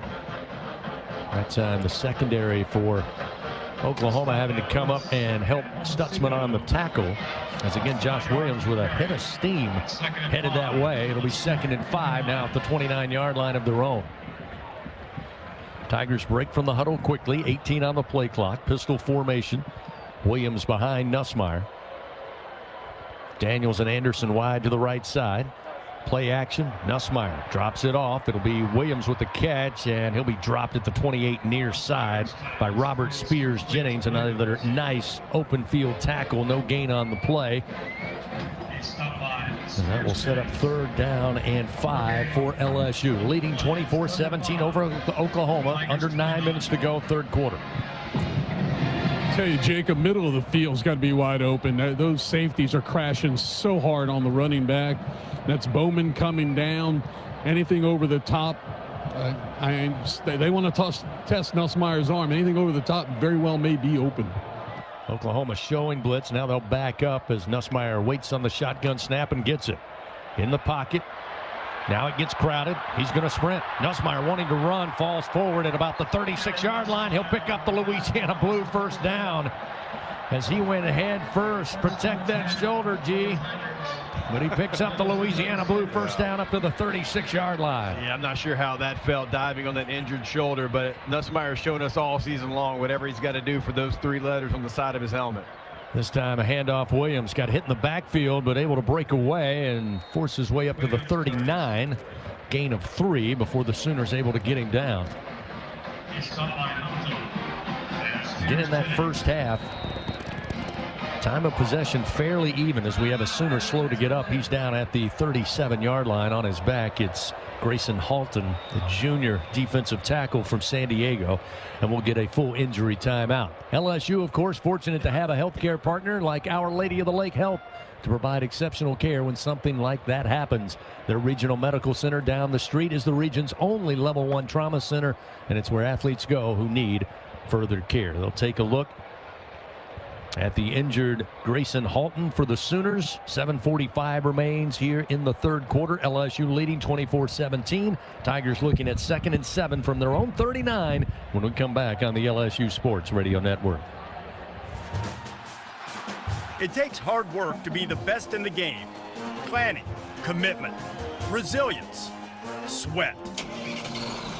That's why Old Dominion Freight Line, the #1 national LTL carrier for quality, works hard to be the best in the game and is proud to support those striving to be the best in theirs. Old Dominion Freight Line, official freight carrier of LSU Athletics, helping the world keep promises. In a region famous for its cuisine, Blue Plate Mayo has been a staple since 1927. From New Orleans to Lafayette, Houma to Baton Rouge, it's the mayo Louisiana reaches for when it's time to make something delicious. Whether it's dressing a po' boy or making that perfect dipping sauce for crawfish, it has to be Blue Plate. Blue Plate Mayo, the official mayo of LSU Athletics. That's the good stuff. Hey Tiger fans, it's time to savor the celebration with Noel Tequila from Noel Spirits. This year marks 100 incredible years of LSU football in legendary Tiger Stadium. What better way to savor the celebration than with Noel Tequila, the official tequila of LSU Athletics. Noel Spirits is the only Louisiana distillery offering authentic tequila. Enjoy Noel Tequila in Tiger Stadium with a delicious Tiger Rita or one of their new ready-to-drink tequila cocktails. Learn the unique Noel Spirits story at noeldistillery.com.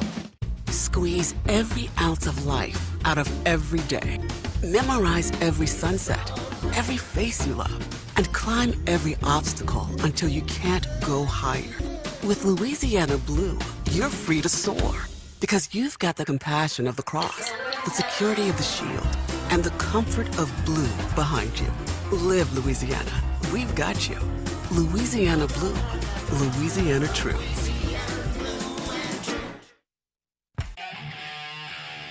This is LSU Fighting Tiger Football on the LSU Sports Radio Network, powered by People's Health. Attendance tonight 99,364. Tiger fans have had a lot to cheer about, including a 100-yard touchdown kickoff return by Aaron Anderson. It's the second for the Tigers here at Tiger Stadium since 1981. The last one, Trey Palmer, back in 2020 during that COVID-shortened season. But Aaron Anderson had to step in for Xavier Thomas, who was shaken up in that first quarter. And again, a couple of nice returns so far in the game. That's hard to believe with all the great returners that LSU football has had. I guess they enjoy doing it on the road. You know, there's nothing better than making a play, I guess, on the road sometimes and silencing the crowd there. But, I mean, Trendon Holiday, Buster Davis, Tyrann Mathieu, all these returners, that's quite the stat there. Well, it's interesting. Xavier Thomas had 143 kickoff return yards against Alabama this year, which is enough to be sixth most for LSU football history. Aaron Anderson, 153 kickoff return yards, including the 100-yard touchdown return. That's already fifth most in LSU history. I'm not sure if he'll get another chance because Thomas is back, and that's a great sign for LSU. But he only needs 12 more for the record, which was held by Trendon Holiday back in 2008. There you go. Trendon Holiday was a threat in the punt return game and the kick return game every time he touched it. One time we were with the Broncos, a punt return and a kick return for a touchdown in the playoffs. And you know what, CB? We still lost the game somehow. I was talking to LSU great Eddie Kinnison today on campus, and I asked Eddie if he was ready to suit up. He said, look, I got 4 plays from the 5-yard and in. And I'll finish the day 4 for 4 receptions for 20 yards and 4 scores. That's right. 5 yards. He's got me by 4 yards. 2nd down and 7 for the Tigers. This will be the 8th play of the drive after forcing the early punt by Oklahoma on their opening possession of the 3rd quarter. Tigers leading 24-17. LSU Athletics would like to thank tonight's game sponsor once again, Albertsons, official grocery partner of LSU Athletics. So after the injury timeout to Grayson Halton, LSU now lines back up. 2nd and 7 from their own 39. Nussmeier takes the snap. Quick fire. Gets it out on the far edge. Kyron Lacey off and running across midfield. Gets to the Oklahoma 45-yard line. Easily picks up the Louisiana Blue first down on a gain of 16 yards. Yeah, that's one of those plays that you come in and you say, hey, look, they are playing off coverage. If we just snap the ball, I promise if you throw it out to me, I make one guy miss, it's going to be a first down. That is something that LSU will probably come back to until Oklahoma shows you they'll stop it. 3rd catch of the night for Kyron Lacey for 41 yards. It's 1st and 10 now at the Oklahoma 46. Mark it just outside the 45. Nussmeier will send Hilton and Anderson to the right. Lacey, lone receiver, to the left. Snap in the hands of Nussmeier, looking to unload. Fires it deep down the field, looking for Hilton. Diving catch in the end zone. He's got it! Touchdown, Fighting Tigers! 45-yard strike, 2nd one tonight. Nussmeier to Chris Hilton, and the Tigers extend the lead 30-17. Peeling the top of this Oklahoma defense for the 2nd time tonight. Point after upcoming with 6:48 remaining here in the 3rd quarter. You know, you go back and you look at the last stretch of games, Chris Hilton was open on these plays, but look, there was some rust there. He hadn't played the ball in a very long time, got deep into the season before he was able to go out there. And you look at a play like this, it just changes the dynamic of the offense. Again, got behind the defense. Great throw. Nuss put it where only Chris could get to it. Lunges forward, lands on the S in LSU. And we may be taking some time here lining up for the point after. Now they're set to go. I was afraid maybe, again, they always check scoring plays, but obviously it was a catch. He held on, finished the play, and put 6 on the board. So a great start for the Tigers here in the 3rd quarter with 6:48 remaining. Here's the snap from Slade Roy. Placement down. Kick is up, and the kick is good. 31-17 LSU. Their largest lead of the night. That touchdown, 45-yard connection. Nussmeier to Hilton. Presented by Louisiana Blue. And with that good point after, that good kick, the good hands at Allstate will contribute to the Tigers General Scholarship Fund. Thank you, Allstate. Gordy, we've heard Coach Kelly talk about it really since week number 1.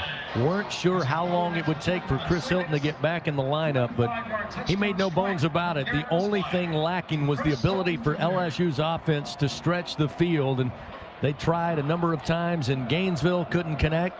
Tried against Alabama, couldn't connect. But boy, 2 big connections tonight, and that certainly puts a lot of pressure the rest of the evening on the Sooners. That changes everything. You get Chris Hilton that can take the top off of a defense. Now, Brett Venables, he wants to mix in some man. He wants to be aggressive, test out Nussmeier's shoulder a little bit. And you beat him twice now, that back shoulder fade at the end of the half. And then this one, he's going to think twice about doing that. Aaron Burrell fires this one off the foot out of the back of the end zone. Oklahoma will start once again 1st and 10 at their own 25. Only 1 return tonight for Sooners special teams. And a 31-17 LSU lead. Fans, Our Lady of the Lake, proud to be LSU's championship health partner. Together, LSU and Our Lady of the Lake, champions for Louisiana. Together we roar. Learn more at ololrmc.com/LSU. Again, if you just happen to be tuning in and you hear Nussmeier chunk it 45 yards down the center of the field, you may not know that he was out of this game for an extended period after being sacked and injuring his right shoulder. But after going into the locker room, going into some medical care, he comes back out and has tossed 2 long-distance touchdowns. On first down, they'll throw it out to Jacob Jordan. The completion by Arnold picks up 11 yards to the far sideline and a first down for Oklahoma. Gets the clock back moving. 6 minutes, 40 seconds remaining, third quarter. And this, again, we talked about the end of the second quarter, Jacob. It's not an offense that's built for quick strike potential. Now, there's still plenty of time in this game, but it's going to be interesting to see how the co-offensive coordinators, Joe John Finley and Kevin Johns, try to approach this. They'll hand this one off, and up the middle, running with it is Robinson for a couple. That's all. Yeah, you're right. You put pressure on them, right? You keep scoring. They know they've got to play catch up, and this is an offense. They want to control the game. You look at how they controlled the game against Alabama a week ago, right? They kept them having to panic on offense because they were controlling the ball. They run the football really well. The defense was playing well, only gave up 3 points. Now this is a situation they're not comfortable in. 2nd down and 7 after the 3-yard gain for Robinson. Arnold with the snap, looking right. Here comes pressure. He unloads quickly to Robinson underneath at the 40. He will scamper a couple of yards just shy of the 43 on the far side hash before Greg Penn brings him down defensively.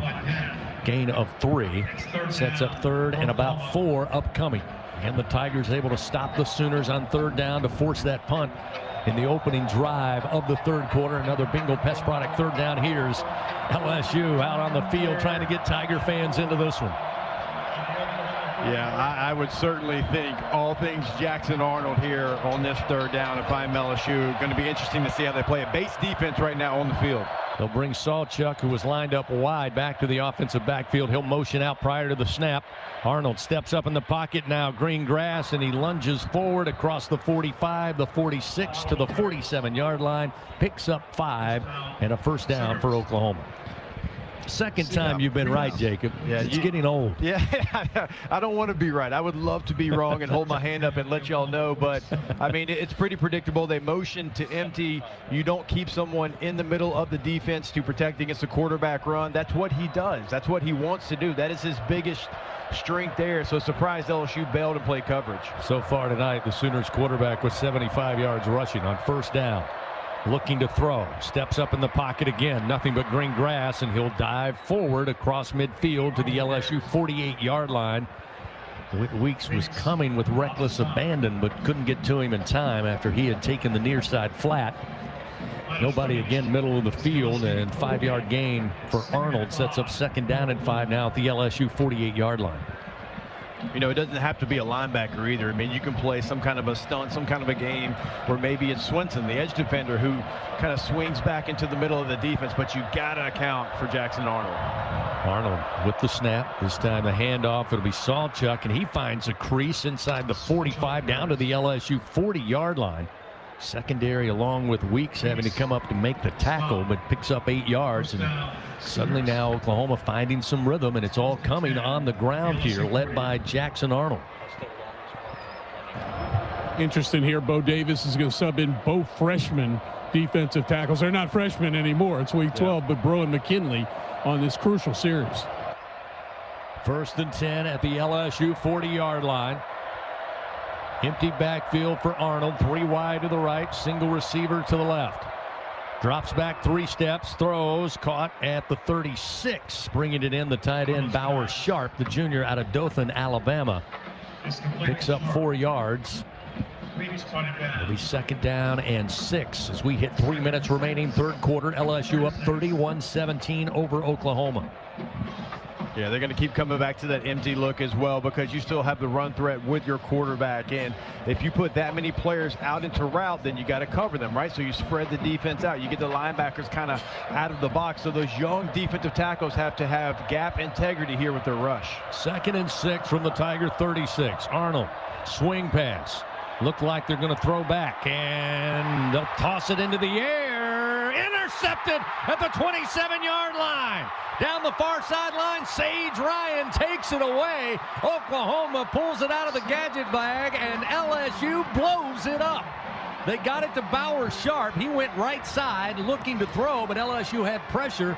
Should have just eaten the football, but he decided to toss it up. Nobody there but Sage Ryan. And LSU gets a takeaway against the Sooners, and it stops a promising drive. Penalties decline. 1st down, LSU. So a legal man downfield doesn't matter. They'll decline it. LSU football. Yeah, Chris, that can't happen if you're Oklahoma. That is a redshirt junior that you're entrusting this trick play with. It's supposed to be a throwback to Arnold. LSU plays it well. Possessions are precious at this point. You cannot do that. You cannot throw the football in the air. I mean, that's an easy play for LSU's defense to make. I mean, you're driving the football. You just eat that when you live to play another down. That is a shocking development that Sharp put that in the air after it was well played by LSU. Ashton Stamps with the pressure in the backfield and nearly had him on the ground. He decided to just throw it up. Nobody there but Sage Ryan. And LSU takes over, leading 31-17, 1st and 10. They'll swing it out on the pass, near side across the 45 with it.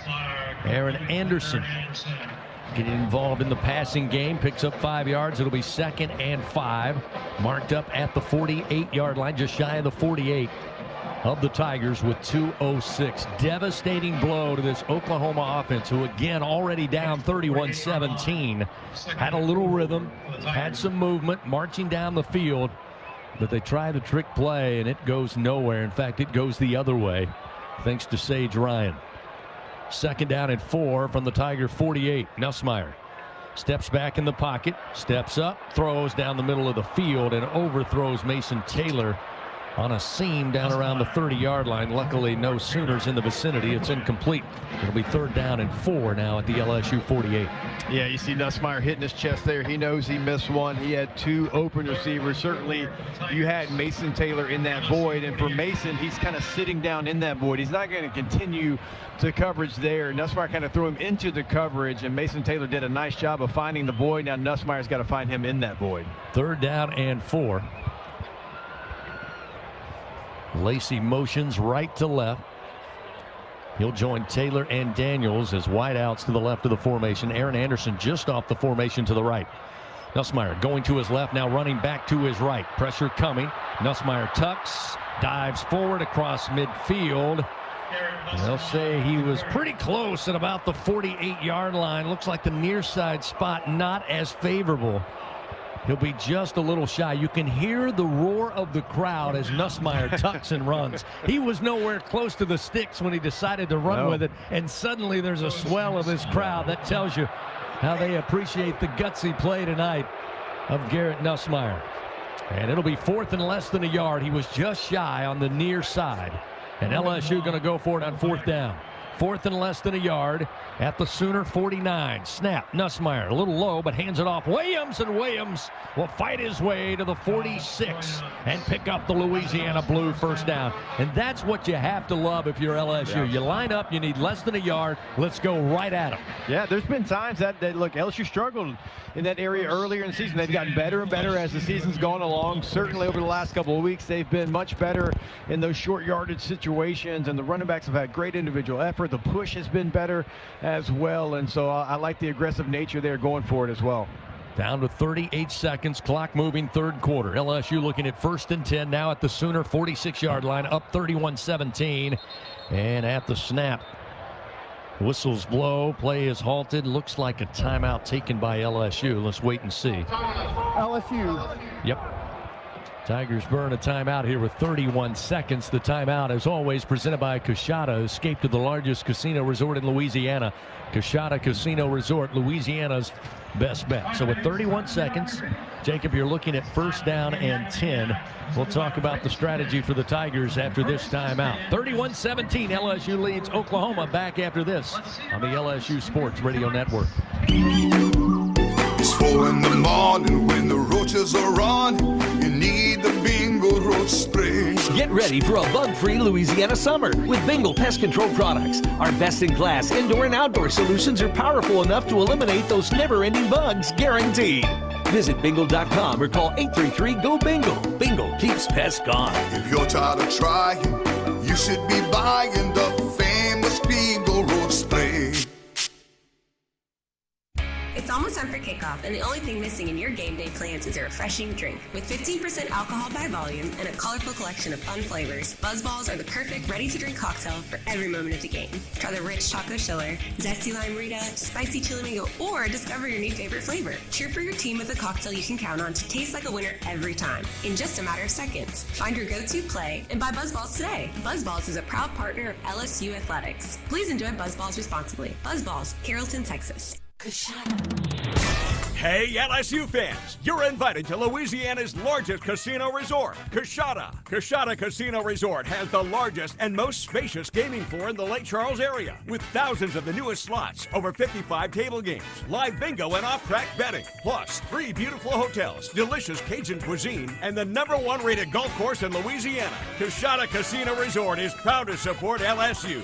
Go Tigers! ISC Constructors is a national award-winning electrical and instrumentation construction company. In addition, ISC provides full-service, multi-discipline engineering services to global customers. For 35 years, ISC has brought the Baton Rouge culture to its job sites and offices across the nation. And like our Tigers, ISC believes being the best begins with recruiting and developing the best talent. ISC, powered by people.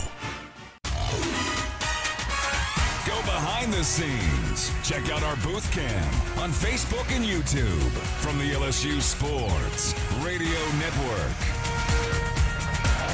LSU leading Oklahoma 31-17. 31 seconds remain here in the third quarter. Jacob, I mentioned if you're LSU here, again up by 2 touchdowns, trying to put it out of reach with another score here, which certainly puts the Oklahoma offense in a tough spot. Yeah. You got 31 seconds remaining in the third quarter. Not as if you need to hurry. Again, at this point, you're looking for the clock to run. But interestingly enough, LSU's looking at 1st and 10 at the Sooner 46. We've seen them take a couple of shots once they've reached this area of the field. It'll be interesting to see what Oklahoma decides to do defensively and if LSU tries to go up top once again. Yeah, I would assume this is going to be the last play here of the third quarter. LSU's going to want to keep that clock running, get back, and then get a plan together. And obviously you want to gain yards here on 1st down, but just continue to take time off this clock. Right now, 2-score game. And you're right, like you have taken advantage of taking shots when Oklahoma has thought you were doing one thing and you've countered and done the other. Even one of those nice quick throws to Aaron Anderson in space would be a high percentage play here to keep the clock running and give a guy a chance in space. 1st down and 10 at the Sooner 46. After the timeout, they'll send 3 wide to the left side. Single back and Josh Williams. Nussmeier fakes the screen to the far side. Now launches towards the end zone. Pimpton's got it at the 21. Pimpton inside the 15. Pimpton still fighting inside the 5, far side. Louisiana Blue 1st down. 2nd catch of the night for Kamorian Pimpton. This time 42 yards. The tight end wide open down the far sideline. Nussmeier hits him on the run, and the Tigers enter the Capital One red zone with 21 seconds remaining, third quarter. Everybody getting in on the act tonight for LSU. Snap to Nussmeier. Give to Williams. Stood up after he reached about the 4-yard line. No gain on the play. Stop there. It'll be 2nd down, goal to go from the 4. So if we go back, right, you start to run a play, you had to burn a timeout, but you showed them the play. They showed them the same look. They handed the ball off. Well, it's a nice shot to masterclass from Joe Sloan. What does he do? Well, he comes back to the same look, and then he throws the fake screen. You had the lead blocker go out down the sideline there. He set that up because you had to burn a timeout, showing the same look the play before. I tell you what, in the plays that we thought were coming, that was probably last on the chart there, and that's why he's making the money he's making over there sitting next to us, and we're here calling the game. You got it. Second down goal to go from the 4. That's the final play of the third quarter. We move to the fourth and final quarter of the regular season with LSU leading Oklahoma 31-17. The Tigers will try to punch it in when we come back on the LSU Sports Radio Network. Albertsons is making shopping and saving easier than ever. Check out Albertsons For You in our mobile app, where you can shop for groceries and save weekly with digital coupons all in one place. With Albertsons For You, you can earn rewards points every time you shop and redeem them for free groceries. Brand new Albertsons For You members receive $5 off their next $25 purchase just for signing up. Download the Albertsons app or go to albertsons.com to sign up. Albertsons, fresh food, local flavors. With no fees or minimums and no overdraft fees, banking with Capital One is the easiest decision in the history of decisions. Even easier than choosing Slash to be in your band. Next up for lead guitar. You're in. Cool. Yep, even easier than that. With no fees or minimums and no overdraft fees, is it even a decision? That's banking reimagined. What's in your wallet? Terms apply. See CapitalOne.com/bank for details. Capital One NA, member FDIC.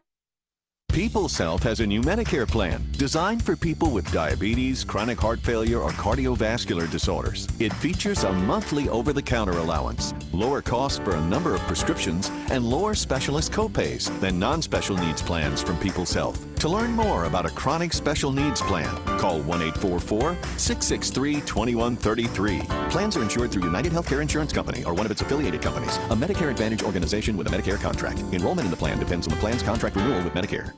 Get ready, Tiger fans! Venture Global is proud to partner with LSU Athletics, powering Louisiana and the world with clean, low-cost, reliable energy and fueling the future of our great state. As we cheer on the Tigers this season, we're also driving innovation, creating jobs, and supporting our local communities. Together, we're building a brighter, more sustainable tomorrow. Venture Global, proud partner of LSU Athletics, powering champions on and off the field. Go Tigers! Fourth quarter action of LSU Fighting Tiger football, presented by J&J Exterminating, continues from the LSU Sports Radio Network. We start the fourth and final quarter here at legendary Tiger Stadium. LSU leading Oklahoma 31-17 here in the regular season finale. Tigers with a football, looking for more. It'll be second down goal to go from the Sooner 4-yard line when play resumes. It's time now to take a look at the performance report presented by BASF. We create chemistry, and sometimes they get all the credit, sometimes they get all the blame. But no question tonight, Garrett Nussmeier has put this team on his shoulders, literally and figuratively. He injured his right shoulder in the first half, had to miss a considerable amount of time, but returned to the game. He's 21 of 27, completing 78% of his passes, 270 yards, and 3 passing touchdowns.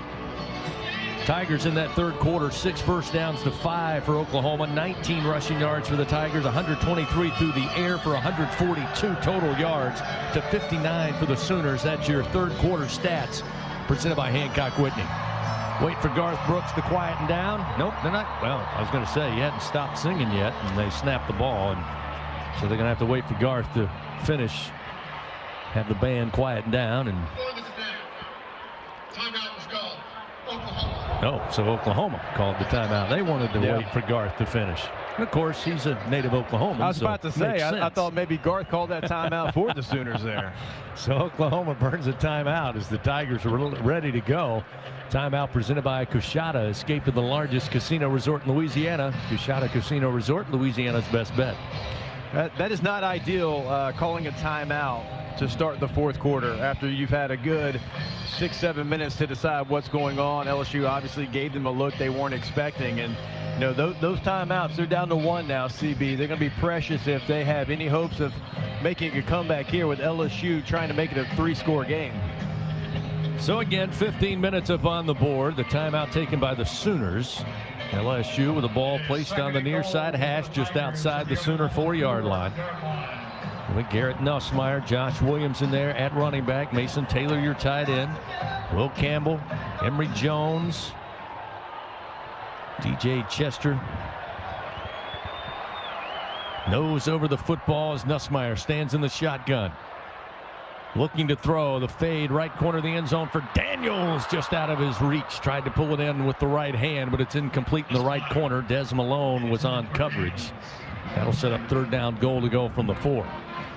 Yeah, it's not a bad play idea because, C.J. Daniels has been so sure-handed this year. Nussmeier actually puts it in a really good spot. It's his guy or nobody there, not able to come down with it, but I like the play design. LSU hasn't done a ton of that this year, so Oklahoma wasn't ready for it. Not lost on that play. Another long throw from the near side hash to the far right corner. But after the incompletion, 3rd down goal to go from the Sooner 4. Nussmeier again, shotgun snap, looks left. Now dumps it off Williams. Can't hold on. The throw was low. He tried to go down to grab it at the 2, and it falls to the grass, and that will send on the field goal unit here on 4th down, goal to go from the 4. And not sure that was going to end it in the end zone, but you like your chances. Maybe you get a 1-on-1 situation. Bowman actually played that pretty well. Nussmeier being smart with the football, not trying to do too much in that situation, knowing that if you convert this field goal, it is a 3-score game with only 14:50 left.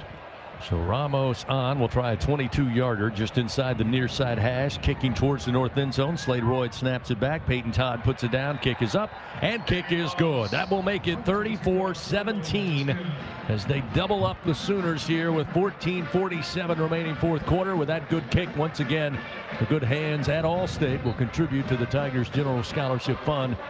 Thank you, Allstate. Well, the Tigers didn't get the end zone, but they get 3 points. And to Jacob's point, pardon the pun, it is a 34-17 lead. The Tigers 9 plays, 54 yards. The big strike to Pimpton set them up inside the 5. But eventually Ramos with a 22-yard field goal took 2 minutes and 35 seconds off the early 3rd and 4th quarter clock. That scoring drive presented by LSU Online. Score big in your career with LSU Online and continuing education. Gordy Rush, regardless of the outcome of this game, certainly has to be a ton of stories about Garrett Nussmeier, Xavion Thomas, both of those guys out tonight for periods of time, but battling back for the regular season finale, and again, both have played very well. I don't know about you, Jake, but the way that he went to the locker room, and that arm, he couldn't pick up his arm, and he was running with it by its side. I thought it was a separated shoulder. I thought it might have been a broken collarbone, and I'm expecting the worst. And all of a sudden, here he comes running out like Bobby Boucher in a uniform. And comes out and leads LSU back and throwing the deep ball. And, LSU – and when's the last time LSU's thrown anything over 30 or 40 yards tonight and had a couple of them? He's been fantastic. What an effort. Yeah, and like Dan Fouts said, they're in the Bayou Bowl. Last game of the season, nothing left to hold back now. That's right. The ensuing kickoff once again back of the end zone. Almost caught the left upright off the foot of Aaron Burrell. It'll be 1st down and 10 at the 25 for Oklahoma. Arnold, who's been the offense for the most part tonight, like he was a week ago, but the story not so good for the Sooners. They'll hand it off. It'll be Gavin Sawchuk again, tripped up just across the line of scrimmage, maybe got a yard and a half, that's all.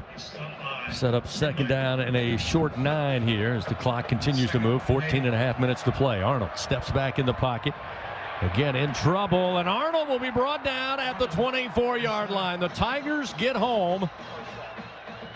And it looked like the interior of that defensive line got the sack. Looked like Dom McKinley going to pick up that sack. Brought to you by Train. Hard to stop the Tigers, and it's hard to stop a train like Don McKinley, the true freshman out of Lafayette. Great play, and it sets them behind the chains. 3rd and 11 now for the Sooners back at the 24-yard line. Yeah, fantastic lane integrity from a true freshman there. That's why you get that sack. Nowhere to run for Jackson Arnold. Interesting look for LSU. They show blitz. Arnold in trouble again. Arnold grabbed around the waist and put down back at the 17-yard line. Looked like Devon Keys, another true freshman for this Tiger defense. Back-to-back sacks brought to you by Train. Hard to stop the Tigers for sure. Hard to stop a train. Another big loss, and it sets up 4th and 17, and Oklahoma will have to punt it back to LSU. Yeah, it's just a nightmare situation for Oklahoma offensively to be down 3 scores and try to play something they're not. And nice job by LSU. A little exotic look. It wasn't quite the Maryland eye that we saw earlier in the year, but something very similar. This punt takes a bounce from Elzinga at the 45, rolls a couple of yards to about the 43, just a 39-yard punt, and LSU gets great field position here. In control, 34-17, still 13:02 remaining in the game. Timeout on the field. Tigers up 34-17 over the Sooners of Oklahoma here on the LSU Sports Radio Network. Passion, the tradition, the rivalries. Sirius XM is your destination for all things college sports, and we've got you covered. On SEC Radio, there is complete coverage of every school in the conference, including live games, plus 24/7 talk and analysis. So cheer along on the Sirius XM app and listen to your favorite team anywhere. And now you can get 3 months of Sirius XM free. Subscribe now. See all for details at SiriusXM.com/SEC Sports. And here's Heather with the weather. Well, it's beautiful out there, sunny and 75, almost a little chilly in the shade. Now, let's get a read on the inside of your car. It is hot. You've only been parked a short time and it's already 99 degrees in there. Let's not leave children in the back seat while running errands. It only takes a few minutes for their body temperatures to rise, and that could be fatal. Cars get hot fast and can be deadly. Never leave a child in a car. A message from NHTSA and the Ad Council. The Southeastern Conference. It's the land of legends, the places, the faces, and moments. And he's going for it. It's a touchdown! We've seen the confetti fall again and again. We're not done. It's time for the next generation to make their mark and go from 14 deep to 16 strong. It's a whole new ball game in the SEC, and it just means more.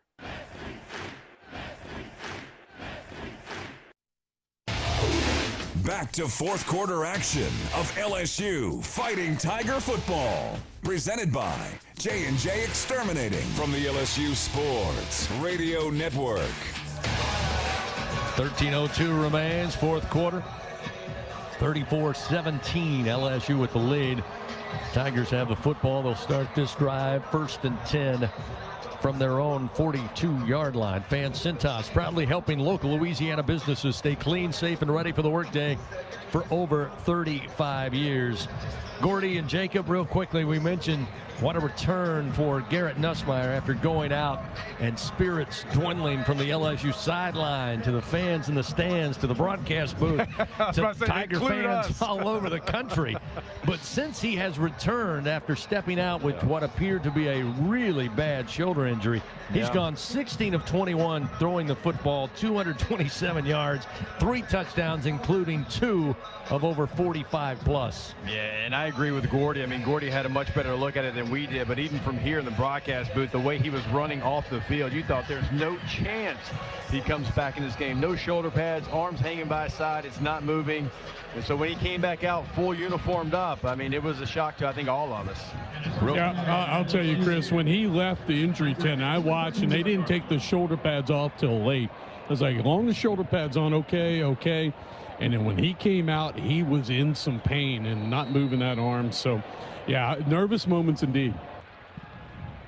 So the Tigers line up 1st and 10 at their own 42 after forcing the punt, following 2 back-to-back sacks by this LSU defense. Nussmeier hands it off, trying to spread it on the left edge is Durham, and eventually runs in to Danny Stutzman, and he's dropped at the 44-yard line. A gain of 2. It'll be 2nd down and 8.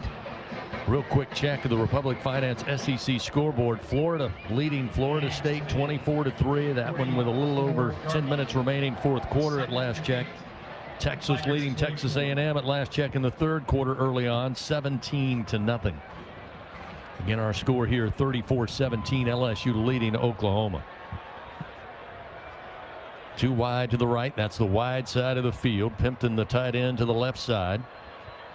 Nussmeier drops back 3 steps. Now under pressure. Breaks an arm tackle and will throw this one away as a flag comes out late. Again, looks to be in the holding vicinity there as they were trying to keep the pocket clean. But eventually Oklahoma had some pressure leak in, and Nussmeier just throws it away. Yeah, long developing play. I think you're going to get Emory Jones Jr. right. Holding offense number 29. 10-yard penalty from the previous spot. Still second down. Nussmeier pats Caden Durham, the freshman, on the helmet there, saying, all right, youngster, lesson learned, but you've done quite a bit this season. I'll let that one slide. Line of scrimmage was the LSU 34. I was wondering why Emory Jones Jr. was acting like he didn't do anything. Turns out he didn't. It was on Caden Durham, the running back there. Only the third penalty in this game for both teams. Second for the Tigers. Backs them up, 2nd and 18, now back at their own 34. And they'll go on the ground. Durham explodes right side, trying to get to the edge. 45, breaks a tackle from behind, reaches up near midfield. They say he stepped out of bounds at the 49. But a nice pickup of 15 yards puts LSU back in business here to make it a little more manageable on third down. Yeah, so that's the same look where Pimpton hit the big one down the sideline on the last series. Now they've got 3 options off that play. You hand it off to the running back, you throw it to Aaron Anderson out there in space, or you fake it all. You fake the screen, you fake the run, you throw it to Pimpton down the sideline. They've got 3 plays. It's their own little version of a triple option. LSU's used all 3 to their benefit here so far tonight.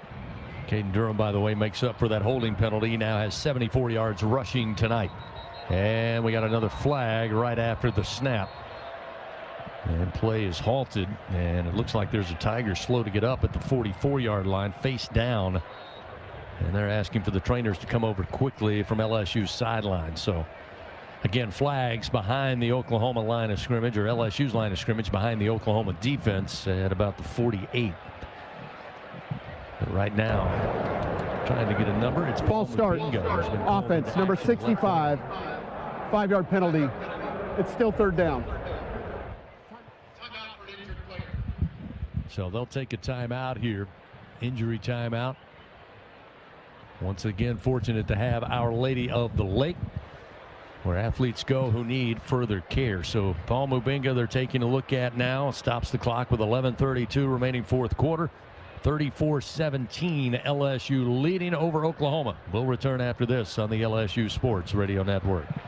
Score big with MMR. Join the team at the largest privately owned open shop electrical and instrumentation contractor in the nation, headquartered right here in Baton Rouge. MMR is committed to positioning each team member for success. Whether you're a student seeking an internship, just starting your career, or already a seasoned professional, MMR offers a variety of positions just for you. Get in the game at MMR, where your future is bright. Kick off your career at mmrgrp.com/careers. MMR, a proud partner of LSU Athletics.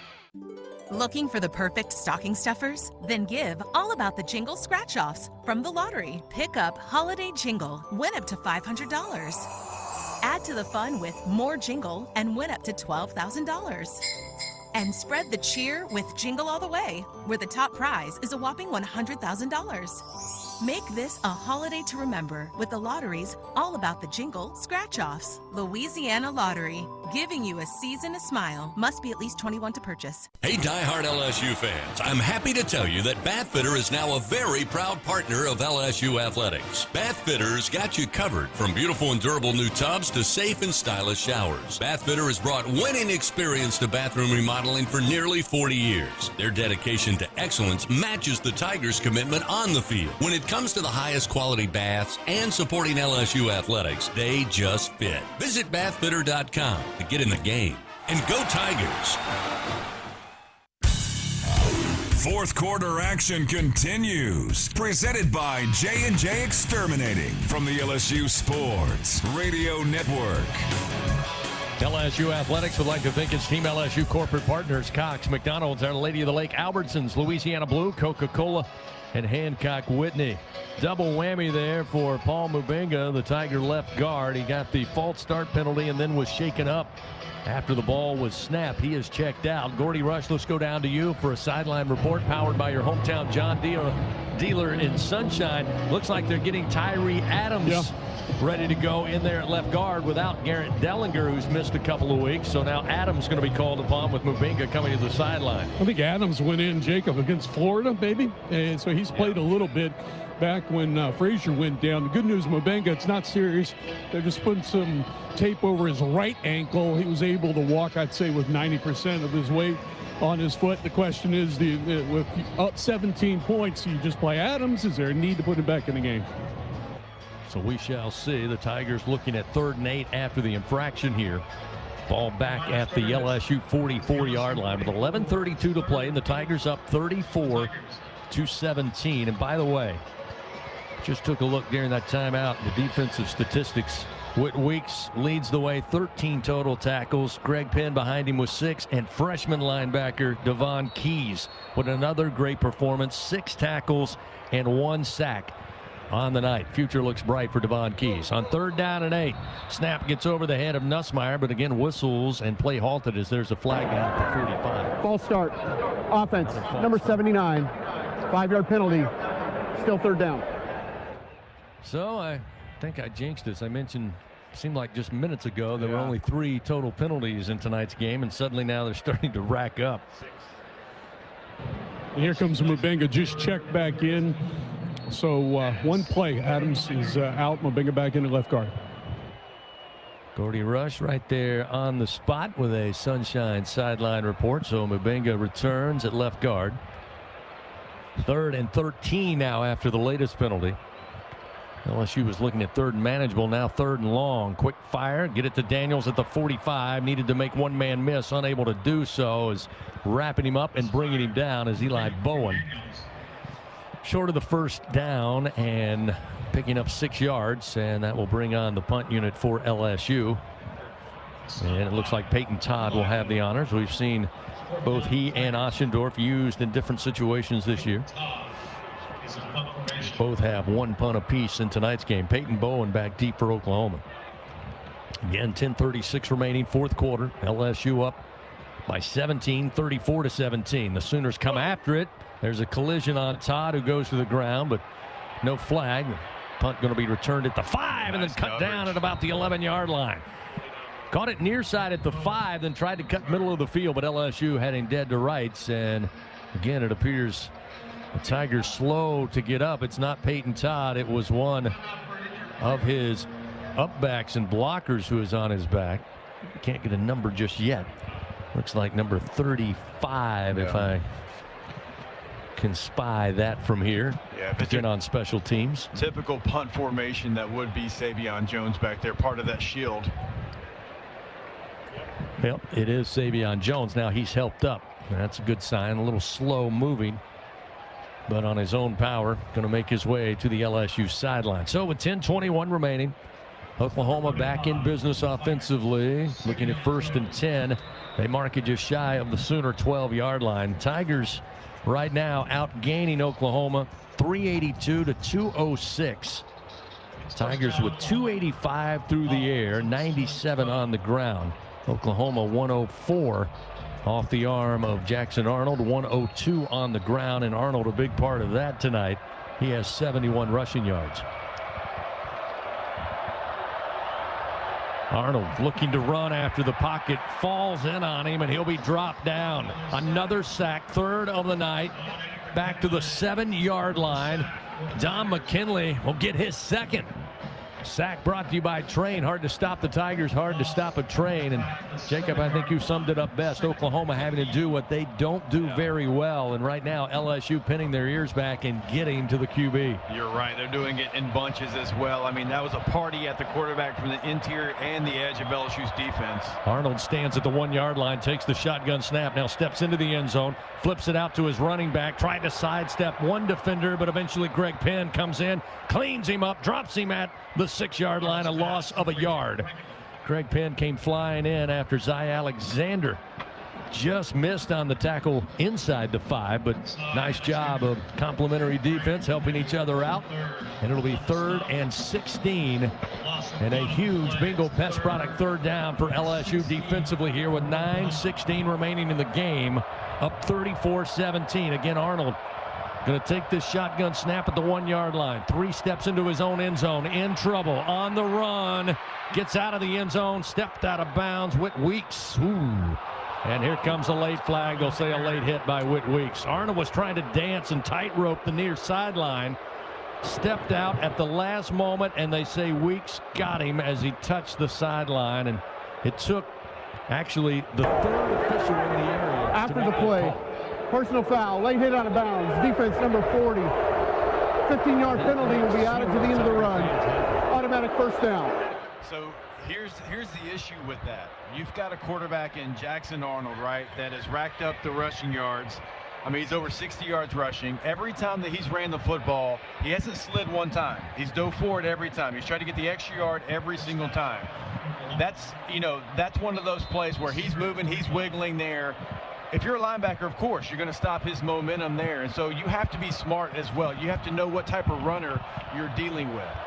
So after the penalty, 1st and 10, they move it up to the 21-yard line. Arnold again wanting to throw downfield, now escapes the pocket left side. He's off and running across the 30, and he will fall down head first. They'll see his knee came down at the 33 after a gain of 12.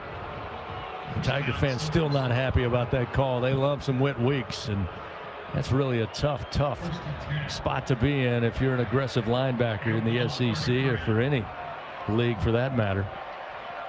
Change of personnel up front for LSU on the defensive line. Down to 8 minutes, 20 seconds. 1st and 10 at the Oklahoma 33. Sooners operate on offense. Twin backs, fake the handoff. In the pocket is Arnold. Now he'll dump it out to the tight end. Near side, cuts back towards the hash and is brought down. Great stop by Devon Keys, just as it appeared that the receiver Jacob Jordan was going to find some green grass right up the middle. Gain of 2, though. A lot of running for only 2 yards production. It'll be 2nd down and 8 at the 35. LSU's pass rush really starting to heat up here in the 4th quarter, getting home almost every single rush.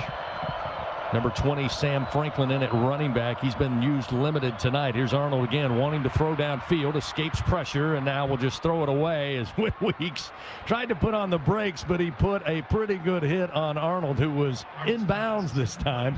Weeks knocked him into the grass and then was like, oh, my bad. Sorry, didn't mean to hit you that hard. I think he tried to catch him as he hit him there. I mean, yeah, you don't want to take that aggression away from Whit Weeks. I mean, he is there to spy number 11. And, again, I'm not going to fault him for a quarterback that's been hard-nosed all night long when a 50-50 down the sideline hit. So number 40, keep doing exactly what you're doing. Oklahoma 2 for 8 on 3rd downs. Another Bengal Pest Product 3rd down opportunity for LSU's defense. Looks like they're getting a free play here off sides, and the throw nearly intercepted up at the 45-yard line. Major Burns stepped into the lane. They were looking for Sharp on the near sideline, but it's incomplete. And let's see. Looks like the line judge with the flag down. Here's the offside. Defense number 19. 5-yard penalty. Still 3rd down. So it'll still be 3rd down, but it makes it a little easier here. Gabriel Relaford whistled on the offsides call. We mentioned some new players put in on that defensive front. That's been kind of the way LSU has worked this season due to injury, trying to get as many reps for as many guys as they can, not only for this year but for the future. And so they want to adjust the clock here, move it to 7 minutes 27 seconds.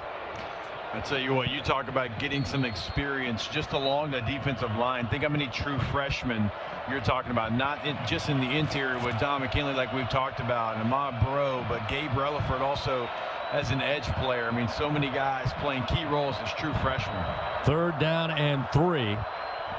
Here's the snap. Arnold again wants to throw, dumps it off to his running back, met immediately at the 37-yard line, and thrown back is Franklin.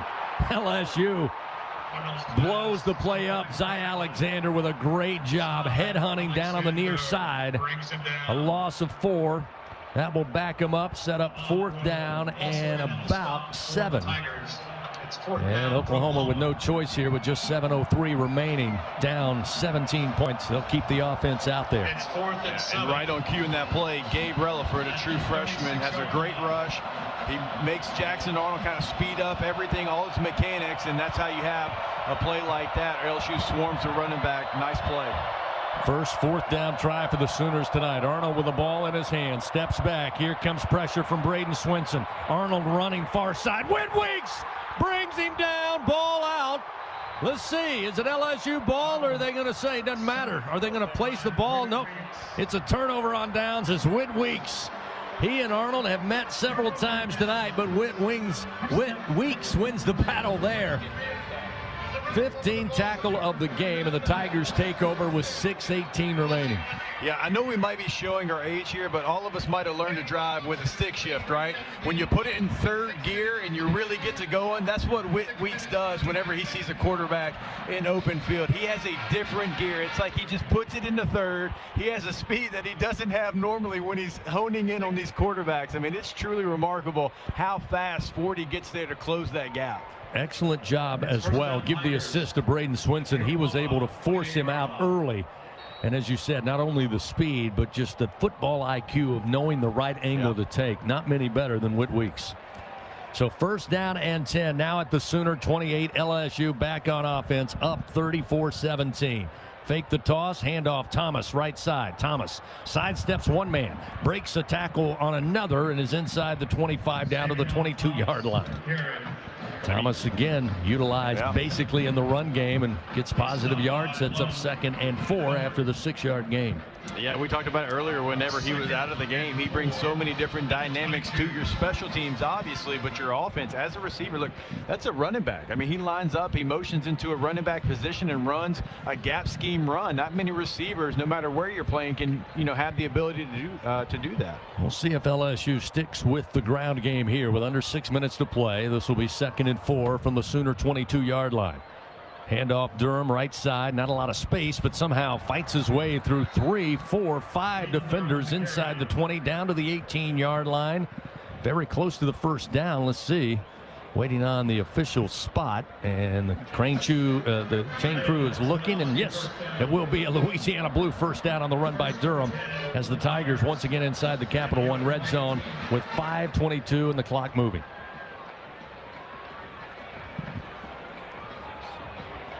Caden Durham now 78 yards rushing.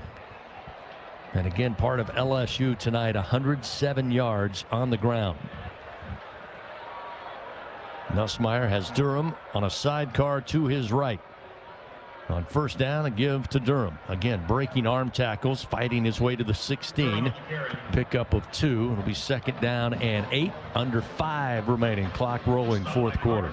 Yeah, one of the things we were really impressed with last week against Vanderbilt was the way LSU closed the game. They didn't give the ball back to Vanderbilt. This drive right here is going to be kind of a similar situation. Now, you've got 4.5 minutes, and where you're at on the field, maybe you don't get that done, but just keeping possession here, taking as much clock as you can, really imposing your will on this Oklahoma defense would be great for LSU here. 2nd down and 8 at the Sooners 16-yard line from the far side hash. Nussmeier motions Lacey left to right. He'll be the lone wide out to the right side. This time pulling, throwing, and a little behind C.J. Daniels right inside the end zone. That time they had the mesh go for a while, trying to freeze Oklahoma, pull them up. And then on the throw, just threw it behind Daniels, who had a nice step inside of the defender. That one on the money. That's 6 more points for LSU.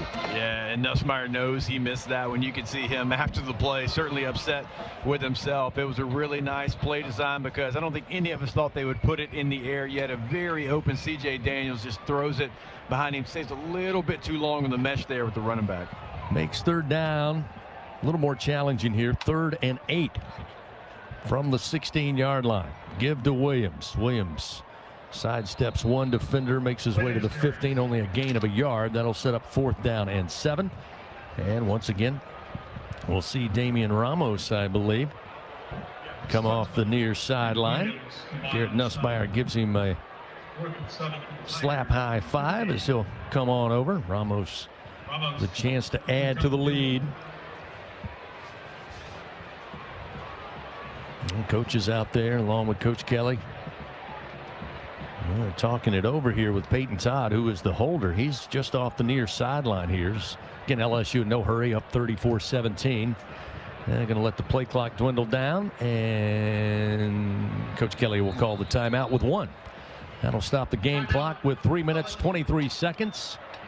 Tigers use their second timeout of the second half. It's presented by Coshada. Escape to the largest casino resort in Louisiana. Coshada Casino Resort, Louisiana's best bet. LSU looking to finish the year 5-3 in SEC play, 8-4 on the year. Again tomorrow, I should say later tonight, we'll find out who'll play in Atlanta. We'll update you on that Republic Finance scoreboard after we step away for this timeout. 3:23 remaining. Tigers in control over Oklahoma, 34-17. Looking for 3 more when we come back on the LSU Sports Radio Network.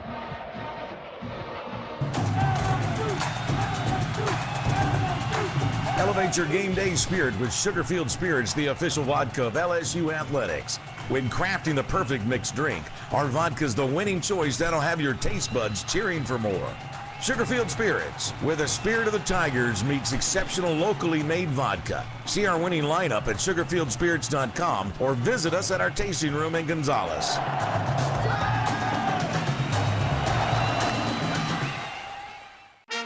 Everyone has their own favorite way to experience Louisiana. For some, it's the taste of hot beignets with a creamy cafe au lait. For others, it's swaying to the music of brass bands, Zydeco, and all the music in between. It's boating on the bayou, weaving your way through festivals, road tripping in pursuit of the greatest gumbo. Whoever you are, whatever you crave, Louisiana will feed your soul. Go to findyourlouisiana.com to plan your visit today. Hey, Tiger fans. Need funds to help with your financial situation? Republic Finance is a proud partner of LSU Athletics and has served the SEC area since 1952. Check out our loan options to see how we may help you. Visit a local branch or get pre-qualified online at republicfinance.com/tigers. Not all consumers are eligible to apply online. Secured loans are available exclusively in branch and have collateral and insurance requirements. Standard loan terms, rates, and fees apply based on your state. All loans are subject to approval pursuant to standard underwriting criteria. Not all consumers will qualify. For more information, call 833-907-1737. Fourth quarter action of LSU Fighting Tiger football, presented by J&J Exterminating, continues from the LSU Sports Radio Network. 3:23 remains, fourth quarter action. Tiger Stadium regular season finale. First meeting between Oklahoma and LSU as SEC opponents. And the Tigers lead 34-17 just before that timeout. Second taken by LSU here in the half. Tigers setting up for a Damian Ramos field goal. Looks to be about a 32-yarder. We'll check it when the lights come back on. It'll be between the hashes, just inside the far side hash. When play resumes, LSU Athletics would like to thank its Team LSU corporate partners all season long. Cox, McDonald's, Our Lady of the Lake, Albertsons, Louisiana Blue, Coca-Cola, and Hancock Whitney. Slade Royce set to snap it back. Peyton Todd again will hold. Damian Ramos, veteran place kicker for the Tigers, awaits.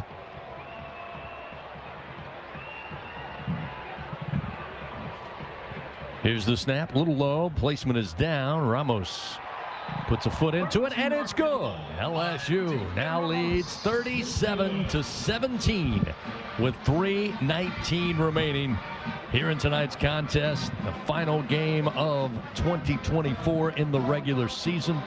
Your LSU online scoring drive, 6 plays, 13 yards, 3 minutes, 6 seconds. Damian Ramos splits the uprights to make it 37-17, but what an incredible job. We talked about the offense coming back to life after the scary moment with Nussmeier going out, but Patrick Wright maybe has the stat of the night.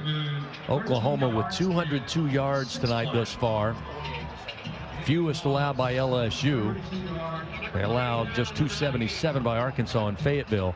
But in the second half, Jacob, 43 offensive yards, 48 rather, for the Sooners. Yeah.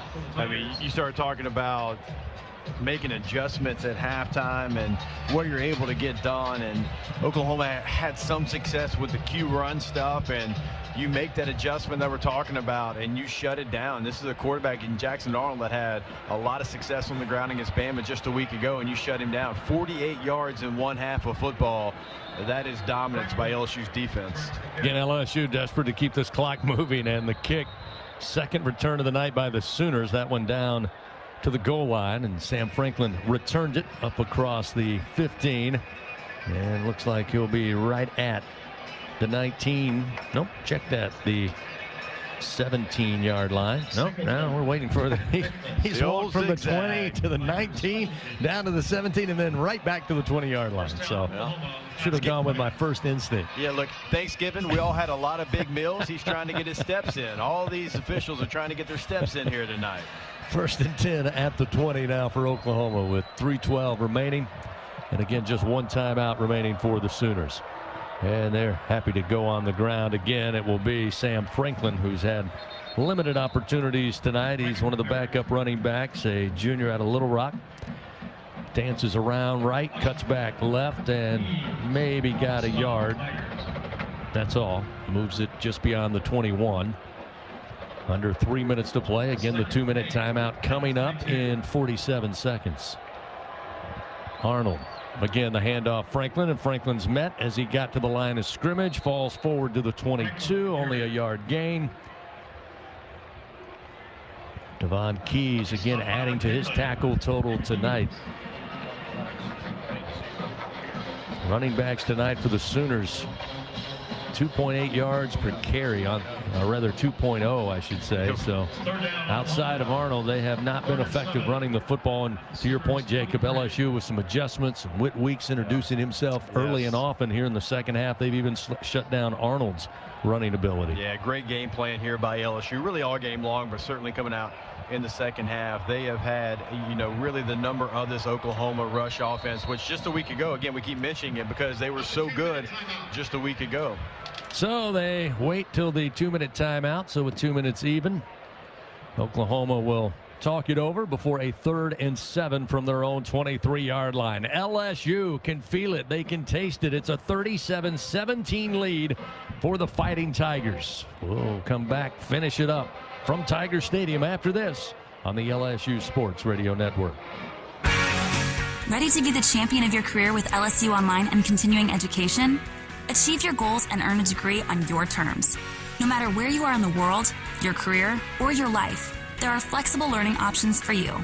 Choose from over 150 degrees, certificates, and courses designed for your success. Take advantage of award-winning faculty and personalized support.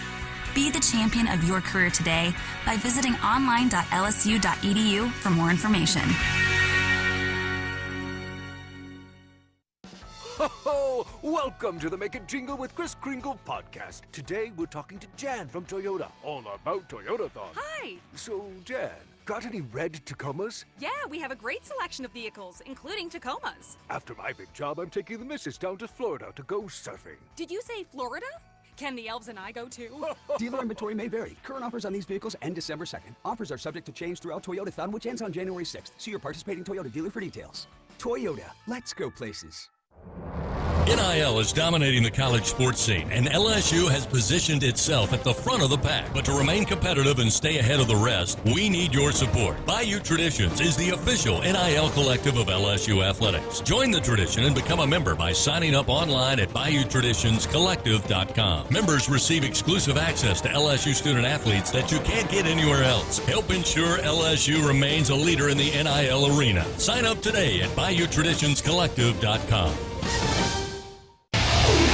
Back to fourth quarter action of LSU Fighting Tiger football. Presented by J&J Exterminating from the LSU Sports Radio Network. TJ Ribs, official barbecue restaurant of LSU Athletics and home to our LSU head coaches shows. Coming up, it'll be Matt McMahon, Kim Mulkey, taking us through the SEC gauntlet of college basketball. Matt McMahon Show premieres on December 30th. Hope to see you there at TJ Ribs. You can visit them at 2324 South Acadian Thruway or order online at tjribs.com. Gordy Rush, real quick, another sideline report powered by Sunshine.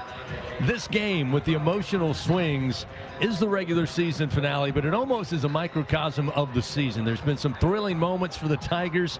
There's been some not so thrilling moments, but the swing of emotions from the sidelines to the fans in the stands to those watching and listening across the globe, this one kind of had it all tonight. It sure did. I mean, the first half, the kickoff return, the fumble return from Oklahoma, the Nussmeier in and out, the pass to Hilton, no doubt about it. I mean, this has just been it's been a wild and wacky year for LSU. It's been a crazy year in college football. And somebody's got to update me. Well, I guess we'll hear from Haldane. Somebody's got to go through the SEC standings. What does that look like at the end of tonight's game? This is just the craziest year I've seen. Well, the goodness knows there's some people being paid a lot more than us in Birmingham. That's their job to figure out. 3rd down and 7 after the 2-minute timeout. Oklahoma from their own 23-yard line. They'll go to Franklin again, and Franklin with room. Up across the 30, now breaking loose across the 40, near side into LSU territory before stepping out at the LSU 43-yard line. So 34-yard gain, and Franklin with the biggest run for a Oklahoma running back tonight, although it comes with a minute 52 remaining in the game, down 37-17. Yeah, that might change the final box score there. But if you were here watching this game in person, you know the job that LSU's defense has done on those Oklahoma running backs. Arnold slips through on the keeper inside the 40 and then tripped up near side on the numbers at the 37-yard line. Gain of 6 yards for the Sooner quarterback. Fans J&J Exterminating, Louisiana owned, customer focused, and results driven for over 65 years. Call the local pros and get the shield. J&J Exterminating, yeah.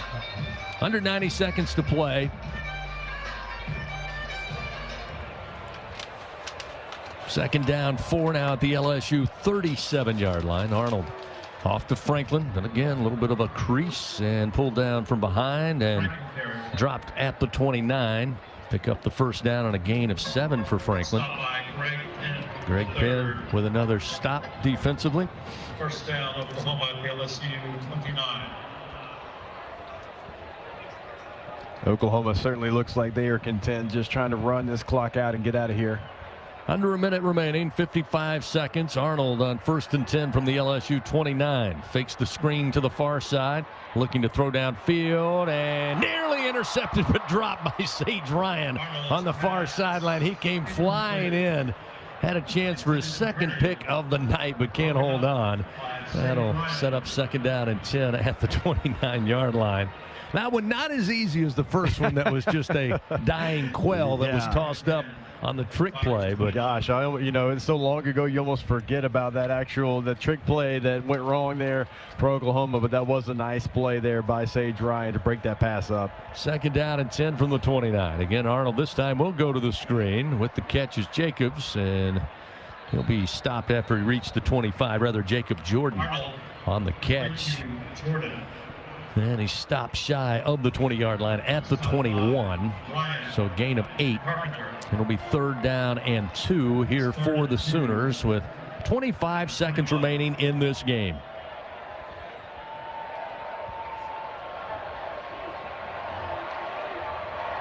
On 3rd down and 2, Franklin gets the call, and he'll pick up the first down as he's dropped at the 16-yard line. And with 9 seconds, well, they stop the clock with 10 seconds for the first down. They'll get the chain set. Oklahoma, though, quickly to the line of scrimmage. Clock begins to roll. 4 seconds, 3 seconds. Give to Franklin. Goes up the middle, now tries to break it outside. He's to the 5-yard line, pulled down from behind, and this one's in the books. Tigers win in the first ever meeting between Oklahoma and LSU as SEC foes, and the Tigers pull away. In the final moments of the second quarter, they took a lead into the locker room and did not look back in the second half of action, en route to a 37-17 win over the Oklahoma Sooners who will soon forget their first trip to legendary Tiger Stadium. With the win, LSU finishes the regular season at 8-4. They're now 5-3 to finish up SEC play. For Oklahoma, they are certainly looking to 2025. They finished the year even at 6-6 overall. They are 2-6 in their first year as SEC members. All over with. 37-17 is the final. Stay tuned. Up next, the Fighting Tiger post-game report on the LSU Sports Radio Network. Some days you hit snooze, but not today. Today you have to go on a run.